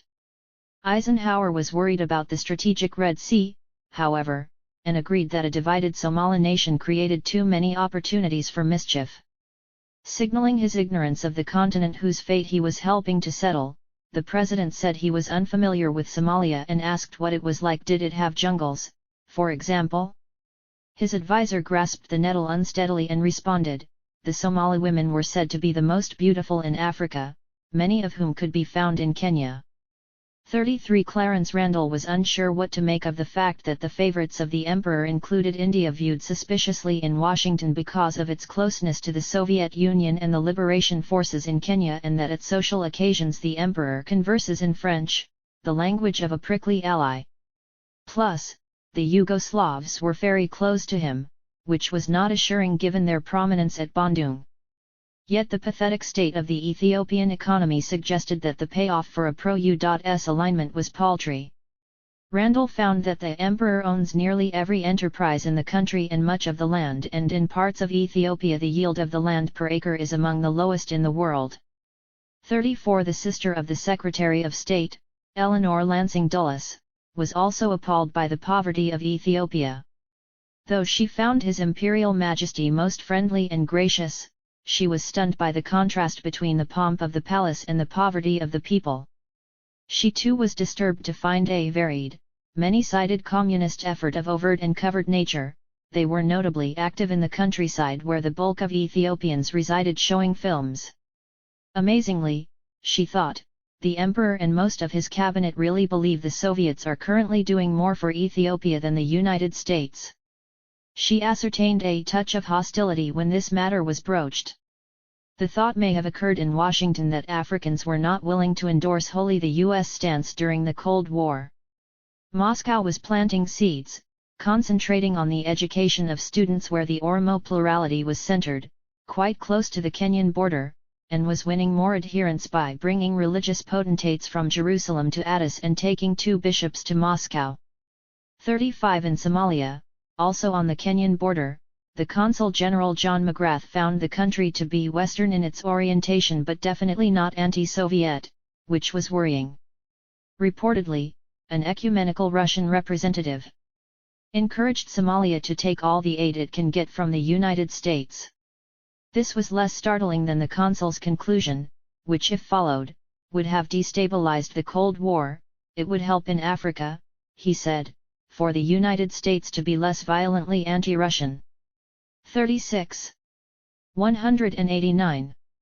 The lesson that Washington should have drawn from its investigation of Kenya's neighbors was that the United States had a steep uphill climb to win over Africans familiar with the slave trade, Jim Crow, and this nation's all too recent embrace of despised settler regimes. Moscow did not carry such weighted baggage and had the advantage of having advocates such as Nkrumah and Robeson on its side. That the settler regime echoed this disparaging of Moscow probably convinced indigenes that there was something positive about communists if it engendered such fear and hatred among the enemies of Africans. Even an Eisenhower emissary was unimpressed by the leadership he encountered in Salisbury, acknowledging implicitly that racism played a central role in their selection, which did not bode well for the future. Visiting Salisbury, Clarence Randall made a courtesy call on Governor-General Lord Dalhousie. He was dreadful. Cordial enough and all that old chap, but not an idea per day. Doesn't matter, though, old thing, for he is a relative of the royal family. His aide, Lord Somebody, of 20 years, was a second edition, only more vapid. Sensing the changing tides, Randall reminded his colleagues back home, by the way, that word native should never pass one's lips over here. The word is African. 37 Thus, as they espied U.S. policy on their borders and toward similarly situated regimes, anti-colonial Kenyans had reason to be concerned. Though Washington had seemed to embrace Mboya, it was well known that the powerful pro-Jim Crow sector in the United States was not so inclined. Kenyans were being encouraged to turn their backs on Moscow and their allies Nkrumah and Dubois, though Ethiopia and Somalia apparently had not, which had caused no penalty of substance to be inflicted upon them. This set of circumstances paved the way for a move away from the cautious conservatism of the Eisenhower years to the cautious liberalism of the new frontier. But shoots of this new direction were apparent even before the November 1960 presidential election in the United States. When Sir Michael Blundell contemplated a visit to the United States to counter the jubilant welcome accorded Mboya, Washington, which had routinely hosted leaders of the regime over the years, hesitated. "I greatly fear," said one U.S. emissary, "that the appearance of Blundell at the same time as Mboya's visit could only lead to acrimony and misunderstanding among large segments of our population. Why? Africa is rapidly becoming a domestic political issue in this country," he proclaimed, "and we will find both parties next year competing with respect to support of African nationalism. Thus, under these circumstances, a rebuttal by an European Kenyan, no matter how liberal, will be doomed to failure." 38 The highly unstable fluctuations sparked by the shifting of U.S. policy in response to Bandung, Suez, Little Rock, Sputnik, and Ghanaian independence, followed by Mboya's euphoric reception in the United States, served to undermine the settler regime. In 1945, Springer Kemp recalled that in her nation's capital, "I could not be given a room in the hotel with the rest of my colleagues all white, while no white cab driver would accept me as a passenger. Not even the most nondescript coffee shop would serve me." 39 Yet now she was consorting with power brokers globally, who were seeking her counsel. This new correlation of forces was to lead to the pre-independence release of Kenyatta, who, 190, now had to contend with Mboya, at least internationally, as the face of anti-colonialism. This simultaneously led to talks in 1960 in London concerning a new dispensation for Kenya, with the regime pushing for a kind of settler-light dominance and indigenes generally pushing for something far more sweeping. Also making an appearance was the NAACP leader and future High Court Judge, Thurgood Marshall, who was advising the indigenes and travelled to Nairobi to consult with Mboya, 40 days after the formal ending of the state of emergency in January 1960. 41 Washington, which did not oppose Marshall's participation, was vindicated when a U.S. official observed that during the Kenya conference Thurgood Marshall played a helpful, constructive role. Highest praise for his activities was accorded. 42 Marshall later speculated that the CIA may have funded his intervention, and the most extensive analysis of this episode asserts that this was probably so. Marshall was bewildered by the recalcitrance of the settlers he encountered, terming the Lily-White United Party as no different from the Ku Klux Klan in its heyday. It made the Klan look like a Sunday school picnic. They were real rabid, awful. In turn, Odinga was not pleased with Marshall's participation, sensing not incorrectly that this was designed to provide support for Mboya's own initiatives in Kenya. But what was most striking is that unlike Robeson or Dubois, Marshall pushed aggressively in these talks for the protection of settler rights. It may seem a puzzling irony that for this champion of African American rights, a focus in Kenya was protection of the rights of privileged white people, argues one scholar.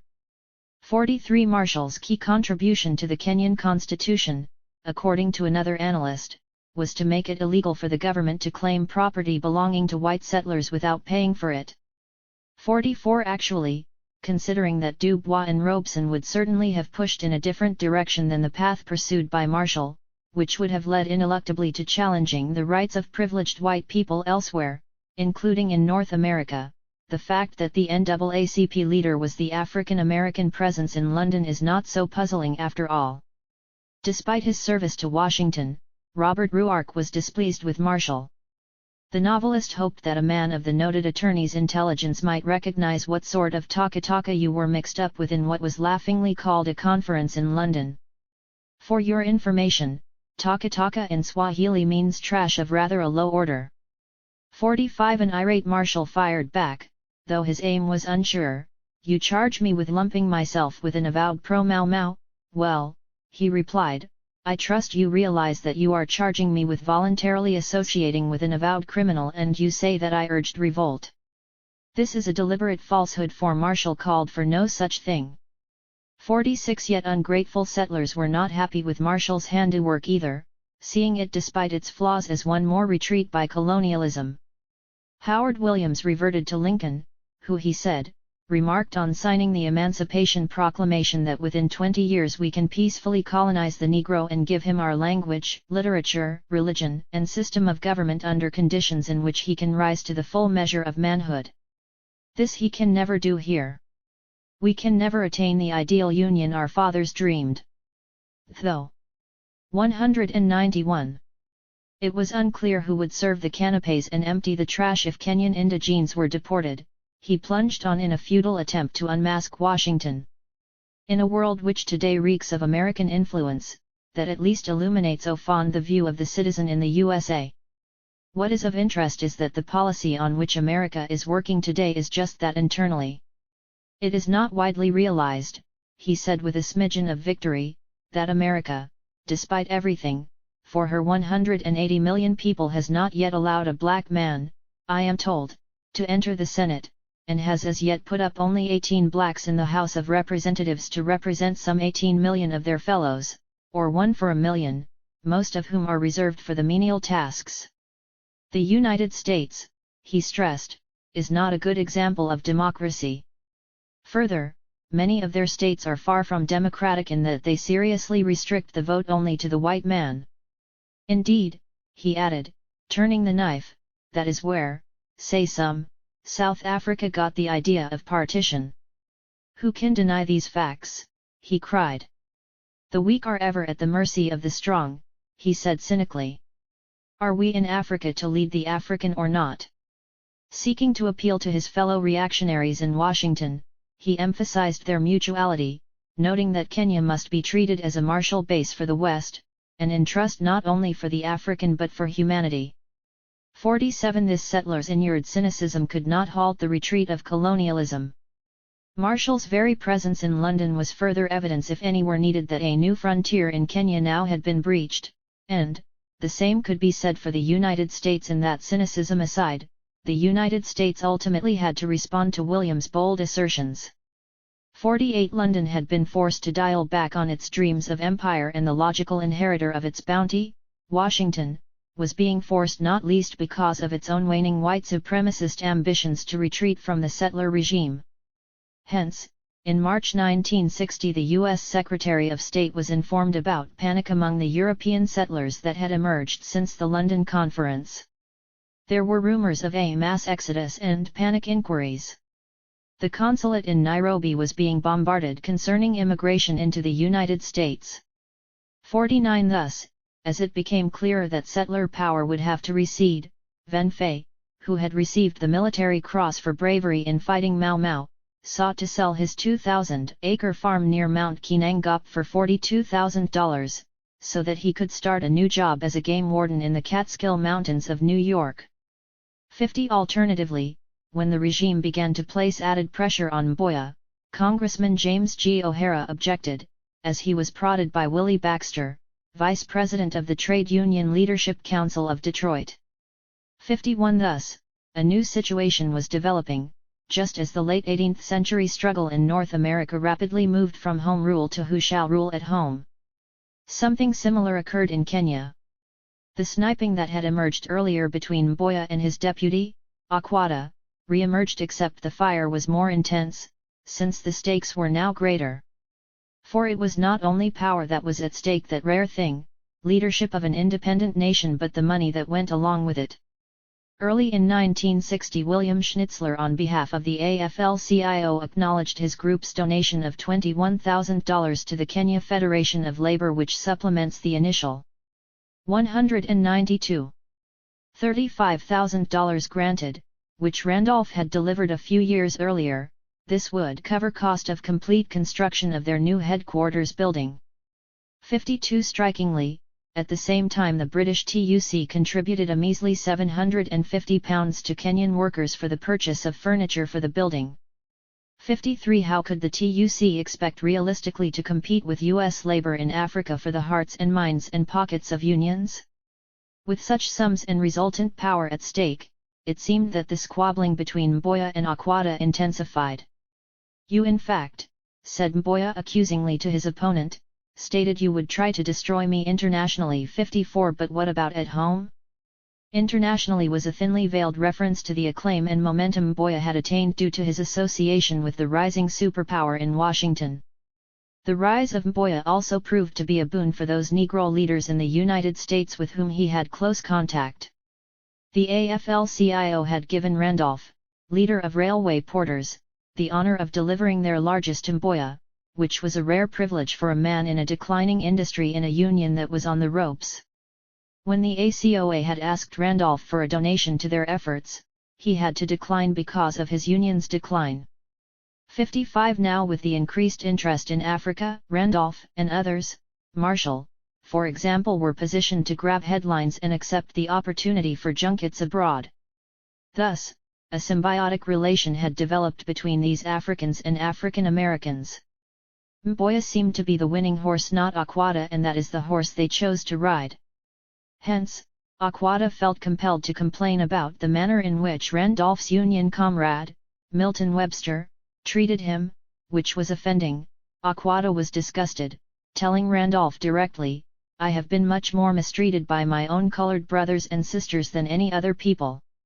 56. Akwada then became embroiled in intrigue, passing on an allegedly forged document to the U.S. consulate in Nairobi that posited a sharp U.S. European conflict in the local trade union movement. The alleged British document averred that Washington wanted to manipulate the difficult situation in which the United Kingdom and other European powers find themselves and to replace their influence and interests by direct U.S. penetration using the machinery of ICFTU, via the AFL-CIO. The purported document went on to say that Americans are not interested in the creation of genuine African trade unions as we know them. America had no Labor Party. Her trade union movement has been built from above. Mboya was assailed since it seems clear that the United States have in effect reached some private arrangement with Mboya, not only politically but probably personally and even financially. Concluding, it was stressed, the American trade unions should cease their attacks on colonialism and action should be taken against the further development of African trade union autonomy. 57. Emphasis. Original. As an attorney might say, what was critical in these pages was not necessarily the truth of the matters asserted but the state of mind it represented, for it was evident that there was a rift between Akwada and Mboya, between the British TUC and the AFL-CIO, and between London and Washington. Soon a shoe dropped. 193. As Mboya was reporting triumphantly to Randolph about Akwada's expulsion from the Kenya Federation of Labour. 58. I cannot say that I am too greatly disappointed or surprised, Randolph replied. In fact, it was Maida Springer-Kemp who expressed grave doubts about Akwada's future in the labor movement, which was woman's intuition. 59. Akwada, who seemingly had developed the requisite anti-Sovietism to appeal to U.S. Unionists, 60 chose not to disappear quietly. His background was with the construction workers and, appropriately, he sought methodically to construct a case against his adversary. 61. Then he turned on the AFL-CIO, who he alleged felt that without Mboya nothing can be done not only in the Kenya labor movement but in the whole of Africa. 62. Negro leadership and the AFL-CIO had sided with Mboya and turned on Akwada, a turnabout from recent times when he and Springer-Kemp had actually traveled together. 63. While he had enjoyed frank and detailed discussion with brother Randolph. 64. Akwada would not relent. The USA is earning a bad reputation in this country, he contended. You have overplayed your hand, he groused. I hate to turn friendship into hate, he said with menace, but I like to be frank with friends. Hence, he threatened Springer-Kemp, if Kenya turned red, he warned, it could be no one else to blame except AFL-CIO and USA. 65. Springer-Kemp was irate, mustering her ire to declare, you, more than any other trade unionist in Kenya, except Tom, were close to American labor's concern and efforts on behalf of the KFL. "Well," she ended triumphantly, "was it blackmail when you pressed for and got an American labor scholarship for 9-10 months?" 66 The ouster of Akwada, which had been preceded by the successful AFL-CIO effort to gain dominance in the leadership councils of the ICF to 67 augmented Mboya's already formidable strength. Akwada's break with the Negro leadership placed him in a disadvantageous position when the settler regime chose to crack down on him. In 1962 Springer Kemp was informed that he was enduring troubles. He was arrested the other day just as he was about to leave for Somalia with Jomo Kenyatta and other members of KANU, the party in which Akwada holds the post of Deputy General Secretary, and was faced with something like 11 charges of forgery, issuing forged checks and theft. The authorities nabbed him as he was about to board the plane. 68 He was convicted and imprisoned. 69 Things did not work out well for Mboya in the long term either, but in the short run he and Kenyans reaped some benefits from his ever closer ties to Washington. The payoff escalated when a massive airlift of young Kenyans to the United States, to which John F. Kennedy had contributed so generously, began. It was months after Mboya's return from his triumphal tour to the United States that Springer Kemp was informed, "Here is the list of Kenya students which I promised you," a list that included Barack H. Obama, slated for the University of Hawaii. 70 The attempt to educate indigenes was a profound breakthrough and a turnabout from a policy expressed only a few years earlier by Senator William Jenner, who had wondered about the efficacy of educating Africans.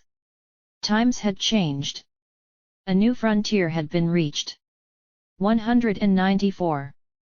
The gregarious Mboya had paved the way for this important venture, for it was he who had made friends with William X Skynman, who was as youthful as the Kenyan leader and also, like him, had made his mark, serving as head of Horne of Industries, which manufactured aircraft components.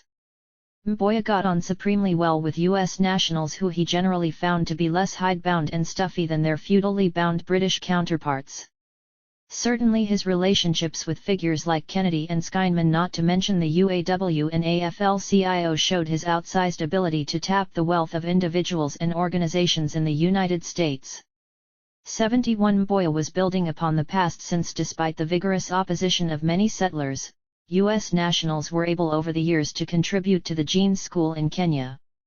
72 By 1959 a boxing coach from the United States visited this school, instructing students in the manly arts. 73 U.S. nationals also brought indigenes to the United States for study, with Molenket Ole Semple, a Maasai, arriving in 1908 as a result of missionary efforts to attend theology schools in Virginia and North Carolina. Inspired by his experiences, he returned to his homeland and split from white missionary mentors to found what may have been the first independent African church in Kenya. His attitude toward white Christianity changed dramatically when he heard of the lynching of hundreds of Negro Christians by white supremacists. The Phelps-Stokes Foundation of the United States established a school near the same time in Kenya where copies of Garvey's newspaper could be found. It was there that Mboya completed his studies and took his first steps to becoming a Union leader. It was the seeming connection between African American missionaries and education and indigene militancy that caused the settler regime to respond by trying to simply slam the door shut in their face and bar all Negroes. 74 The dam broke. Indiana 1959, the year of Mboya's path-breaking visit. For it was during that year that 81 Kenyans departed for the United States for higher education due to scholarship funds raised by Mboya. The leading lights of Black America, Harry Belafonte, Sidney Poitier, and Jackie Robinson, also backed this effort, arguing that educational opportunities were non-existent under the repressive colonial system, an allegation denied stoutly by London and confirmed by Mboya. 75 Robinson, who got deeply involved in this effort, later claimed, "I have had few more rewarding experiences in my entire life." 76 This was not altruism altogether, since, again, Cold War pressures were not absent in this educational decision. The Kenyan physician, Dr. Munga N. George, had been educated at Stanford before decamping to Kings County Hospital in New York, then Columbia University, before starting a clinic in Kenya, which by 1960, said this leading medic proudly, had become the single largest one-doctor clinic in this country. It was at that point that this physician noted there were very many scholarships on offer to African students. They sent them to Eastern Europe and into the Soviet Union and even as far as China. 77 Washington had to respond, lest an important advantage be lost to perceived opponents. With alacrity, quickly arranged was what one insider termed the greatest number of African students ever to be brought to America at one time, involving more than $500,000 of scholarships. 78 Springer Kemp. 195. Revealed inferentially why this communist initiative might light a fire under her own nation. She worried that Red China would make important and serious inroads in Africa, as hundreds of Africans from East and West Africa have been making quiet, unpublicized visits to Peking. Since 1958, she said in 1960, I have been listening to some of those who have returned from these trips. They come away feeling welcomed and not treated as curios. They are never humiliated at hotels and other places of public accommodations, as they are in the United States. 79 Washington had to respond accordingly by demonstrating to Africans their goodwill, which had not been very much on display. Since Mboya, a consummate political animal and operator, was involved, clever calculations could not be far behind. The Kennedy-in-law, Sergeant Shriver, was told of the complaint that the airlift was being used politically by Mr. Mboya. 80 It was felt he was collecting political chits by maintaining a stranglehold over who would and would not be selected for this game-changing opportunity to study abroad, quite a reward among desperately poor indigenes. Of the initial 81 students, the Consul General in Nairobi opined that some were selected more for political reasons. For example, the student's father might be politically important to Mboya than because he or she was available. 81 It is possible that his fellow, Low, Barack Obama, Sr., was selected for similar reasons, which does not detract from but in fact underscores further the transformative impact of Mboya's initiative. 15. Colonialism retreating? Nairobi was tense. That Kenya was in a fearsome neighborhood had long been recognized. The threat appeared to be coming from the west, the Congo. The uprisings that began to grip the erstwhile Belgian Congo in 1960 as it moved shakily toward independence suggested that the communists could be moving toward nationalizing property as enraged Africans began to take bloody revenge for years of cruelty exacted against them. Thus, at a time when Kenya should have been moving to reconcile itself toward African majority rule, it was seized with fear about events right next door. The visiting African-American journalist, Louis Lomax, noticed this in his visit to Nairobi, days before Congolese independence. The whole place was about to snap, he thought, as the local radio and the BBC filled the air with Congo horror stories. Then Congo refugees, Europeans all, many of them without funds, all of them frightened and angry, began to flood into Nairobi as white extremists demanded that a white volunteer army march into Congo. In search of the source of the story, the intrepid Lomax hurried over to the Belgian consulate in Nairobi to obtain a visa for Congo and found an office jammed with refugees. As I walked into the reception room, he recalled, the women reacted with fright, the men turned a deep red. 3 of them moved menacingly toward me, though, interestingly, once they knew I was an American the tension subsided, as the women turned warm and friendly. They asked me why the Congolese had turned against them. As was so often the case during his journey of discovery, his thoughts returned to his tumultuous upbringing in Jim Crow, Georgia. Here, in these Belgians, he declared, was the same tragic incomprehension, total unperceptiveness and non-remembrance sick of history I had encountered time and time again among white people in the American Deep South. These mostly Belgian refugees contributed mightily to the already high fright quotient in official Nairobi, already apprehensive of what fate awaited. Perhaps even more than the British, the Belgians may have been the most hysterical colonizers of them all. Like the British, the Belgians were intimidated at the possible arrival in their domain of African Americans, particularly with the advent of Marcus Garvey's movement, and had sought to bar them. 2. 198. Now with the United States seeking to deploy African Americans like Springer Kemp, Randolph, and McRae on the continent to protect Washington's interests, tiny Belgium had to adapt accordingly. But Brussels did so reluctantly, for it was in the grip of a wild panic about what many saw as an inherent bestiality of those of African origin that only an iron hand could suppress. White supremacists in the United States publicized Belgian allegations about the atrocities committed by the Congolese against the white people of the Congo, especially the rape of women. Stressed in this lurid account was an allegation bound to get the blood boiling from Nairobi to New Orleans of the 29 white women that have already been questioned by the Belgian Commission. 19, or 2/3 of them, have admitted that they were raped.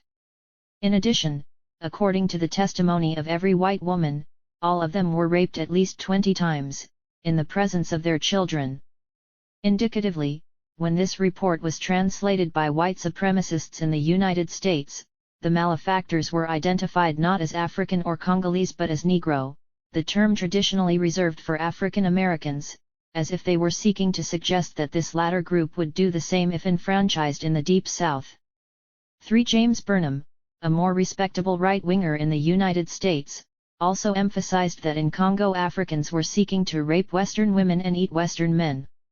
4. Larry Devlin, the CIA chief in Congo, recalled bitterly events in newly independent Congo that he continued to find upsetting years later. The soldiers would stop a white person and order him to get down on his knees and kiss a proffered foot. Once the man bent down, a boot would go into the back of his head, smashing his face into the pavement. If the victim didn't initially obey, he'd be clubbed over the head with a rifle butt or beaten in some other manner. These same soldiers had a distressing habit of wandering the streets or drinking in bars while generally armed, with a disconcerting habit of threatening or beating whites for no apparent reason. Angrily, he charged that the Congolese leader, Patrice Lumumba, turned a blind eye to these incidents.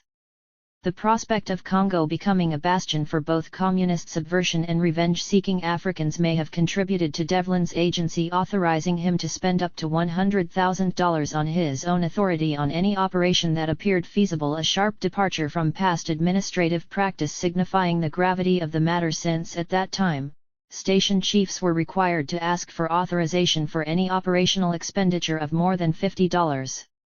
5. This apparent disdain for Europeans was not peculiar to Congo. Though at this point Ethiopia was absorbing up to 60% of U.S. military aid to Africa, the biggest recipient on the continent, yet when Washington's personnel went horse riding in the countryside they came to anticipate a stoning by village children. 6. Philippa Schuyler, the daughter of the premier Negro conservative, George Schuyler, was a leading concert pianist and guest soloist at Congolese independence celebrations in 1960. The message she sent to a Euro-American audience nervous about the decline of colonialism was unnerving. She avidly supported the secession of Katanga from Congo, backed by the most retrograde of the settler population, and spoke warmly of the former high-ranking American Army officer she encountered there leading these forces. She reinforced the idea of 199. A communist offensive in the region, and thanked the African officer, Joseph Mobutu, for his cooperation in her information gathering. He was subsequently to rule Congo for decades, becoming a living symbol of a regime based on thievery. She also reinforced the idea that the melanin-deficient woman faced imminent molestation in Africa, describing in detail her desperate escape from this unwanted destiny, while noting, in 24 hours in Elizabethville, this reporter got 1 proposal of marriage and 3 declarations of love. By the time I left, it had risen to 4 proposals and 60 declarations. Yet she could not avoid casting doubt on the innards of colonialism when she visited Leopoldville's sumptuous Hotel Memling, where not a colored face was visible, except among the servants. Africans could not live in the white city. Even servants could not inhabit the dwellings of their white masters, but had to return to the native communities each night. No African were present at her recital either, since the blacks would not have been welcome and they knew it. 7. Making sure that the calumny of Congo was spread far and wide was the BBC, which sought to project the idea that Africans were not ready for independence and sought to recruit more French speakers to ensure this idea was spread more widely. 9. What was happening in the Congo inevitably influenced attitudes in the United States toward Kenya and African Americans, as well as a Belgian colony as large as the United States itself east of the Mississippi River, but with few paved roads and a tiny number of college graduates, lurched with difficulty toward independence. The problems of the Congo were manipulated to appear to be the problems of Kenya and Black America alike. Smith Hempstone, who had expressed reservations about Mboya, had been in and out of Katanga for years, and through the pages of the Chicago press helped to conflate these radically different situations. He knew Moise Tshombe personally, the symbol of secession, who studied in schools sponsored by Methodist missionaries from the United States, and, ergo, Hempstone urged on the flood of European and Euro-American mercenaries who arrived in Congo to bolster secession. Tellingly, he penned these words from the suburbs of Nairobi, as he indirectly linked the circumstances in different lands. Hempstone, a registered Republican who had fought in Korea, did not ignore the global aspects of this struggle, pointing out that in 1960 Congo's Union Miniere exported mainly to the United States 8,222 tons of cobalt, or more than 60% of the world's supply of this strategic metal. 10. What seemed to be Kenya's irresistible, though bumpy, journey to independence hit a formidable roadblock after Congo endured turbulence. Even if a presumably non-communist Mboya came to power in Nairobi, would he or Kenyans be able to resist the blandishments of the magnetically appealing Congolese leader, Patrice Lumumba, who was thought to be all too close to the radical left? And what kind of influence would this have on Black America, a number of whom had roots and ancestry in Congo? Washington was worried. Convening shortly after Congolese independence, the National Security Council acknowledged freely that it was still our objective to get the Belgians back into the Congo. Military intervention was inadvisable. 200. Since the creation of a special force for Africa would raise the question of white versus non-white troops, which had already been raised by Lumumba, Washington belatedly worried that years of malign attention to Africa were backfiring badly. Pentagon Chief Thomas Gates, whose background in investment banking provided him with an unparalleled knowledge of existing U.S. financial interests, expressed a real sense of urgency about the problem of eventual communist infiltration. It was recognized that astoundingly desperate poverty in Congo, income of many Congolese was less than $1 per year, was the root problem, but it was the fear of what Moscow could do here, rather than the poor themselves, that hovered like a ghost over this febrile discussion. 11. The Russians knew we Americans had several strikes against us because of the age-long white exploitation of the blacks. 12. Said Eleanor Lansing Dulles, sister of the Secretary of State. Nairobi was more nuanced in attributing blame. Washington was concerned when L.R. Briggs of the ultra-conservative United Party joined the considerable number of critics who placed ultimate blame for the Congo mess on the United States, a view widely shared in varying degrees by Europeans and the press as a whole.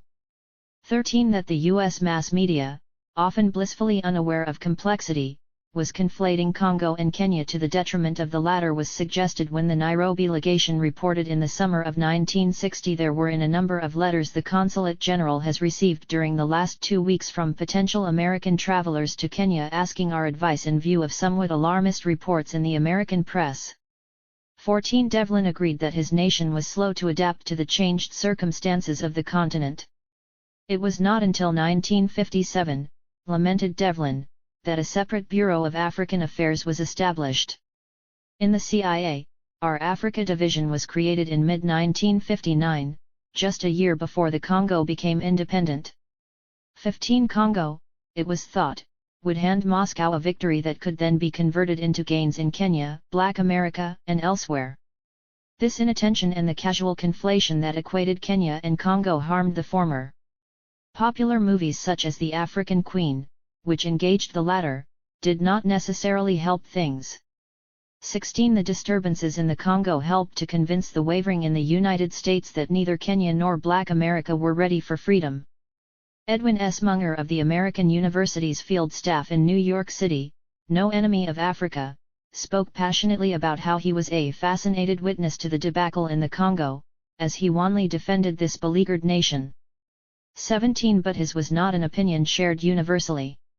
Max Yergin, now light years away from his past association with Robeson and Dubois, became chairman of the American Committee for Aid to Katanga Freedom Fighters, a leading opponent of African independence, whose sponsors included the influential conservative senators, Barry Goldwater of Arizona and James Eastland of Mississippi, and whose leaders included the prolific intellectual, William F. Buckley, Jr., 18 and George Schuyler.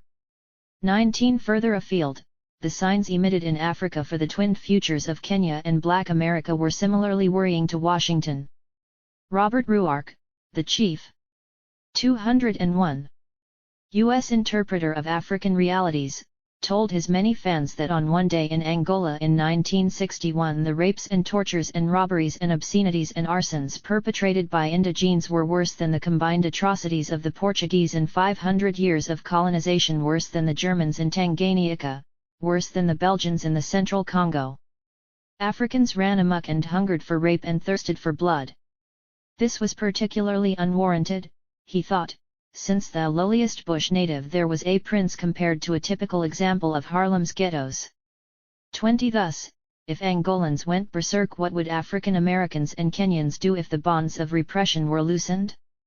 In Cairo, signals were similarly upsetting to Washington. On his way to Nairobi and Congo, Louis Lomax stopped in this Egyptian metropolis and was fascinated with what he witnessed. They whisked me through customs, not one of my bags was touched, while the other sweating passengers were still waiting in the relentless heat, which he attributed to his being a Negro, a shock for one more accustomed to being pilloried for this status. He was moved by the Egyptianization and Africanization of the nation, as the English-language street signs have all come down, and in my hotel, in the gift shop, the post office, the open markets, civil servants drew me aside to talk about our common enemy, the white man. What are you going to do about Little Rock, Mississippi? When are you American black men, he was asked querulously, going to come and help us run the white man out of Africa? The Egyptians, he said, had heard nothing good about America and knew everything about Little Rock, as they recounted these events with great detail, with fervor, as if they had been there. Lomax was told that if the word gets out that you in any way apologize for, or seek to explain, what is happening in your country, every door will be closed to you. You will find it impossible to get interviews. Nobody will come near you, since the United States was portrayed as anti-black. 21 Like a cold front and a warm front colliding in the Great Plains of Nebraska and fomenting a tornado, Washington was facing a similar dilemma in Africa as it sought to maintain positive relations with North Atlantic allies necessary to confront Moscow in Europe, while seeking to take advantage of these same allies being whipsawed by anti-colonialism. Enormous wind gusts of change were the inevitable result of this process. At home, the United States was seeking to reconcile unreconstructed Jim Crow advocates and African Americans bent on freedom. Yet there was worry that if African ambitions were realized, Moscow would be the chief beneficiary, and lust for European blood, accepting Russian, strangely enough, might galvanize indigenes. The United States may not have been sowing a tornado, but it did face a hurricane of difficulties. That was the impression left by the leading anti-communist journalist, Victor Riesel, as he made his way to Nairobi as Congo was racked with pain. His anxiety was exposed when he zeroed in on the suspicious fact that, curiously, the Swahili word for tea-chai sounds the same as the Russian version. Could this be coincidence, or might there be some primordial connection between the region and Moscow stretching back to Pushkin? His presence in Nairobi was emblematic of a growing concern, if not hysteria, about events in Africa. Riesel mentioned this great interest of America in Africa, the extraordinary number 202 of TV programs about it. Celebrity journalist Chet Huntley and an NBC crew were due to arrive in East Africa soon. Riesel was not assuaged when a settler told him that the tragedy of Mau Mau was that most of the Europeans who were murdered were the very people who were most friendly to the Africans and who did the most for them. Was this a signal to liberals back home? Yet, like those before him going back to Theodore Roosevelt, what seemed to occupy his attention was the lavish lifestyle one could enjoy in Kenya, where labor was ridiculously cheap and the climate was absorbingly pleasant. He visited Lake Magadi and found that European executives have a beautiful club, replete with bar, piped-in music, and a big swimming pool. Nairobi, he exclaimed, was the Paris of the Sub-Sahara and, as a result, they don't hesitate to charge you high American rates for room and food. At a play, men wore dinner jacketed and the women were stunningly low-bosomed, as metropolitan an audience as you can find in London, he said beamingly. The folks back home could rest secure in the notion that Nairobi was like Paris, London, New York. Did that mean this was a nation worth saving from rampaging Africans, or could indigenes be trusted to rule?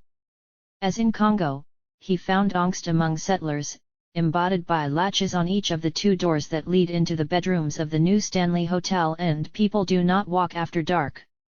It was then that Riesel, who specialized in labor matters, turned to the man who might be the answer, or, perhaps, had the answer.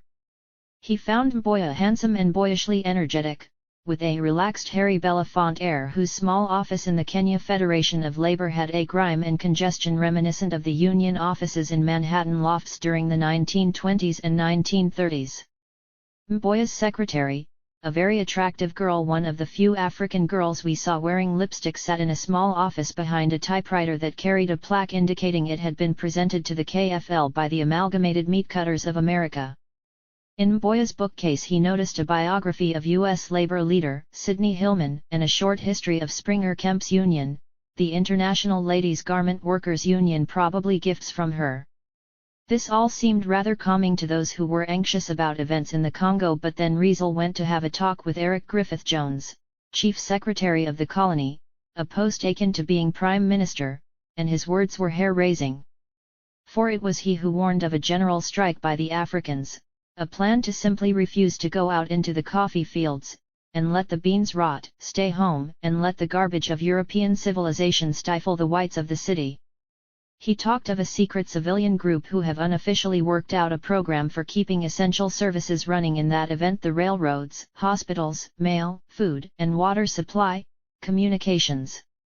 22 minds in Washington endured a kind of head-snapping vertigo, for they acquiesced to, if not encouraged, the smashing of Mau Mau and the rise of Kenyan labor through Mboya. But now, it seemed, a graver danger had arisen which, if not communist-inspired, was perceived as communist in effect.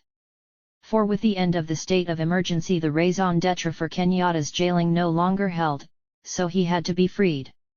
The bearded African sent words of encouragement to "my dear brother, Dubois. I very often think of you," he 203 said, "with brotherly love."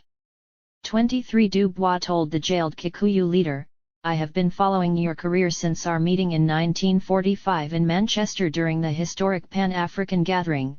24 While noting, "I am glad hereby to greet you again and to wish for your early freedom." 25 Dubois proved to be an oracle, for Kenya was ultimately freed. Yet Washington had not been freed of the accompanying notion that Kenyatta was a dangerous radical, probably a communist, who represented the flip side of the tormenting events in Congo, a challenge not only to life but to property as well. For those who had viewed the jailing of Kenyatta and the rise of Mboya as a seesaw of opportunity, the freeing of the roly-poly leaders seemed to suggest that the danger of communist-inspired Mau Mau, akin to what was perceived as occurring in Congo, was now firmly on the agenda. It was in October 1961 that a confidential U.S. intelligence report concluded that Kenyatta was alleged, probably correctly, to have joined the Communist Party in 1930. 26 Kenyatta was demonized repeatedly by U.S. authorities, who worried that an independent Kenya under his rule might turn into an East Coast version of Nkrumah's Ghana, a headquarters for radical African American exiles such as Hunton and Dubois. "While his eyes are bulging and commanding," said one U.S. diplomat, "they did not, at least for me, have the mesmerizing effect about which all of us had heard so much, though he may have veiled them on this occasion." This Burdog was not fooled when Kenyatta changed the subject and spoke admiringly of Ralph Bunche, with whom he had gone to the London School of Economics. 27 When a journalist from the publishing empire of Henry Luce interviewed the bearded, still corpulent Kenyan, he remarked that the whole performance reminded him of Paul Robeson acting as Jomo Kenyatta. 28 Robert Ruark found it curious that Mboya shot to prominence in the United States at almost the same time that the bearded old spellbinder, Kenyatta was set loose from jail.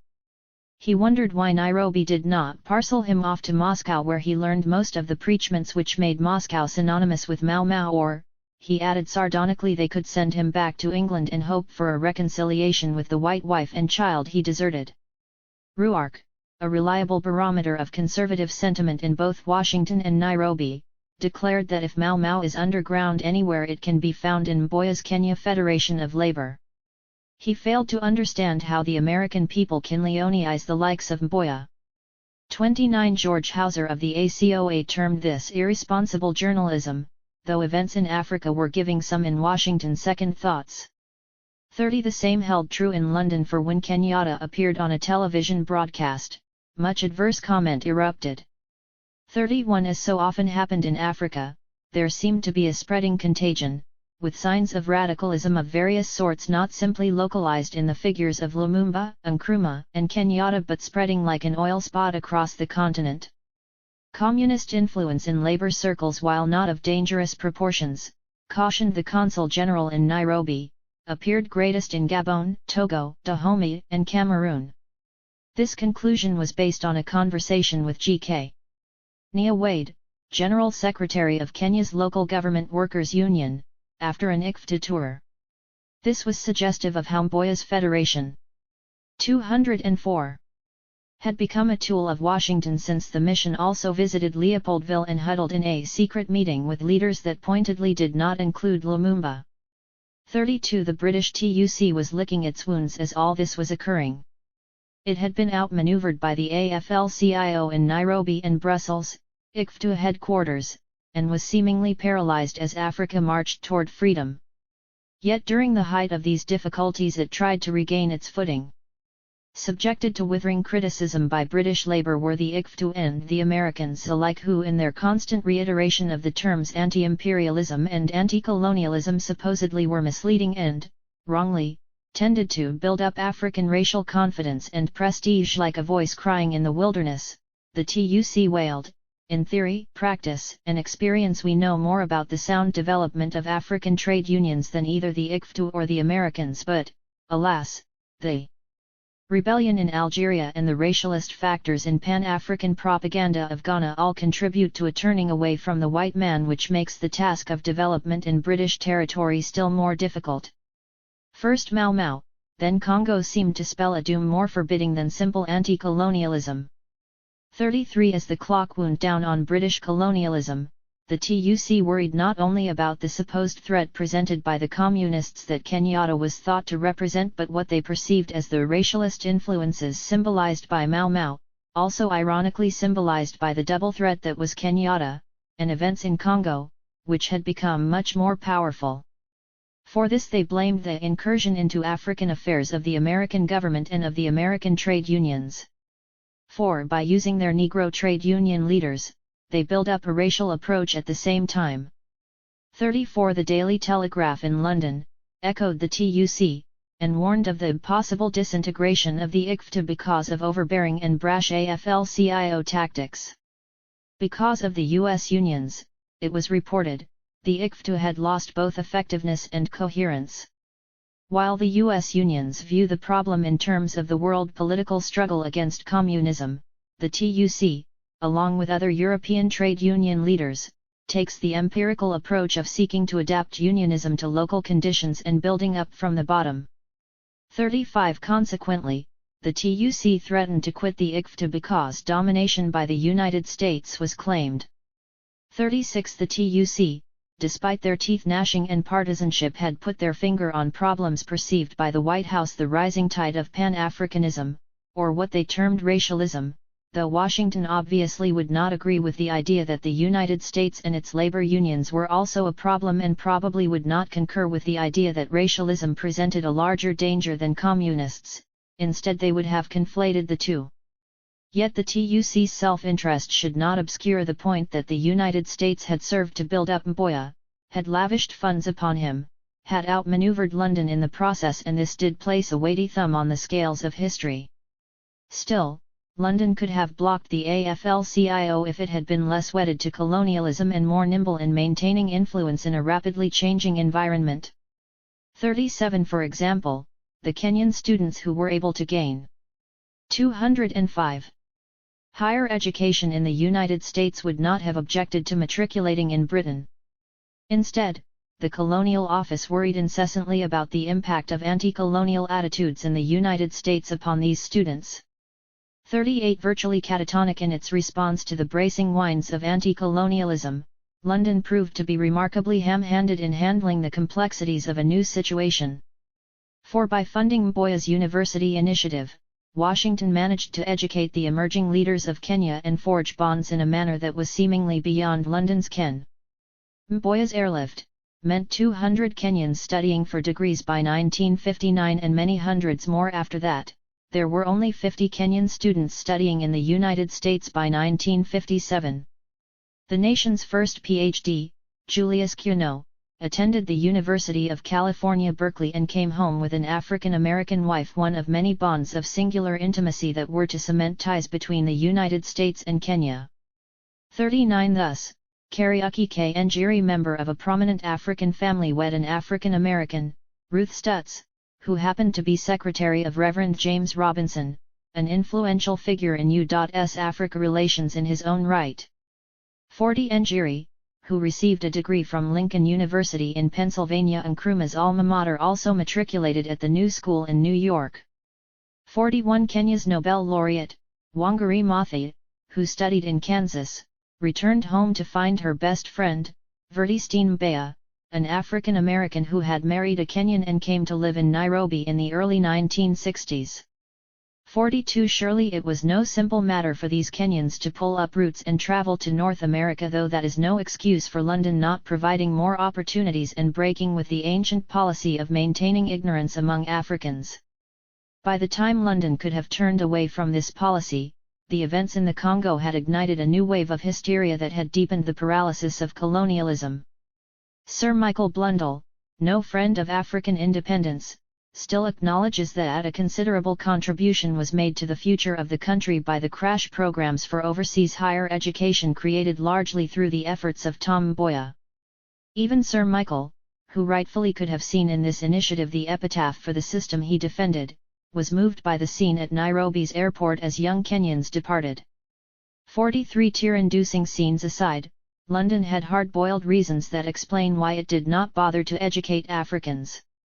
Consider Julius K. Giaconio wa Kuno, for example. London kept an eye on him while he was studying in California and was not pleased. He was spouting nonsense, it was reported, as he broadcast in this area on the Mau Mau problem in Kenya. With disgust it was observed that he appears to devote his entire time to speaking against Britain rather than to his studies. 44 When Drive Kuno returned to Kenya, his degree provided him with cachet that he might have otherwise lacked. He had the authority to contest trivial regulations, for example, not being allowed to sing 45 or have only one word of greeting at rallies. 46 When Edwin S. Munger of the American University's field staff in Manhattan termed him in 1960 as probably the most important man in Kenya today, 47 He was not necessarily exaggerating. Even before independence, Kuno was traveling back and forth to the United States, Japan 48 and Israel. 49 Kuno maintained steadfastly his U.S. ties, which served as a firewall against 206 attack when he was overjoyed about a conference on Pan-Africanism to be held at the University of Pennsylvania. 50 Likewise, his degree and his ties to the ascending power helped to shield him from any brickbats that might be hurled when he appeared on platforms with Mboya and the rising radical, Oginga Odinga. 51 Kuno, who sported dark spectacles and had a small compact build, left a deep impression on the visiting U.S. journalist, Victor Riesel. After noting he was now married to an American Negro girl, he detailed his U.S. education as if to underscore his credentials: Pioneers Business College in Philadelphia, Storrs College in Harper's Ferry, B.A. at Antioch, Ma at Stanford, and his Ph.D. Sic at the University of California. Try as he might, however, he could not get Dr. Kuno to condemn Mau Mau, which the Kikuyu leader insisted on referring to as the intimidation wing of the movement. Since the Mau Mau, he said, things have changed because the Europeans gave up the idea of white supremacy. 52 As Cuno's remarks suggested, those who studied in the United States were gaining a reputation for militancy, which was not being swallowed easily in light of the frenzy surrounding events in Congo. As London and the settlers saw it, it was pure madness to deposit indigenes in the boiling racial pot then extant in the United States, where marches and boycotts by African Americans were becoming de rigueur, and expect them to return home unaffected. Wangari Maathai argued in turn that the sapping educational experience Kenyans like herself endured at home helped to drive them across the Atlantic.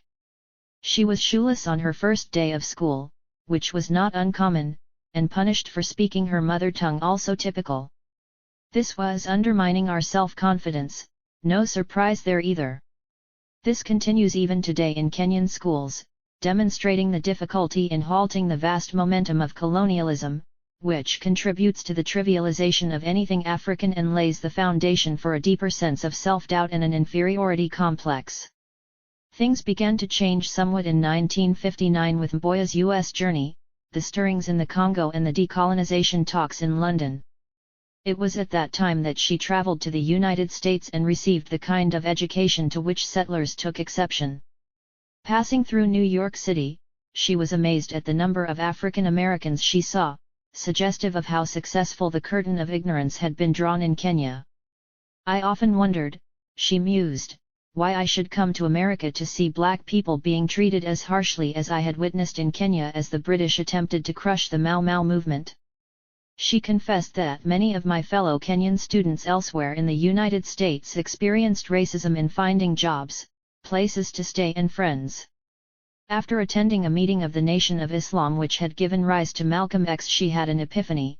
From that time on I started to think more critically about religion and developed an interest in other faiths. She also deepened her understanding of the common destinies of Africans and African Americans, a form of Pan-Africanism that London dismissed as racialism and which Congo had brought forcefully to their urgent attention. 53 London did not quite realize that the forced marginalizing of towering figures like Robeson and Dubois, along with the simultaneous turn to the right of the 207 labor movement that had been in sync with both, had provided fertile ground for the rise of a kind of nationalism that then influenced visiting Kenyan students. But London was not alone. Thus it was that the stalwart YMCA Young Men's Christian Association expressed alarm at what these students were being exposed to. There were probably 500 Kenya students in America at present, according to Tom K., a Y official in Kenya, who found their way through the good offices of Tom Mboya. Yet there were certain dangers in the fact that this good work is associated with African nationalist politics, into which is introduced the concept that such students are being assisted to obtain liberation from the dread cancer of colonialism. 54 Although the YMCA was a U.S. group, K had seemingly been imbued with the colonial spirit while in Nairobi, or so thought one of his co-workers. 55 Yet, his pained remarks suggest that apprehension about exposing Africans to education in the age of Congo stretched far beyond the confines of London and Brussels. In fact, this apprehension reached all the way to the United States itself. As the number of Kenyan students surged, the Washington Post reported that African students generally often challenged their African American peers to be more aggressive in seeking freedom. 56 Perhaps it was not coincidental that student activism among Negro students seemed to coincide with the arrival of Africans. Moreover, it did seem anomalous that schools which theretofore had hardly stirred in recruiting African American students were now waxing enthusiastic about the prospect of recruiting Africans. Thus, in 1960, at the Princeton Inn in Princeton, New Jersey, a stone's throw from a university that took pride in its identification with the elite sons of the former slave South and barely had bestirred itself to admit Negro students, a high-level conference took place in early 1960, featuring the leading lights of philanthropy, Ford, Carnegie, and Rockefeller, along with the American Council on Education and Julius Cuno. This was occurring as was noted properly. The number of East African students attending American universities and colleges has increased very rapidly.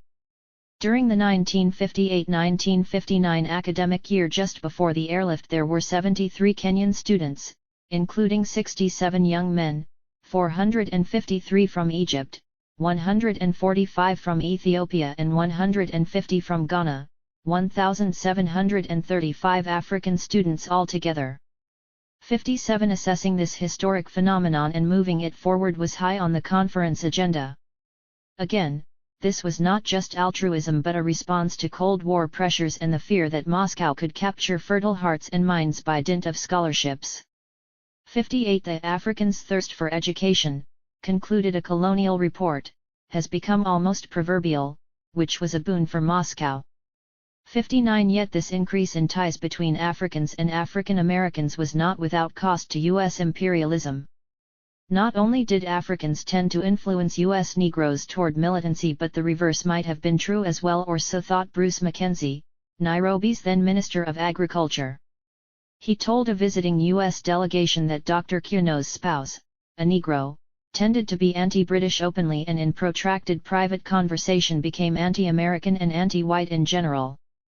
60 African Americans, bludgeoned by slavery then Jim Crow, were often in no mood to sing the praises of the country that harbored them, nor 208 Euro-Americans in general. This too could complicate the execution of U.S. foreign policy and therefore demanded better treatment so as to assuage this potentially harmful bitterness. How the United States managed to increase the number of African students is also illustrative of advantages Washington held over London. 61. The tradition of philanthropy in the former nation was more developed. 62 and simply more feasible. 63 than in the United Kingdom. Thus, the Ford Foundation became heavily involved in Kenyan education, though an official in the regional university center in Makerere complained of the unhappy effect of foreign scholarships taking the cream of the crop of the students. 64 The Royal College of Nairobi, as a result, asked for $135,000 from Ford, giving the United States a base there. 65 Yet the colonizers seemed to applaud as Washington steadily encroached on Kenyan turf. When Sultan Nanji was given a scholarship by the U.S. Department of Agriculture to study marketing in the United States, Britain, and Europe more broadly, this was hailed by one British official.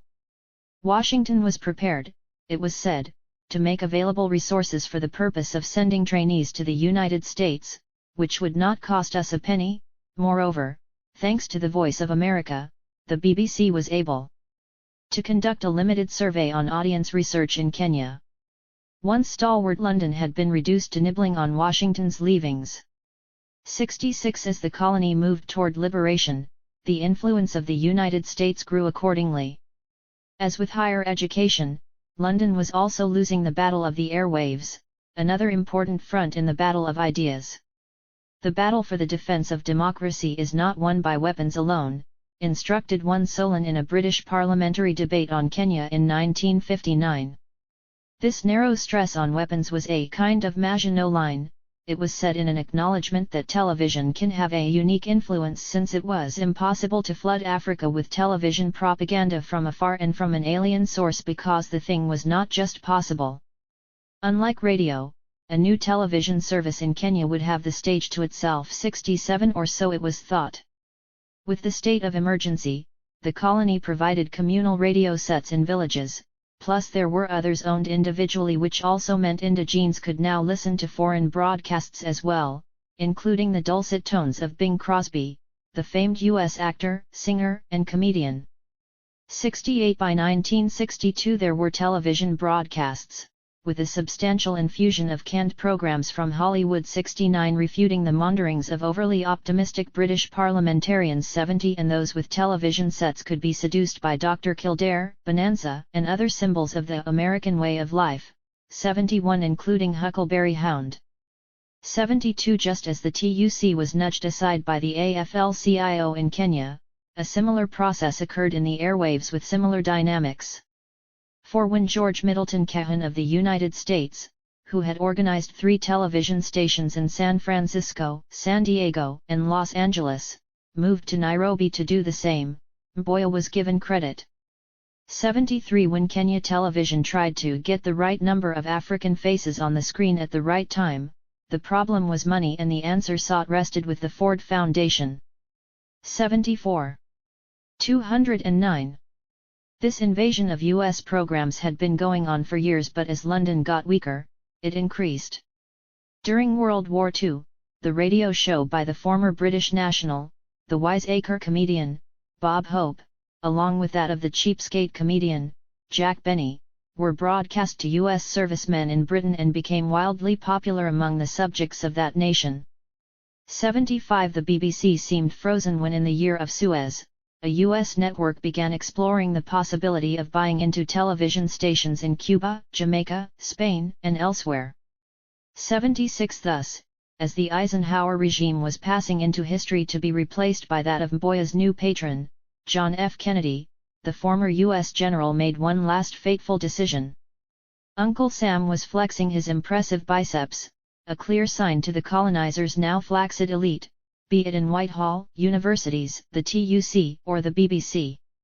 For reportedly, in one of his last days at the White House, the man known fondly as Ike, the kindly national uncle, turned to his Secretary of State and said flatly that Patrice Lumumba, the Congolese symbol of apparent European, excluding Russian, decline, should be eliminated, which promptly occurred. 77 We agreed that Lumumba could be shot at long range with the proper equipment, said the U.S. agent, David Doyle, but as it turned out less delicate tactics were used to eliminate him. 78 Lumumba had sought to build bridges to his adversaries, offering concessions, and visiting ICFTU offices twice in a week in the period leading to this murder. 79 Keen analysts may have seen this as a signal to Kenyatta, but it also held meaning for Mboya, alerting him to the boundaries of his own reach. More than this, it signaled that the rising superpower was pushing aside declining European colonizers and asserting its dominance in their erstwhile colonies. 16. Liberation looms. The recent quarrel between Nixon and Kennedy as to who should help Mboya was a pretty sordid incident in the presidential campaign. One so suggested a high-level colonial official in Nairobi as the campaign to elect a new U.S. president gathered steam. Tom Mboya, who had wowed the nation during his triumphal tour in 1959, seemed to have become a kingmaker. The outcome of the forthcoming presidential elections are of particular interest to Mboya, the Nairobi consulate reported. He has talked with all the presidential candidates at one time or another and favors Senator Kennedy, but believes that Vice President Nixon will win. Not uncommon wisdom in the spring of 1960. Senator Hubert Humphrey, in his opinion, tends to give answers without completely knowing the situation. Particularly because of his ample donations to the airlift, Kennedy had won the all-important Mboya primary. To Mboya's chief competitor as interpreter of Kenya to the United States, Robert Ruark, took an opposite tack. "I am beginning to chew at him a little bit," he told Nixon in speaking of his opponent. The ski-nosed presidential hopeful was told, "At least one articulate columnist is in your corner." 3 Nixon was effusively grateful. 4 Yet, unlike Ruark, by becoming so close to leading U.S. figures, Mboya was exposed dangerously, not only among indigenes who had good reason to be suspicious of a nation that had been identified so closely with the colonizer and, ironically, the settlers too were not exactly enthralled him with either. As Mboya was conducting his own presidential primary, his Kenya Federation of Labour was being accused of pursuing a Mau Mau strike pattern on coffee and sisal estates, which was not good news for the planter class. 5 The planters also were complaining about what a U.S. emissary termed the allegedly baleful influence of the AFL-CIO upon the Kenya labor movement. The Kenya Federation of Employers had given him an earful when he travelled to Mombasa. 6 This emissary, Charles Withers, observed candidly that the port employers tended to believe that African labor leaders receive, or at any rate retain, only bad influences from the United States. They state categorically that most of the Mombasa labor troubles stem from visits to the United States, which left the bosses deeply hurt. 7 Washington had latched on to Mboya as a way out of a crisis spawned by Mau Mau. But as a labor leader he was naturally interested in garnering higher 212 wages for his members and organizing more workers to become members, yet this was not necessarily in the interests of the settlers as a whole, particularly those among them who were employers. This meant that he was despised by the employer class, which in turn resented Washington. But Washington itself, just as it was climbing over a prostrate empire, had to worry about those seeking to seize its cherished perch. London did not particularly like the idea that Washington had moved into what had been and still was their territory. By this juncture there were 5 major U.S. foundations in Kenya, 500 missionaries, and the large footprint left by the AFL-CIO. As Washington saw it, under covered instruction from New Delhi, the Indians have been and are working in conflict with British and, for that matter, U.S. interests in Kenya, though the latter's agricultural production is largely complementary to that of the United States, as this nation was Kenya's third best customer. Of countries exporting to Kenya, the U.S. ranks 7th, with tobacco being the only U.S. agricultural commodity being imported in substantial quantities. 8. Yet New Delhi had the advantage of having a substantial Indian population in Kenya, who were more compatible with their homeland than African Americans. New Delhi was also close to Moscow, which gave its interests in Kenya a sinister hue to some. As if that were not sufficient competition, the U.S. representative in Bonn reminded that the German unions are extremely interested in Mboya and they have more money than any other Western trade union organization except the AFL-CIO. 9. With the loss of Suez, Kenya had become even more critical to London. 10. Yet would this remain true if a sovereign Kenya could make its own choices? 11. Looming above all as reflected in the concern about India was the Cold War. When Dr. Munga Njoroge, who had been educated in the U.S., returned to Kenya, he expressed fears about increasing communist influences there. In response he was busily trying to re-Africanize himself, though he did not make explicit what this entailed, and also admitted that his long stay in the U.S. might have made him supersensitive to communism, which was probably true. 12. These Cold War tensions complicated Mboya's ability on the continent to portray himself as a leader, since U.S. foreign policy and the United States itself were not particularly admired, principally because of Jim Crow and suspicions about involvement in Lumumba's murder. His proximity to Irving Brown, thought to be close to the CIA, did not help things, particularly since this U.S. operative actually drafted speeches and resolutions from Mboya's federation when they participated in Pan-African trade union meetings. 13. As Richard Freund of the U.S. legation saw it, Brown had accepted a new responsibility for himself as mastermind, spark plug, and overseer for the Kenya Federation of Labor. The AFL-CIO was the paymaster, or so thought Freund. This was part of an attempt to waylay Nkrumah's Ghana, who had sought to crush the KFL initiative. Apparently having recognized the enormity of the challenge which he faces, Mboya turned to Brown with all seeking to keep the entire transaction secret. George McCrae, the Negro trade union leader, was also implicated. 14. Secretary of State Dean Rusk recognized that the best approach to Mboya was via Irving Brown. 15. 213. Just after Rusk's appointment, Mboya had chosen to closet himself in conversation with Congressman Charles Diggs, also a leading member of the Democratic Party who was then visiting Nairobi. Mboya may have made an explicit bid for financial aid. He had told a U.S. emissary that the KFL badly needs money, and in this same conversation Mboya divulged that he had cabled Irving Brown in this regard, urging him to visit Nairobi as soon as possible for urgent discussions. 16. Naturally, there were complications within the ranks of the AFL-CIO itself, as Walter Reuther of the UAW was justing with more conservative elements. Mboya did not help matters when he miffed George Meany when he sent an invitation personally to Reuther to come to Nairobi. There is still considerable jealousy between the AFL and CIO wings of the United Organization, said a U.S. representative. 17. That Mboya was a prize for both increased his influence on both.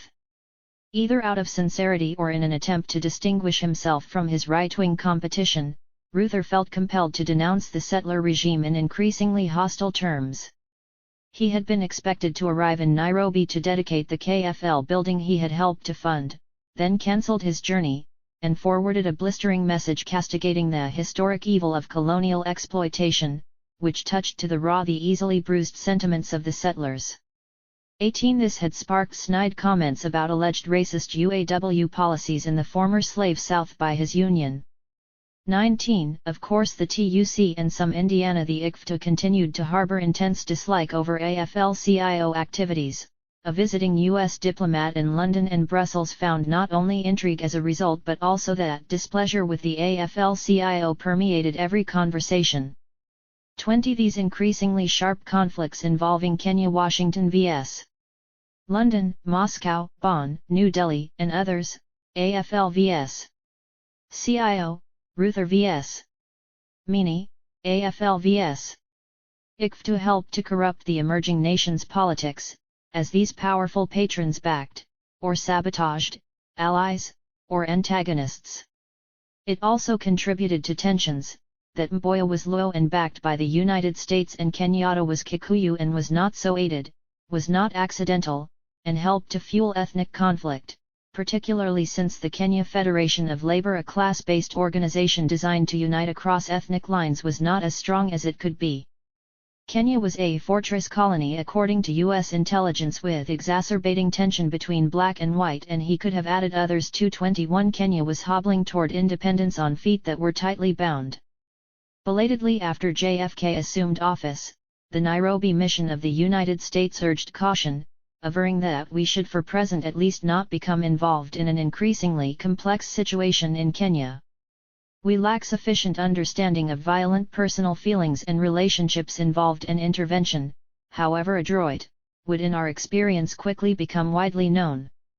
22 Leading the charge from the left against this interference was Oginga Odinga, a leader of the leading anti-colonial force, the organization that came to be known as KANU, and a man unafraid to visit Moscow and Peking. "We have NATO bases in our country supported by the USA," were the words he reportedly 214 uttered in China. "We have US infiltration in our trade union movements and we have their intelligence service all over Kenya." Indeed, he charged, the threat of US imperialism is greater than that of Britain herself. Mboya was worried, asserted the US Consul General, because he fears Odinga's rantings will prejudice American support for his student airlift, a considerable source of patronage for him. 23 Odinga was not the only person scorning Mboya. According to the United States, a faction of the youth wing of the dominant party among indigenes, KANU, led by a figure identified as Munyua Wiyaki, was trying to implicate Mboya with the United States in a sinister fashion by promising to release a bombshell document linking Mboya in a secret pact with the State Department and U.S. Labor. Opinion was divided, it was said in early 1961, whether or not Mboya would survive this latest attempt on his political life. The perpetrator of this plot declared, "It is known now that the British government favour Mr. Mboya instead of Kenyatta." Odinga was said to be behind it all, accusing Mboya of seeking to substitute American economic domination and control for British colonialism.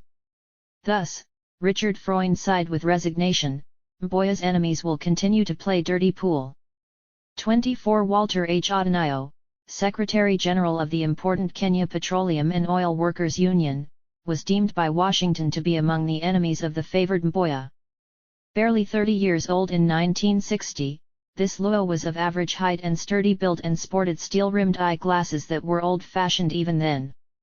He had been employed as a clerk at Shell Oil and was considered an overly aggressive negotiator by the oil companies. The consulate was aghast when he was invited to the United States for a seducing 3-month study tour, given his persistent and sharp sniping at the United States. This emissary had never heard an African express such definite anti-American feelings while at the same time being seemingly unconditioned by communist thinking. His belligerence included the still profoundly relevant claim that the United States itself was built by slave labor and consequently American assistance should not be considered as kindness but repayment of a debt. Washington was sullied, he thought, by its treatment of the Negro, and he went as far as saying, "I won't feel much sympathy for America so long as discrimination against Negroes continues." Odinayo strongly defended Nkrumah. Rationalizing the proposed junket, it was felt that a happy experience in the United States could alter his outlook considerably. But this was playing with a live hand grenade, since personal involvement in a Jim Crow incident, given his prickly nature and racial sensitivities, will blot out whatever positive impressions he may receive. 25 This skepticism of Washington seemed to be catching fire. Ronald Ngala of the Kenya African Democratic Union denounced a new form of colonialism by other white imperialists other than the British that was coming to Kenya. Washington was seeking to sabotage Kenya's liberation, he said. The USA seems to believe that if the British, the French and Belgians leave any African country, it must be replaced by another white power. 26 Both Mboya and Washington may have been too clever by half in forging their mutually satisfactory relationship, for it was convincing many indigenes that 215. Independence would mean only a new kind of colonialism or neocolonialism. When Freund met with Kenyatta, the wizened leader raised quickly the allegations of Mboya receiving American money and said how dangerous that would be for future U.S.-Kenya relations. A dismayed Freund remarked, "I may have reassured him somewhat, but have no doubt some suspicions remain." 27 These were the kind of allegations which, even if not true, helped to shape perceptions damagingly. In any case, the settler regime seemed to be salivating at the prospect of a Mboya-Kenyatta spat, as one secret report ascertained that Kenyatta found Mboya brash and unsympathetic, while the loyal leader thought that the paramount leader, despite his praise, both dislikes him and is very jealous. 28 The regime also believed that Odinga has always been envious of the recognition accorded to Mboya in international circles, and the latter's tie to Washington led Odinga to seek a similar sponsorship from the communist bloc. Mboya's ties to the United States had hurt him in KANU, it was said of this man, who had an energy quite uncharacteristic of his race. 29 Mboya's ties to the United States were also having negative impact in the United States itself. George Hauser of ACOA told Mboya that some of his Kenyan friends were shunning him because they feel that my primary relationship is with you and therefore they don't quite trust me. 30 Mboya continued to identify the settlers with Jim Crow advocates, which angered and united both against him. He also railed against hypocritical U.S. policy that embraced colonizers while seeking to stand for things that were noble. He knew Africans who had experienced Jim Crow, so it was a question of America putting her own house in order, and the Negro problem, this segregation problem in the United States, is a constant point of weakness. 31 These admirable sentiments did not halt the varied attempts to depose Mboya. In early 1961 he complained to George Meany, asserting that attempts are being made from practically every quarter to oust me both from politics and from the trade union movement. It was very obvious now that Eastern countries are sharing a greater interest and are resolved at least to encourage a head-on collision between the African leaders in Kenya, a veiled reference to Odinga. I have been accused variously of being an American stooge and selling Kenya to America and so on, while Mboya contended instead, I have very frankly stated my position, which is neither anti-American nor anti-Russian. 32 Perhaps what was uncontested was that Mboya's connections to the U.S. elite remained strong. When Kennedy's good friend, Chester Bowles, heard that John Spencer and his wife were coming to Nairobi for a 2-year assignment, he asked Mboya to assist them, particularly Mrs. Spencer, who was Hope Rockefeller, the daughter of John Rockefeller and a classmate of my daughter Sally at Smith. 33 Similarly, he remained close to the powerful Ruther brothers and managed to recruit a high court judge, the mercurial William O. Douglas, to his camp. 34 As the whines from the left generated by Odinga picked up speed, Mboya responded by seemingly turning to the left. After Lumumba's murder, demonstrations erupted in Nairobi with placards featuring slogans hostile to both Washington and Mboya. 35 In what seemed to be a response, Mboya allegedly 216 raised searching questions about the untimely plane crash that led to the death of the UN Secretary-General, Dag Hammarskjöld, including the charge that Washington with other Western nations conspired to wreck Congo and shore up Tshombe government and are all implicated in murder. 36 Mboya reputedly believed that the death of the UN leader was not an accident but that he had been murdered. 37 Then Mboya stunned Washington by planning a tour of unspecified communist countries, though he sought to assure his transatlantic friends beforehand that we need not worry. 38 But these friends were likely not assured when, during his nationally televised interview in the United States, Mboya proclaimed, "If anyone has ever regarded me as pro-West, perhaps they have never listened to my speeches properly." He took strong exception to the fact that the Ghana Minister of Finance had been refused service at American restaurants.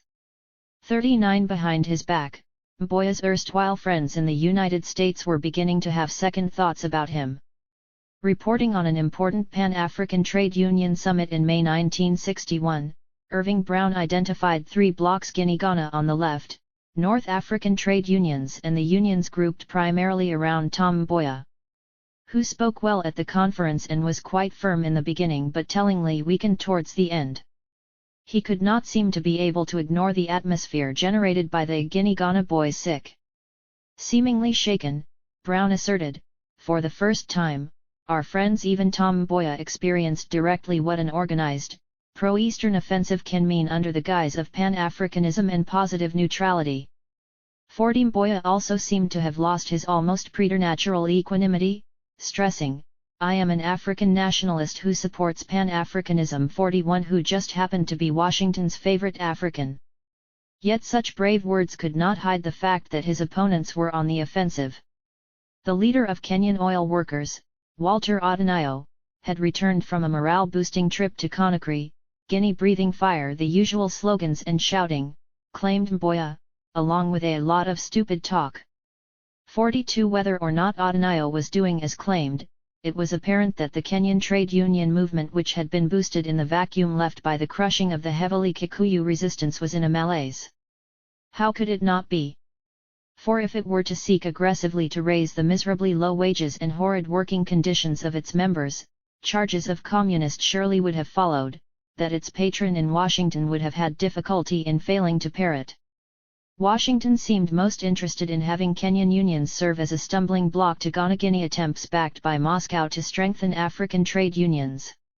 43 Yet this remedy was not alleviating the original malady. The largesse from the United States was not helping to convert workers into trade union militants willing to confront management, though it did manage to convert some to champagne lifestyles. 44 Then the AFL-CIO decided to provide 287 single-family housing units in Nairobi, financed by loans from US and West German unions. The $896,000 project involved a substantial $375,000 loan from the AFL-CIO itself, at an interest rate of 4% payable in 15 years, whatever else could be said. 217. This would certainly give US unions leverage in Kenya for years to come. 45 Yet Springer Kemp's own union in the United States was then being investigated because of alleged discrimination against Negroes and Puerto Ricans, and by her own admission, 2 of my best friends, Mr. Herbert Hill of the NAACP and Mr. Odell Clark and some others, were looking for my scalp since I was to testify for her union. 46 This was the kind of incident that infuriated the settler regime, who would inquire pointedly why she didn't spend more time fighting bias in Manhattan before taking her act to Nairobi. When it seemed that his fellow Kenyans were not buying Mboya's attempt to refashion himself as a man of both East and West, he turned decisively to the latter, condemning the Eastern countries who seemed to desire a head-on collision between the African leaders in Kenya. Mboya styled himself then as dangerous to the plans and programs of the communists and their agents, and denied that he was an American stooge. Various negative forces would try to hoodwink our people into believing that everything from the East is pure white and everything from the West is stinking. 47 But Mboya may have overplayed his hand with his brief feint to the left in the wake of the tragic events in Congo, for contrary to his earlier visit when he arrived in Washington in the late spring of 1961, his arrival created no great stir, according to a British diplomat. There was evidence, he said, that the State Department were embarrassed by Mboya's request to see the president, his old friend, Kennedy, yet simultaneously he was being accused by his political rivals in Kenya, in particular, Nicola Sick, of being too pro-American. 48 Confirming evidence substantiating the latter point arrived when James G. Shuru, a Kikuyu teacher educated in the United States, was named chairman of the Kenya African National Union, and a 9-member committee was appointed to draw up a new constitution, that included Mboya. He was greeted rudely and with hostility when he arrived for a KANU meeting, as the crowd chanted, "You have sold us, and we don't want your American money." 49 Mboya thumbed his nose at such slogans by adopting an airplane as his symbol, reminding Kenyans of his role in the student airlift. 50. The left was not placated. Odinga contended that London and Washington were grooming Mboya for leadership in the place of Kenyatta, and with the help of G. Shuru, Mboya hoped to rally Kikuyu support. As Odinga saw it, Mboya's alleged base among unions was akin to a house without an adequate foundation, since it was too dependent on Yankee patronage and was never a rank-and-file movement supported from below. 51. Odinga may have underestimated Mboya, however, for sensing to cover all bases, he began taking lessons in French, which convinced one U.S. agent of the unbelievable energy and intelligence of the man. This, he thought, would aid in cementing relations with the French-speaking states in Africa, and his becoming an active Catholic would not hurt either in that regard, as an outgrowth of his recent marriage to a Catholic woman. 52. For despite the secret razzying of British diplomats, Mboya retained his star power in the United States, and this was a commodity too valuable to discard, even if it dragged him into a Cold War battle that he had not helped to form or 218. Shape. Thus during his 1961 journey to the United States, he spoke at the influential Carnegie Endowment and appeared at an ACOA rally alongside Senator Hubert Humphrey, the author James Baldwin, and the Zambian leader, Kenneth Kaunda. 53. Mboya remained a valuable asset. 54. Thus, despite London's shrill words, JFK did find time to meet with Mboya and Kaunda. They exchanged pleasantries, reliving their mutual success about the airlift, before Mboya issued a staunch defense of Kenyatta, who many in Washington thought remained the demonic brain behind Mau Mau. Official Washington remained skeptical. 55. But Mboya, a seeming master of timing, had arrived in Washington at the time that the catastrophe of the U.S. invasion of Cuba, the Bay of Pigs crisis, was unfolding, making more valuable an African ally who was not necessarily cozy and chummy with Moscow. 56. Mboya's clout was further revealed when he visited Liberia, the U.S. neo-colony. He was welcomed here rather as a hero, said the British ambassador, and was copiously entertained. 57. Correspondingly, before Kenyan independence in December 1963, official U.S. policy was that Kenyatta had not inspired confidence. Presumably, he was not effective in the stated objectives of prevention of communist penetration in the region, nor had he been helpful in squashing the extremist wing of KANU, which has enjoyed communist financial support and, thus, forcing the moderates led by Tom Mboya to form a separate party or allying themselves with KADU, Kenya African Democratic Union. Kenyatta, now past 70, appears to be weak, vain, poorly informed, and opportunistic. There was fear about the status of the British bases in Kenya, whose usefulness to the British in the Middle East area was evident. The port of Mombasa can accommodate a large mixed naval force and has very substantial repair services, and Kenyatta, who had been particularly sensitive to the attention shown by Americans to Tom Mboya, 58, seemingly tied to Odinga, was seen as a threat.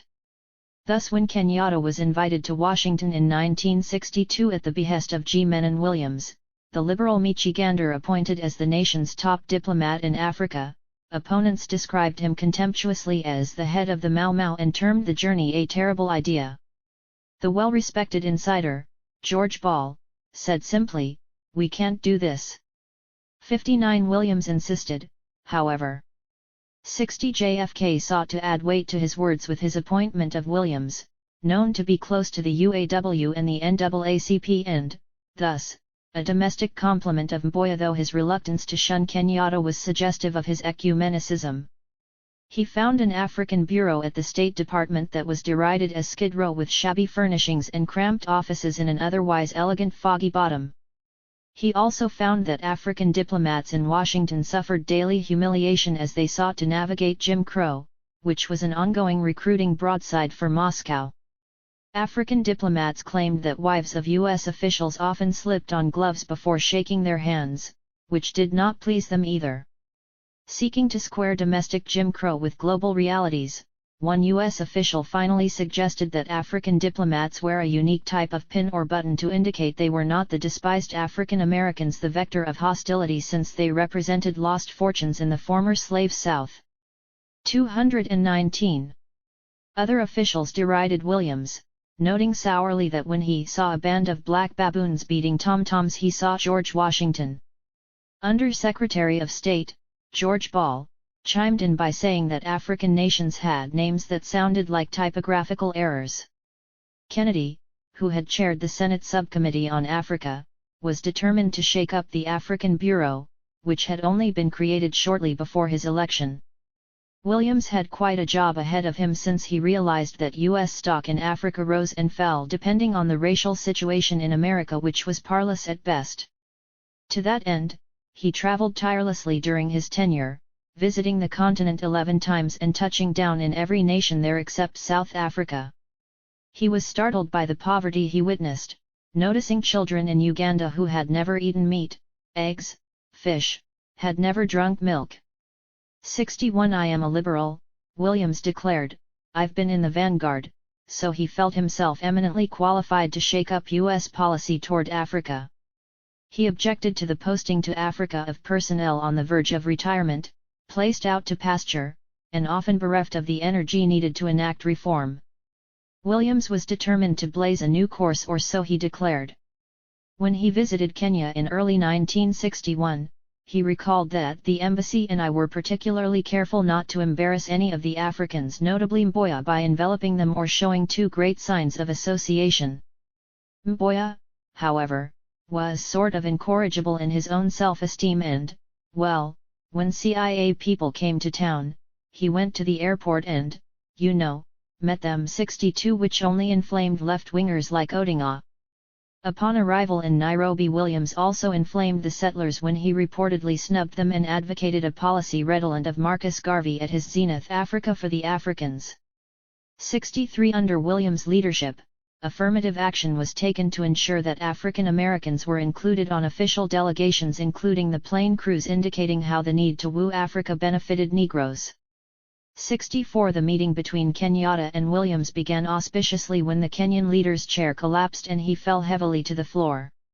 Odinga, who was present, helped him to his feet. Williams, seeking to break the ice after this metaphorical assertion of Washington's lack of support for him, remarked laughingly that he thought this accident would mean they were going to put me in alongside of you, referring to his recently concluded detention, which brought chuckles from all assembled. 65 But the regime was not chuckling when Williams channeled Garvey. When he arrived in northern Rhodesia and was laboring to explain his controversial remarks, a European rushed the podium and punched him in the face. 66 Larry Devlin, the CIA operative, apparently saw the bruised Williams in Congo and recalled almost gleefully that friends took up a collection to help pay the assailant's fine. Apparently the total amounted to twice the amount of the fine, and the Rhodesian sent Soapy a message inviting him to return and give him a chance to have a go at the other eye for another collection. 67 It would not have been surprising if London had helped to pay the fine, for the colonizer was equally displeased. He was out of his depth, said their man in Dar es Salaam. 68 He appeared to know less about Africa than might have. 220 been hoped, said Sir R.G. Turnbull. He was unpunctual in his engagements, not to mention clumsy, uninformed, and bumptious. 69 In a secret dispatch, a leading colonial agent in Nairobi moaned that the timing of his visit could not be worse for us. Besides, at a critical social gathering Williams spent more time with African politicians than with others, a blunder it was thought. 70 Back in London, the House of Commons was in an uproar. Downing Street sought to steer this body from anger into laughter, to defuse matters, but this would not be easy. 71 Even Williams' U.S. handler in Nairobi was not sad to see him depart. A high-ranking American visitor is bound to be in trouble the minute he departs from comment on the charms of lions and zebras in this very touchy nation, said Richard Freund. The Europeans feel embattled, he said sympathetically. They control the press, which is an instrument of the extremists among them, and they lit into Williams with vigor. He might have left here with a certain distaste after his unpleasant experience with the press, he concluded, and that distaste might even include me. 72 Apparently a spouse of one of these extremists asked Mrs. Williams if the mark on her forehead, a birthmark, was where Tom Mboya had kissed her. Yet another extremist launched a 45-minute tirade against Mboya in Mrs. Williams' presence over Africans' alleged lack of appreciation for the supposed good deeds of colonizers and the ruin which independence would reputedly bring. He capped it off by accusing Williams of representing a nation that was the world's worst colonizer, since the United States had committed genocide against the indigenes. 73 When the segregationist senator from Louisiana, Allen Ellender traveled to southern Rhodesia and expressed sympathies for apartheid, it was the turn of indigenes to seek a visage to crush. Mboya expressed these angry sentiments to JFK directly, articulating most strongly his disgust and disappointment at the deliberate provocation. 74 Feelings among African leaders are running high, as a result of Ellender's gaffe, was the message provided to the Secretary of State. 75 Mboya demanded that he be not allowed to enter Kenya, and the consulate sought to assuage and evade simultaneously by telling the livid loyal leader simply that your interest in Afro-American relations is one fully shared by my government and myself.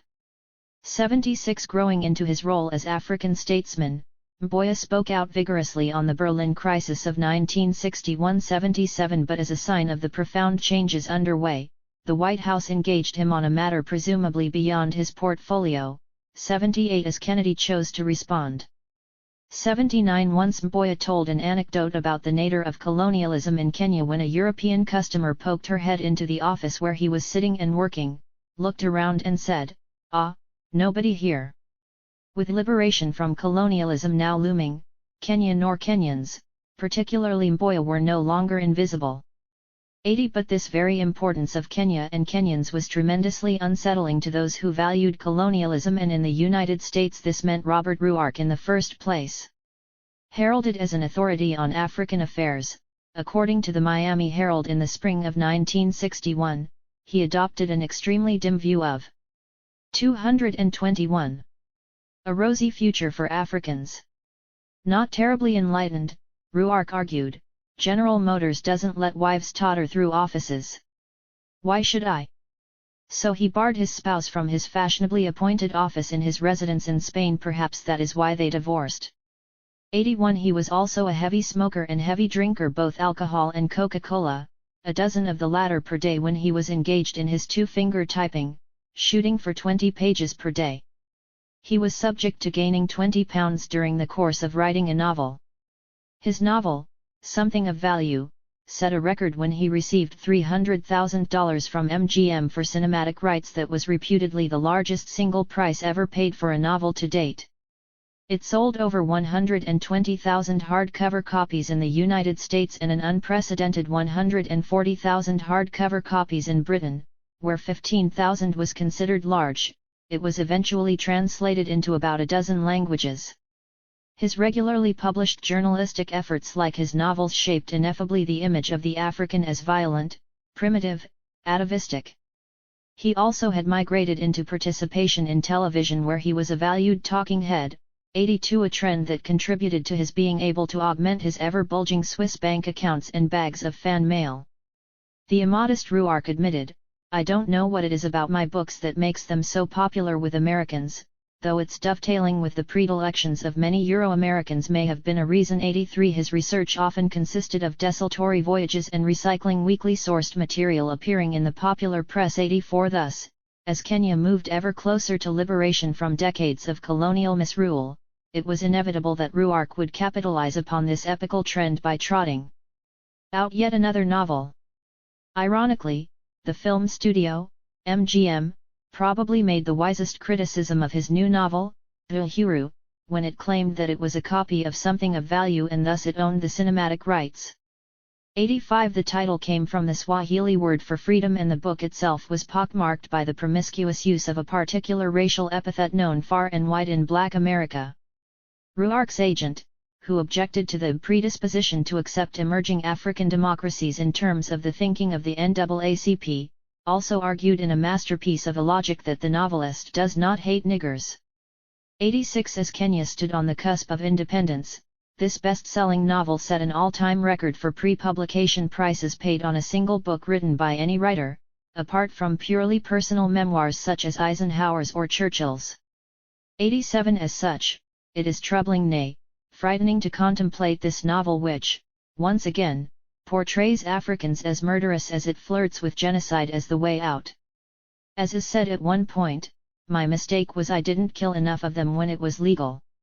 If the settlers had not had a free hand, if there weren't any United Nations, if the Americans hadn't pulled the rug out from under in Egypt in '56 when we had Nasser on the run, if old Yomo hadn't been so clever that he came quickly when they arrested him, if they might have quietly shot Kenyatta, then things might have turned out differently.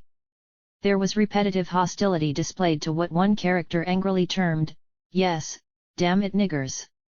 Shiftless, sneaking, thieving niggers. I hate them. I hate them all, and, it was added superfluously, we will make a systematic extermination of your people which will amount to more bloodshed than Lumumba ever caused against thee. 222. Balubas.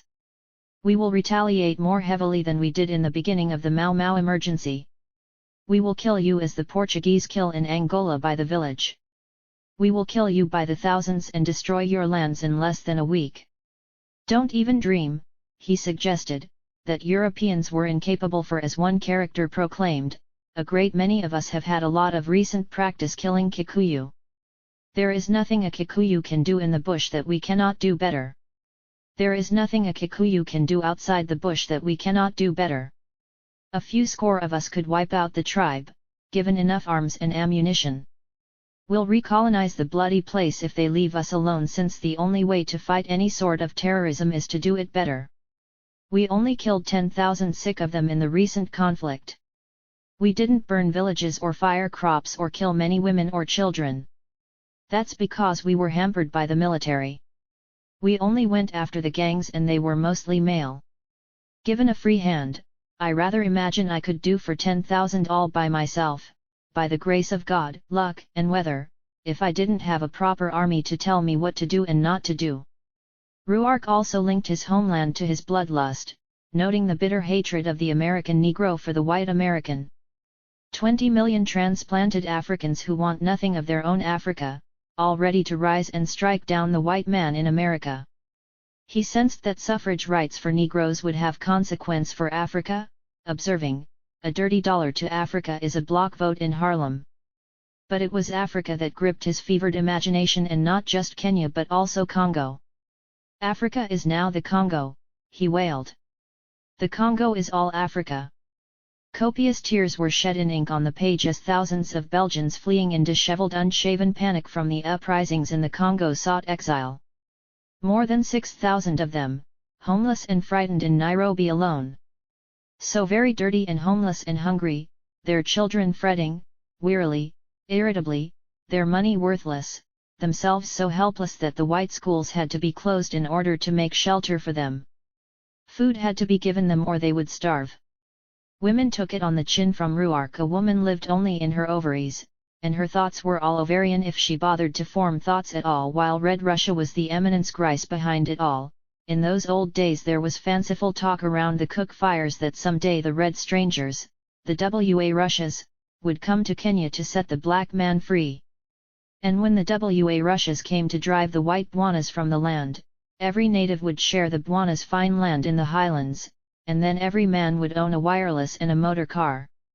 88. Reflecting the perceived inevitability of liberation, the New York Times was more restrained in its praise of this novel, compared to his previous one.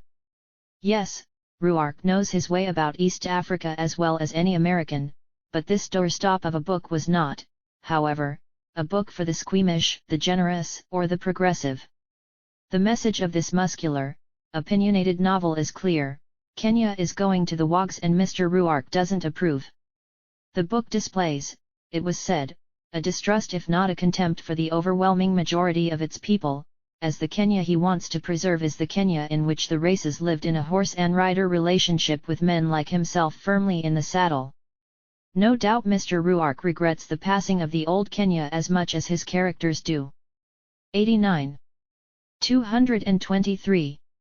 Apparently Lisbon disagreed, since Ruark was told that the fascist and colonialist government was seeking to attract producers to make pictures in Portugal or in Portuguese overseas territories. Lisbon recognized that the production of foreign motion pictures in Spain has given them a propaganda for tourists that they could not buy in the magazines and newspapers, radio, or TV, in the thousands of cinemas around the world, which created a new image of Spain under Generalissimo Franco. Perhaps Ruark could do something similar for the equally odious Dr. Salazar. 90 Ruark was ecstatic, morphing immediately into a movie producer, casting his net for the A-list actors Peter O'Toole and Katharine Hepburn, even Lena Horne, and having Yul Brynner put on the burnt cork which would break the resistance of Negro actors like Sidney Poitier on playing villain black men in this day and age. The highly popular Ruark had managed to snag a spectacular 33% of the distribution gross. 91 Ruark, who had avoided Kenya when his novel Something of Value was being filmed, for which he did the screen adaptation, 92 was much more enthusiastic about his latest blockbuster, perhaps because he was increasing his network of contacts to Portugal and was getting feelers from Rhodesia and South Africa. 93 When mega-director Otto Preminger pulled out of the picture in the time-earned fashion of all movie people, Ruark shed no tears since his book was the biggest publishing event since the Bible. 94 Ruark's prolificacy had brought him acclaim. He was the most controversial author ever to set a novel in Kenya, it was said. 95 When the Ford Foundation offered an appointment to the spouse of Ruth Bilson, she had second thoughts after reading Ruark's column, Dark Days Ahead for Kenya, asserting that our respective families and friends who saw the newspaper article have besieged us with phone calls to reconsider. 96 Weighing the possibilities, she wondered if they have learned something from the Congo, the trouble as I see it, if there is to be trouble it will come as a result of the native government seizing white settlers' lands after independence. 97. 17. Conclusion. Mau Mau in Harlem? It was dusk in Nairobi on December 12, 1963. Peter Koinange had his old college friend, St. Clair Drake, by the arm when the Union Jack was lowered for the last time at State House, signaling the long-awaited arrival of Kenya's liberation from colonialism. The band was playing Abide With Me, Fast Falls the Eventide, the darkness deepens, Lord with me abide. Then Koinange nudged Drake and whispered, "These people insult you even when they're leaving." He motioned toward Ralph Bunche in the distance, who had ascended to the highest level of the United Nations and who alienated further old friends of the left when he seemingly did not object to the attack on the now heralded Patrice Lumumba of Congo. Kenyatta's daughter was escorting the spouse of this martyr for the sacred cause of African liberation. Then Koinange and Drake visited Kenyatta, who took them into a room, gave Drake a souvenir necktie and brought a cold brew to lubricate an animated discussion. This was the first time Drake had met Kenya's founding father and first leader. Subsequently, Drake was the only foreigner to accompany Kenyatta and Koinange when they traveled to the edge of the forest to accept the surrender of the last Mau Mau holdouts, some of whom were to be bitterly disappointed with independent Kenya's evolution. It was clear to Drake that the newly installed government expected friendly Negroes to give them some clues as to what white American organizations they could trust not to exploit or subvert them. The incoming Minister of Education, for example, interviewed Drake at length about the Peace Corps, though it was unclear if Negroes at the highest level, who had mostly acquiesced to the isolation of Dubois and Robeson, were in a position to contradict, or even willing to challenge, their government or the Euro-American ruling elite more generally. Still, Drake continued, U.S. Embassy personnel suspected the allegiances of these Negroes and some did not conceal their hostility toward black Americans who were there as guests of the government rather than as official U.S. representatives. It seemed that with liberation, returning to extreme relevance after a semi-hiatus was the age-old notion that Negroes could not be trusted to uphold Washington's imperial ambitions. 226. Changing for the better was the atmosphere in Nairobi. When Boya's Union headquarters was opened in mid-1960, the U.S. Consul General was struck by the appearance of floats, tribal dancing, jazz music and general hullabaloo. There were thousands who mobbed every inch of space with the air filled with good-natured cries in Swahili. There was an unsatisfied hunger of the African inhabitants of Nairobi for popular gatherings and amusements, which occur so infrequently in the state atmosphere of this essentially British city. This was to change, as the grey joylessness of a settler colonial regime was supplanted by the colorful excitement of liberation. Washington may have wondered why the new Nairobi government invited personally Drake, Thurgood Marshall, and James Baldwin, among others, for this festive celebration. Somewhat quizzically, the Washington official, Seymour Claflin, wondered about these lucky exceptions who were to receive free air passage. Also invited but not at government expense were George Hauser, Walter Reuther, Maida Springer Kemp, Martin Luther King, Jr., Irving Brown, Jackie Robinson, Adam Clayton Powell, and Sidney Poitier. Washington knew that the Independence Celebrations Committee was aware that Paul Robeson was to be found in East Berlin, but not knowing his address sent his invitation C/Okwe Nkrumah, Accra, which was appropriate, though it was thought that Osagyefo Nkrumah will not be pleased by the implications underlying this three-cornered association. 3 Nkrumah's overthrow less than 3 years later, like Lumumba's murder, was to signal that only the kind of neocolonialism that Kenya was to pursue would be allowed. That Hauser was not invited at government expense may have been telling as well, for prior to independence the resistance asked if the NAACP would be interested in sponsoring an American trip for Jomo Kenyatta. Apparently, said association leader, Gloucester Current, Kenyatta's followers are disillusioned with the American Committee for Africans Sick and they would prefer the NAACP to sponsor him. For Ruark's exiting head slap administered forcefully on liberated Kenya was also a signal and was taken that way by the emerging new Nairobi. "I just got out of Kenya by the skin of my teeth," said Ruark, hurriedly avoiding the serving of libel action papers by Mr. James G. Shuru, who may not like to remember that he was once a Mau Mau. "I learned later by the Associated Press that formal orders for my detention had been issued." Ruark also had irked the powerful religious leader, the Aga Khan, who did not love me since I took India apart in newspaper columns. 5 emotions were running so high, thought Richard Freund, the U.S. delegate in Nairobi, particularly among African ministers. These feelings were engendered not only by his recent book, which specifically mentioned Kenyatta, Mboya, Ngala, and G. Shuru, but also his television series broadcasts and series of syndicated articles in U.S. press. Ruark, who was on safari with a group of wealthy Texans in the Northern Frontier District, 6 when this controversy erupted, was suspected by Washington of being a provocateur. It was all a cleverly contrived public relations move to invite his expulsion and then exploit the event for increasing world book sales, which 18 months before independence had exceeded 200,000, 7 not to mention pricey full-page ads in the New York Times. 8. 227. Going into independence, Kenya was being buffeted by writers of various stripes, eager to take a swing at the eminently successfully anti-colonial resistance and, presumably, capitalize on the market that Ruark's example exemplified.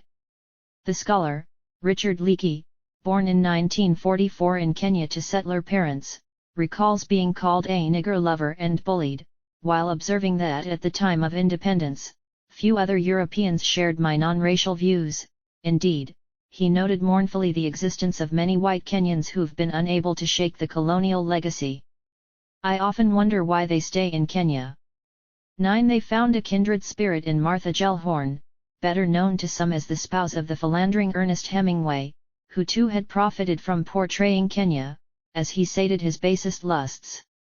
"I believe he loves me, and he believes he loves me," she once said wistfully 10 before their divorce, of course. Born in 1908 to a prosperous liberal family, her father was an eminent doctor and her mother crusade for women's suffrage and reform. Gell Horne was often to be found abroad. Love for Africa and Kenya was another thing altogether.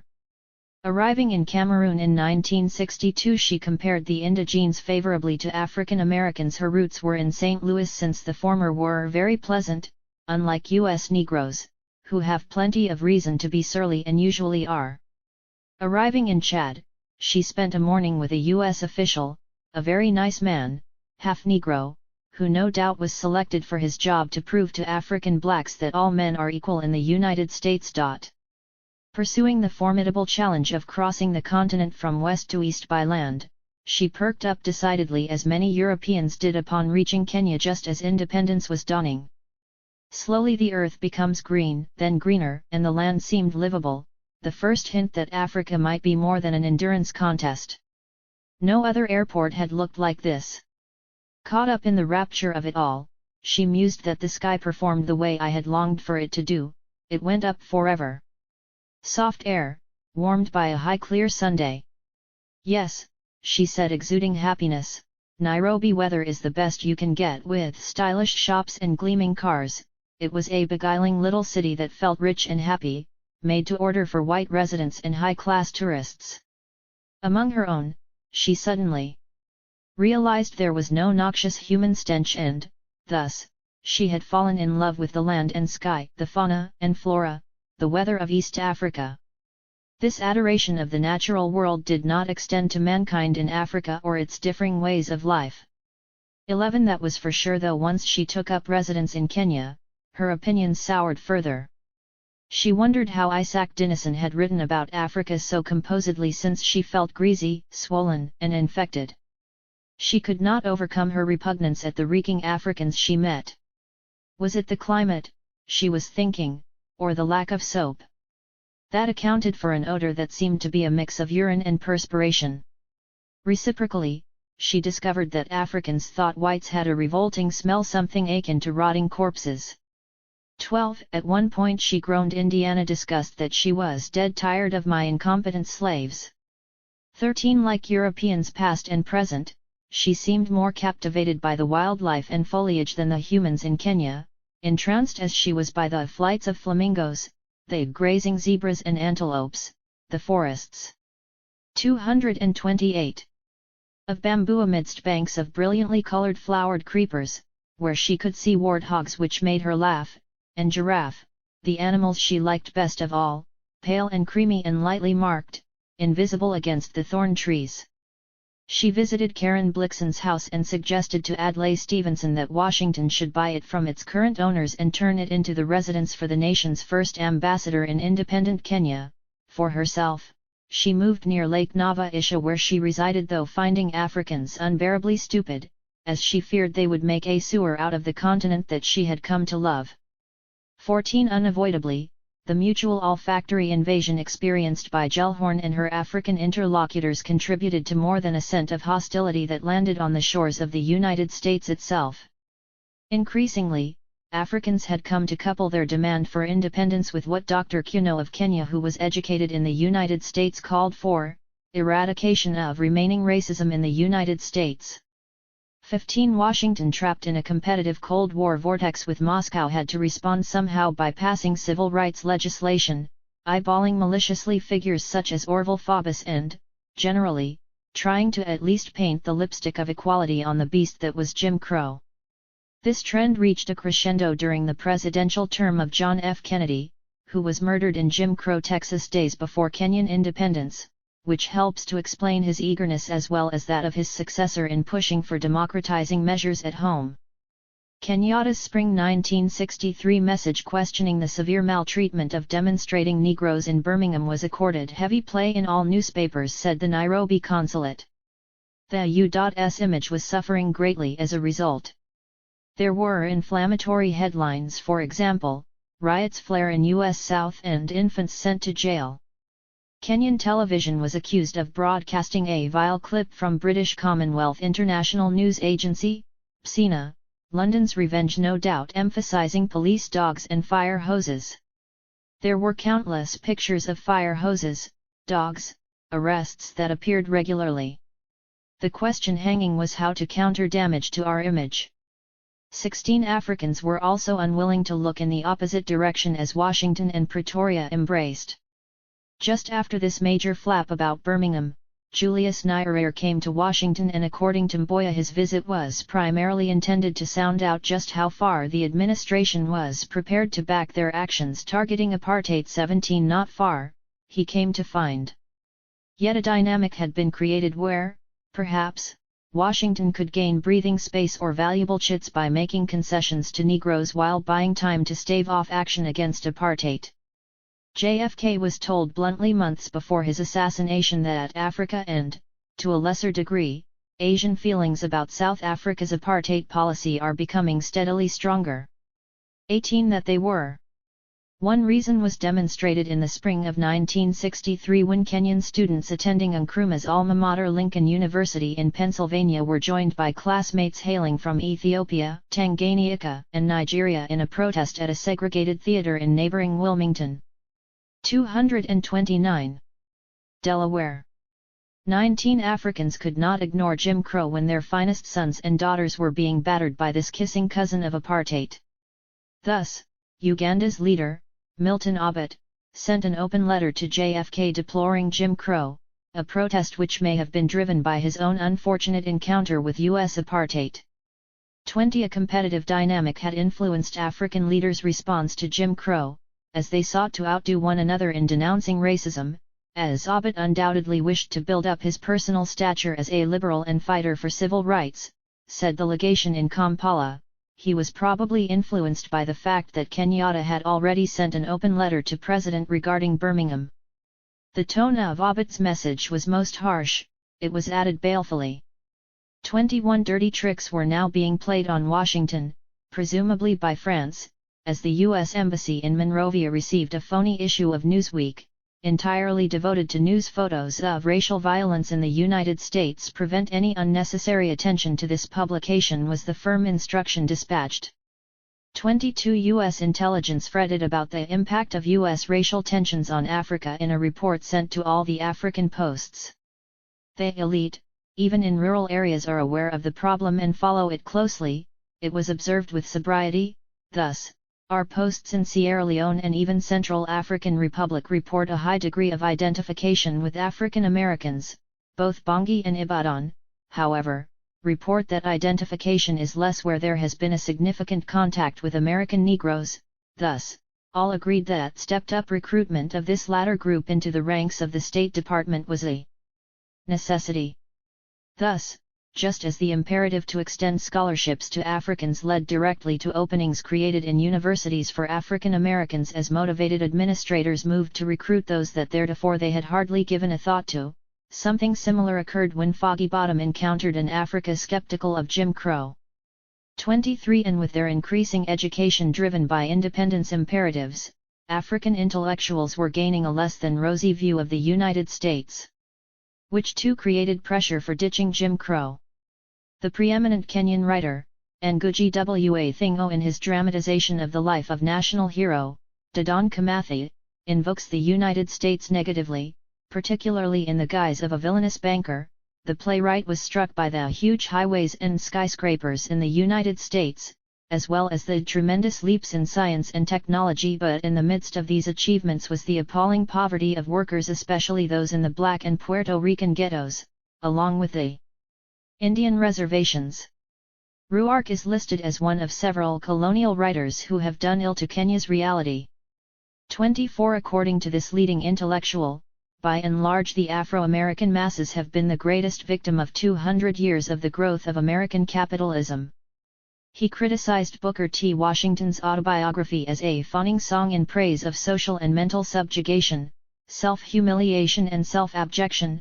It is a hymn in praise of the consciousness, the world view of the master, the slave driver, the colonizer, the imperialist, the oppressor. 25.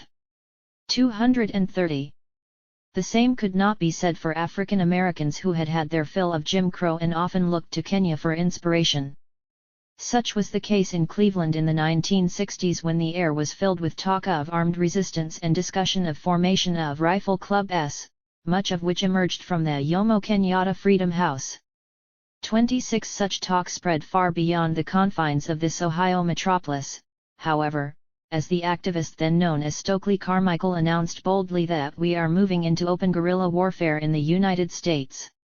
27 He acknowledged that to most whites, black power seems to mean that the Mau Mau are coming to the suburbs at night, while his antipode, W. J. Simmons, of the White Supremacist Citizens Council of America, said warningly of his antagonist, the Louisiana-based Deacons for Defense, as if he were trying to reassure himself, I don't care how many guns that bunch of black Mau Maus has, they don't have the prerequisite guts. 28 Carmichael, who later took the name Kwame in honor of Nkrumah and Toure, in homage to the founder of independent Guinea-Conakry. also popularized a slogan Black Power, which led some confounded white observers, according to one informed observer, to imagine a future suffused with racial warfare. He was not alone. The Congress of Racial Equality, CORE, also warned of bloody race war. 29. This was a spirit inspired by Mau Mau. The former chair of the NAACP, Myrlie Evers Williams, observed that her martyred spouse, Medgar Evers, viewed Kenyatta as a hero. Though his NAACP abjured armed resistance, Medgar Evers, she recalls, at that point in time, felt that the only way to solve the violence against his people was to respond with violence. It was something he deeply believed in, because he felt it wasn't going to change. Their firstborn was given the name Kenyatta, and they were routinely asked by their Negro neighbors, "How's the little Mau Mau?"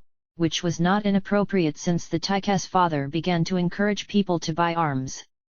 30. Medgar and I grew up with very few heroes, recalls his brother, Charles Evers, but it was during the 1950s they found a new hero, Jomo Kenyatta, of whom they learned all we could. In the papers, from friends, reports on shortwave radio. Kenyatta vowed to press on until Kenya was free and die if he had to. That inspired Medgar and me so much, he observed movingly. Why not cross the line? Why not launch armed struggle in their native Mississippi, inspired by the Mau Mau? Evers' Mau Mau in Mississippi would run like this: for every Negro the whites killed, I'd kill 2 whites back. I'd float around Mississippi, killing 1 white man a week. Kill 1 in Jackson, ride a bus to Clarksdale and kill 1 there too. Board the bus and kill another in Meridian or Tupelo. Roam the state, picking off the leading racist in each county. Find out where they lived and knock them down, one by one. Do each killing a different way. Poison a man's coffee here, stab a man there, shoot someone else. As a mortician, I knew a lot about how to make men die. He dreamed of killing thousands of whites. They would organize an army of Negro maids and cooks to poison white folks' coffee. 31. The NAACP Regional Director, Ruby Hurley, confirms that Medgar Evers always wanted to go at it in Mau Mau fashion and had plans for 231. A Mississippi Mau Mau. 32. A notion confirmed in the pages of the New York Times, which asserted that he had toyed with the idea that the best way out of the Negro's dilemma was an armed, aggressive Mau Mau type organization. 33. At one point in the 1960s, Charles Evers warned forebodingly, "We've got guns and we're going to fight back." 34. While the press warned fearfully that even small children possessed homemade bombs. 35. The Evers brothers were beginning to consider more drastic alternatives as the Red Scare had served to destabilize militant alternatives provided by Robeson and Dubois. In the resultant vacuum were arising various forms of nationalism. Roy Wilkins of the NAACP observed in 1958 that for some time we have been aware of factors and forces working to enlist the American Negro in a sort of international anti-white crusade. This was by no means new, he thought, since he recalled a time when the Japanese hotels on the West Coast were known among Negroes as the only hotels which would accept Negro travelers. "I remember staying in one in Seattle in 1921, he recalled, almost 20 years before the white Seattle hotels would take Negro guests, which helped to spur American Negro sympathies with Tokyo 36, a resonant factor in the upcoming war. Now with the rise of the Nation of Islam, which was born amidst this earlier wave, this anti-white crusade was receiving a new birth of freedom. Though the Evers brothers were associated with the NAACP, the Mau Mau motif was adopted most aggressively by the Black Power wing of the movement. London, which as a matter of course stressed the links between anti-colonial resistance and the aspirations of African Americans, had their premonitions confirmed when H. Rap Brown, the epitome of Black Power, appeared at a press conference in New York City with his bodyguards festooned with caps bearing the words Mau Mau. 37. Charles 37X Kenyatta, who was inspired by Malcolm X, spoke of how his mentor often talked about the Mau Maus. That if any meaningful struggle ever comes in this country, it's going to have to be around the bases like the Mau Maus in Kenya. Kenyatta, whose adopted surname was in homage to the Kenyan leader, argues, "I was the only Mau Mau, since I had seen uprisings and studied them very closely. 38 He headed a group called Harlem's Mau Maus. 39 That armed itself with bayonets and machetes but nonetheless cooperated with the authorities in 1968 in the wake of the murder of Dr. Martin Luther King, Jr. 40 Once James Farmer, then well known as an apostle of nonviolence, was strolling on a Harlem street, when, as he recollected later, I encountered 4 dashiki-clad members of the Mau Mau, comrades of Charles 37X Kenyatta. The 4 who confronted me fingered the handles of the machetes on their belts, and one of them said, "We're coming downtown after you next, Farmer, because you got that white wife down there." Farmer was aghast. "Nobody would tell me who my wife would be," he proclaimed, while conceding that those were scary days.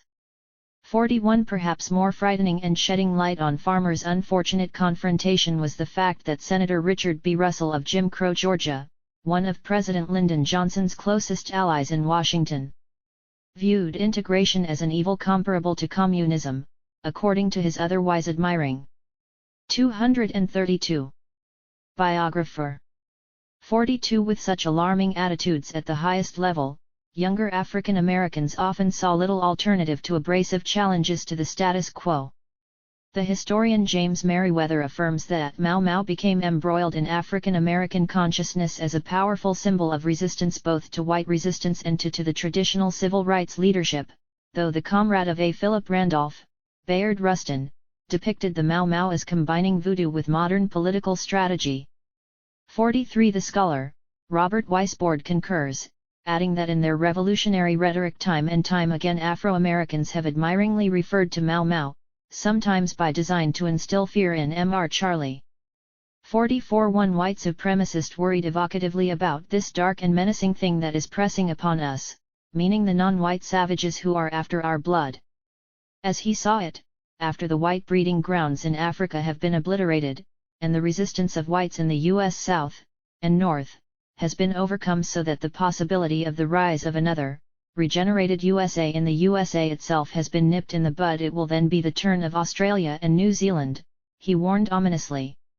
45 Even before independence, a Ford Foundation official detected in Kenya mounting stress in the relationships between the Africans and the Europeans, which did not place the United States with its ruling elite of European descent in an advantageous position. Washington must also learn, it was stressed, not to expect gratitude for assistance, for this nation had not yet established a sound psychological and moral basis for its programs in Africa. Kenyans did like Americans, but having American technicians take over from the British on any significant scale is not appealing to them. 46 The importance of Kenya to U.S. elite interests was ratified when the Ford Foundation sent a high-level delegation there months after independence. They emphasized the importance of Indian independence to Kenya, which hastened an ongoing trend of Africa viewing almost every world issue and every domestic issue in terms of the color problem. Emphasis original They worried about the unwillingness to include white men in cabinets. 47 Even after independence, Robert Ruark continued to speak in apocalyptic tones, warning that young Africans were to be compared roughly to the senseless gangs of New York, that is, roving bands of young thugs, some graduates of the Mau Mau prison pens. Smith Hempstone, the future U.S. ambassador in Nairobi, said it was all a throwback to witchcraft of the most obscene type, a return to bestiality, and behind the savagery was the equally satanic influence of world communism. 48 He may have had in mind the then emerging BPP, which was influenced by Marxism and not allergic to armed resistance to white supremacy, and too can be seen as veritable offspring of the Mau Mau. 49 The currents that affected Black America and Africa alike did not die with independence. At the same time, awareness of the example of Dr. Martin Luther King, Jr. reached deep into the Kenyan countryside. 50 Though the Chicago-based poet once known as Don L. Lee, may not have been inspired directly by Mau Mau, this influential writer captured a strand of the spirit that was ascribed to 233 them when he announced provocatively that the major enemy of the black race is the white race. 51 Emphasis original, yet the message African Americans continued to derive from Kenya was one of militancy, including an example inspired by the man who was widely seen in Washington and London as the vector of communist ambitions. For as Kenya was in the midst of celebrating independence, Oginga Odinga arrived in Atlanta, the capital of Jim Crow. On a Saturday evening in late December 1963, James Foreman, a veteran civil rights worker, and his colleagues visited him at his hotel, brought him gifts, sang freedom songs and chanted Uhuru freedom with him. Inspired by the visit, said Foreman, we went to a Toddle House restaurant for coffee. 17 demonstrators were arrested in protest of Jim Crow regulations. Some went limp, he added proudly, and had to be dragged to the paddy wagon, and some were bruised when dragged. This led to a new stage in the evolution of their militancy. 52 An irked U.S. State Department noted that the protesters had already alerted wire services to plans and had available for distribution a handbill entitled Why Do We Picket?, while referencing the fact that African dignitaries have been snubbed. The tactful Odinga made no comment. 53 While the Kenya papers all carried front-page stories about the arrest of the 17 demonstrators he inspired. 54 Charles 37X Kenyatta may have been present when Malcolm X, just before his murder, spoke at a church in Harlem near 131st Street and 7th Avenue, where he endorsed the idea of a Mau Mau not only in Harlem but also in the United States as a whole. 55 Fannie Lou Hamer, another icon of this movement who appeared on platforms with him, also invoked Africa. Wondering why Washington was so interested in protecting European settlers in the Congo but less interested in Mississippi Negroes seeking the ballot. 56 Malcolm X's experience with Kenya and Africa was first-hand, however. After Kenyan independence, he made his way to Nairobi, where he encountered the U.S. diplomat, William Atwood, who termed him a not-so-welcome American visitor during this period of racial violence at home. I ran into him one afternoon at the Nairobi racetrack, where Kenyatta and some of his cabinet were sitting in the former governor's box, and I noticed a white man in the group. He was wrong.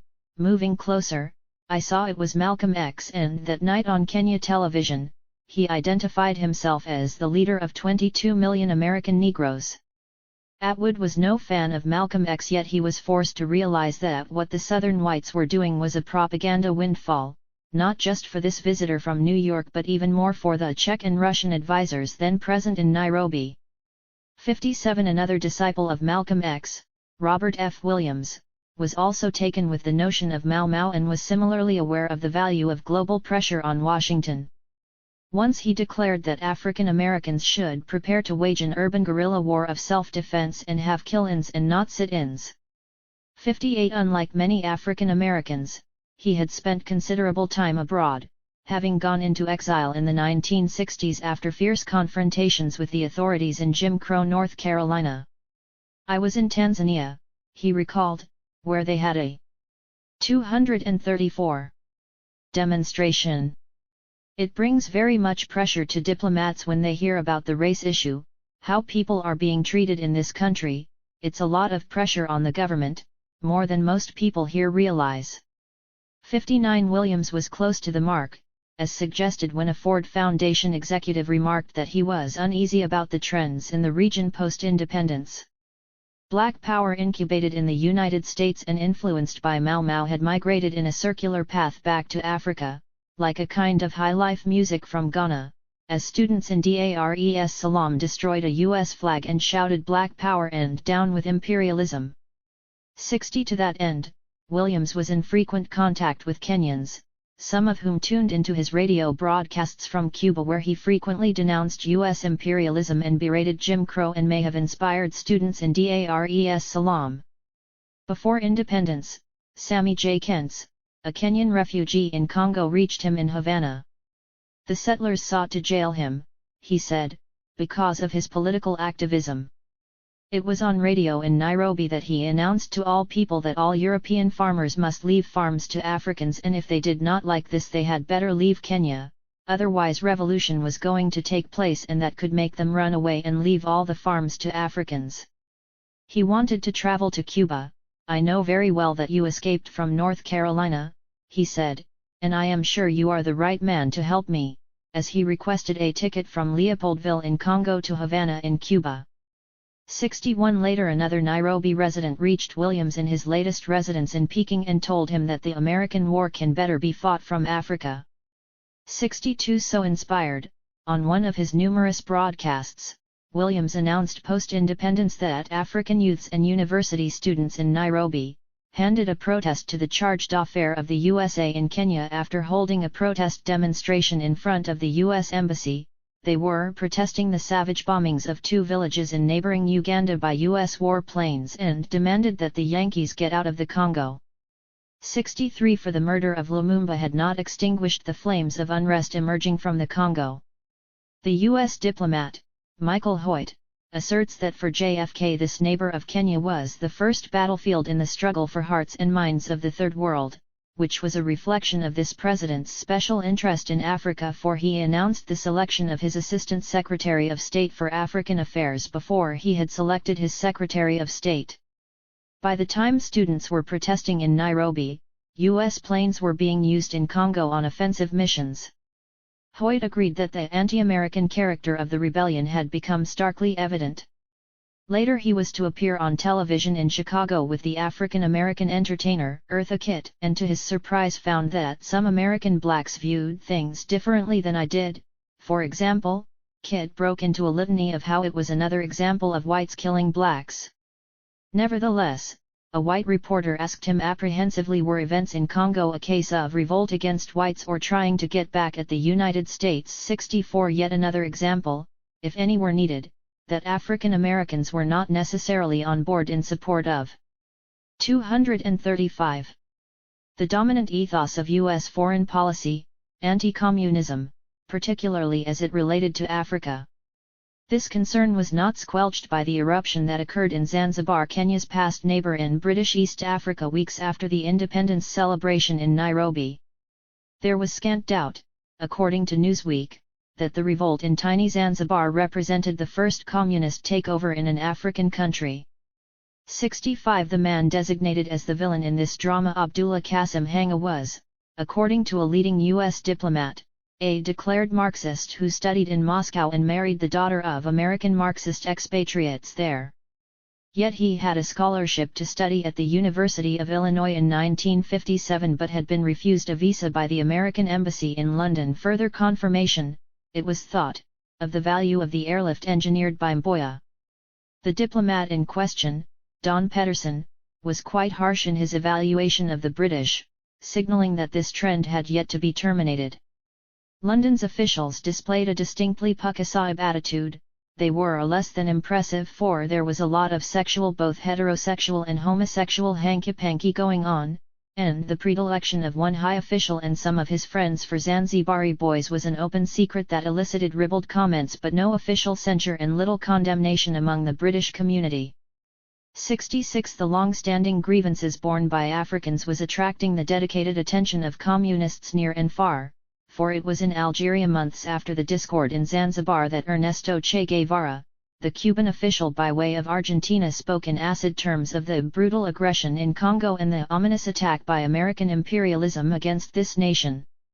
67 This was to draw the celebrated communist to Kenya's neighborhood, where he sought to assist the beset Africans, just as it inflamed U.S. anti-communists who were driven into apoplexy by these developments. 68 As the latter's comrades viewed things, the winds of change, of which London spoke so eloquently, seemed to blow from Peking these days, as they warned of the Chinese Communist grand design for Africa. 69 So stimulated, Washington hurriedly increased staffing levels at their Nairobi embassy, which was becoming a regional headquarters bent on halting this alleged Red Offensive. When William Atwood arrived just after independence, he asserted that Americans comprised the fourth largest community in Kenya after the Asians, the British and the Indians, and of the 1,900 Americans in the country, 1,400 were missionaries and their families, the rest were mostly businessmen. 21 firms had regional offices in Nairobi, U.S. government personnel and 100-odd teachers, but within 2 years the American population of Kenya would rise to 2,600. And the number of U.S. firms to 52. 70 Like a seesaw, and as a continuation of an ongoing trend, as U.S. influence rose, that of its European allies was eroded. One espies this trend particularly in the strategic realm that is telecommunications. Right-leaning European settlers were skeptical of London in any case, at least stretching back to their fecklessness. 236. In the face of Nasser's challenge in Cairo, there was considerable mistrust towards UK institutions. In Salisbury, a confidential report to the BBC confided, they doubted whether the BBC could or would meet their monitoring needs. For instance, they assumed that we could not report on the subversive activities of Ghana vis-a-vis other Commonwealth territories. 71. London was receiving it from both sides as newly independent African nations were shedding its BBC rebroadcasts as fast as they can go, said Nairobi's Patrick Jubb. Their rationales were also troubling for Uganda. To cite one example, dropped news about Britain on the score that an independent country could only include such an item in its programs if it also included news about America and news about Russia.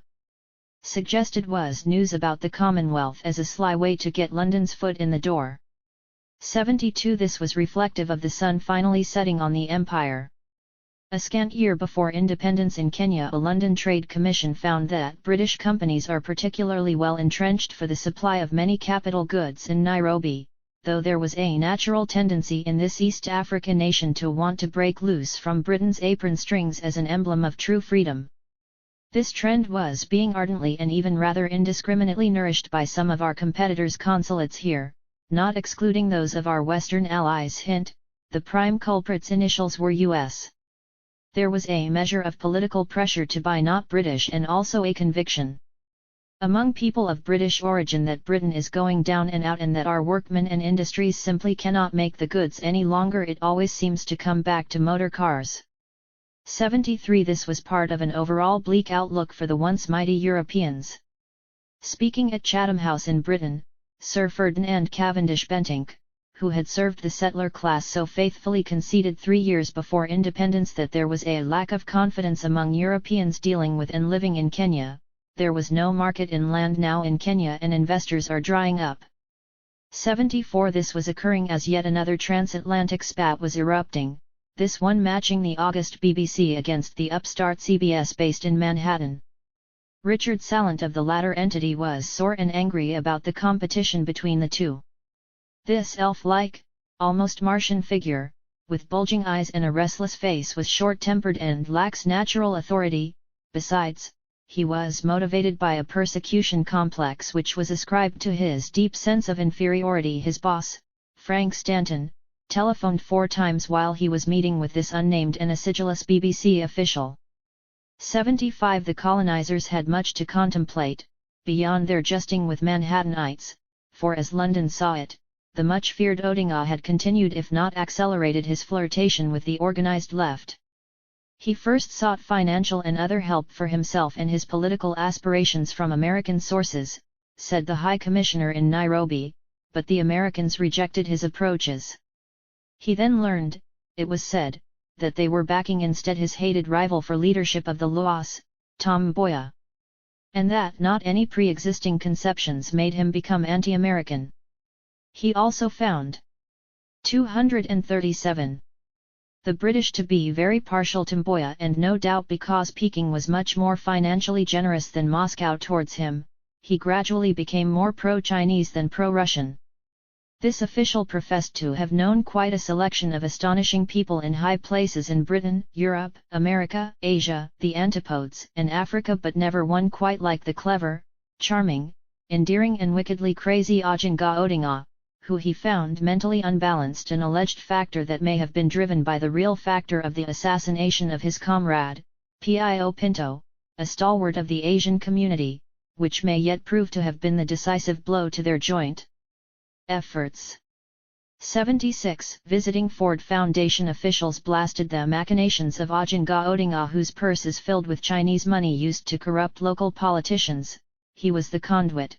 When Mboya's airlift was challenged as African students went to study in the USSR, China, and Eastern European communist lands. 77. Mboya was faring a mite better, as his careful tightrope walk seeking to maintain a respectful though not hostile distance from Moscow and Peking was not winning him adherents necessarily in Black America. Instead they were concerned when he came to Harlem and criticized mass migration of Negroes to Africa. He was noisily interrupted by a fusillade of eggs. Undaunted, he continued to insist that in a fundamental way, Africans and Afro-Americans today find themselves in remarkably similar political and economic situations, and it remained true that the independence movement in Africa has had a great impact on the civil rights movement in America, besides giving it a slogan, for example, freedom. For Washington understood very well that it would have difficulty making friends in Africa so long as the black American remained subjugated. Given this obeisance to commonly held sentiment, why was Mboya booed, heckled, and assaulted in Harlem? Some of the Afro-Americans who spoke to me, he said dolefully, were angry that our government had rejected a motion calling for automatic citizenship for any black American who wished to come to settle in Kenya. After the forced lifting of the bonds of oppression, rather than being grateful, many African Americans were angry at what they and their ancestors had been compelled to endure and desired to escape North America post-haste, but, alas, Mboya nor Kenya were in no position to take on this immense challenge. 78 Yet Kenya, cognizant of its ties over the years to black America, went further down the road of Pan-Africanism than most, with a bill introduced in the legislature in 1968 which, if enacted, would have granted automatic citizenship to Africans in the diaspora, not to mention the creation of a Ministry of Pan-African Affairs, led by Koine Ange, which had a similar portfolio. Mboya led the charge against this bill, which is one reason he was assaulted so mercilessly by Harley Mitts. Yet, he could not stall a remarkable rise in interest among African Americans in all things East African, which has puzzled many contemporary commentators who thought they should have been intrigued instead by West Africa, but these critics failed to grasp the impact of Mau Mau. Thus, the use of Swahili became de rigueur, terms such as Uhuru and Harambe, names such as Malika, the adopted name of my sister, and 238. Tamu became popular. There were demands to teach Swahili in schools and universities, and the leading Black Panther, Raymond Hewitt, took the name Masai. 79 The embodiment of the cultural nationalist trend embodied by this turn to East Africa. Maulana Karenga of Southern California accelerated this tendency when he formed the Simba Wachanga or Young Lions, youth trained in martial arts and weaponry.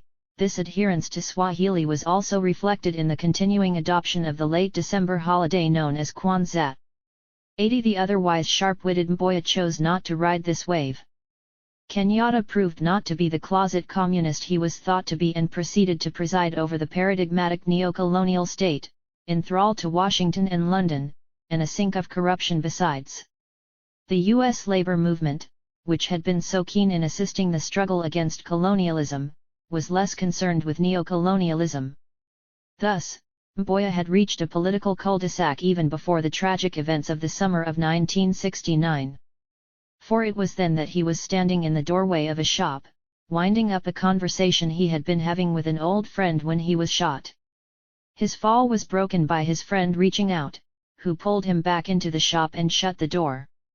She did not emerge to call for help for some moments, which was probably understandable given the shock of it all, but in the suspicious and conspiratorial mood then reigning in Nairobi, her failure to take immediate action led to ugly talk.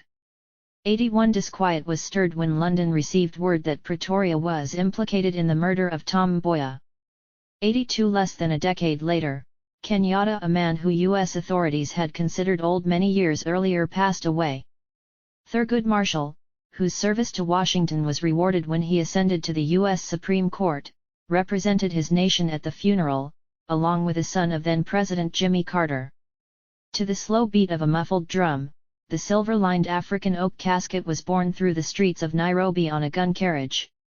83 Jomo Kenyatta died again 3 years later, that is, a professional soccer player in St. Louis who had adopted the name of the heralded Kenyan, carrying on a trend in Black America, as he ditched his previous moniker, Gauntlet v. Roe. 84 Donald Goines, the popular African-American pulp novelist, initiated a Kenyatta series, a number of novels in honor of the Kenyan leader involving an organization akin to the Black Panther Party and, in a sense, Mau Mau. 85 In the aftermath of the turmoil in Kenya, a son of the settler regime, Edmund Morris, whose father was a pilot that mapped out the early air routes over British East Africa, studied music and history for a year at Rhodes University in apartheid South Africa before moving to the United States in 1968, where he got work with the advertising concern, Ogilvy and Mather, where he sang the praises of salad dressing. From that inconsequential perch he migrated to becoming the official biographer of U.S. President Ronald Reagan. 86 Another U.S. President, Bill Clinton, indicated that he had imbibed Kenya's role in the lexicon when he was negotiating with his then political advisor, Dick Morris, about a fee, and interpreted his words as a threat to leave. "I can't stand when you do that," said the then president. "You know I need you and you negotiate by threatening me. Don't." 239. Mau Mau Me. 87 It was during the height of influence of the BPP that the popular journalist and novelist, Tom Wolfe, facilitated the introduction of Mau Mau as a verb into the language, as a synonym for the fierce aggressiveness that the BPP represented. 88 With the passing of Kenyatta, Kenya's role as a neo-colonial surrogate for U.S. imperialism in the region did not cease. In some ways the toehold that Washington had rested in Nairobi was a clear and present danger for the continent as a whole.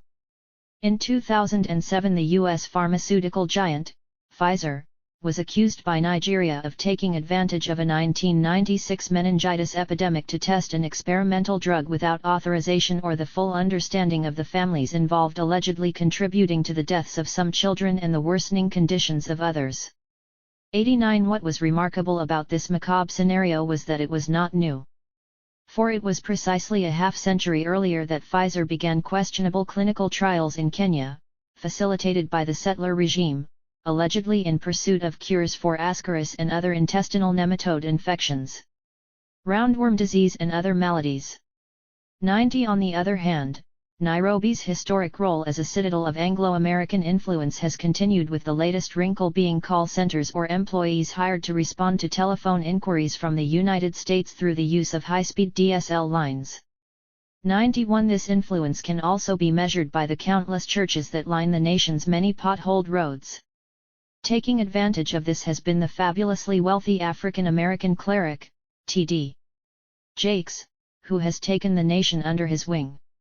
In 2005 he drew nearly 1 million people to Uhuru Park in central Nairobi, outdrawing most political rallies.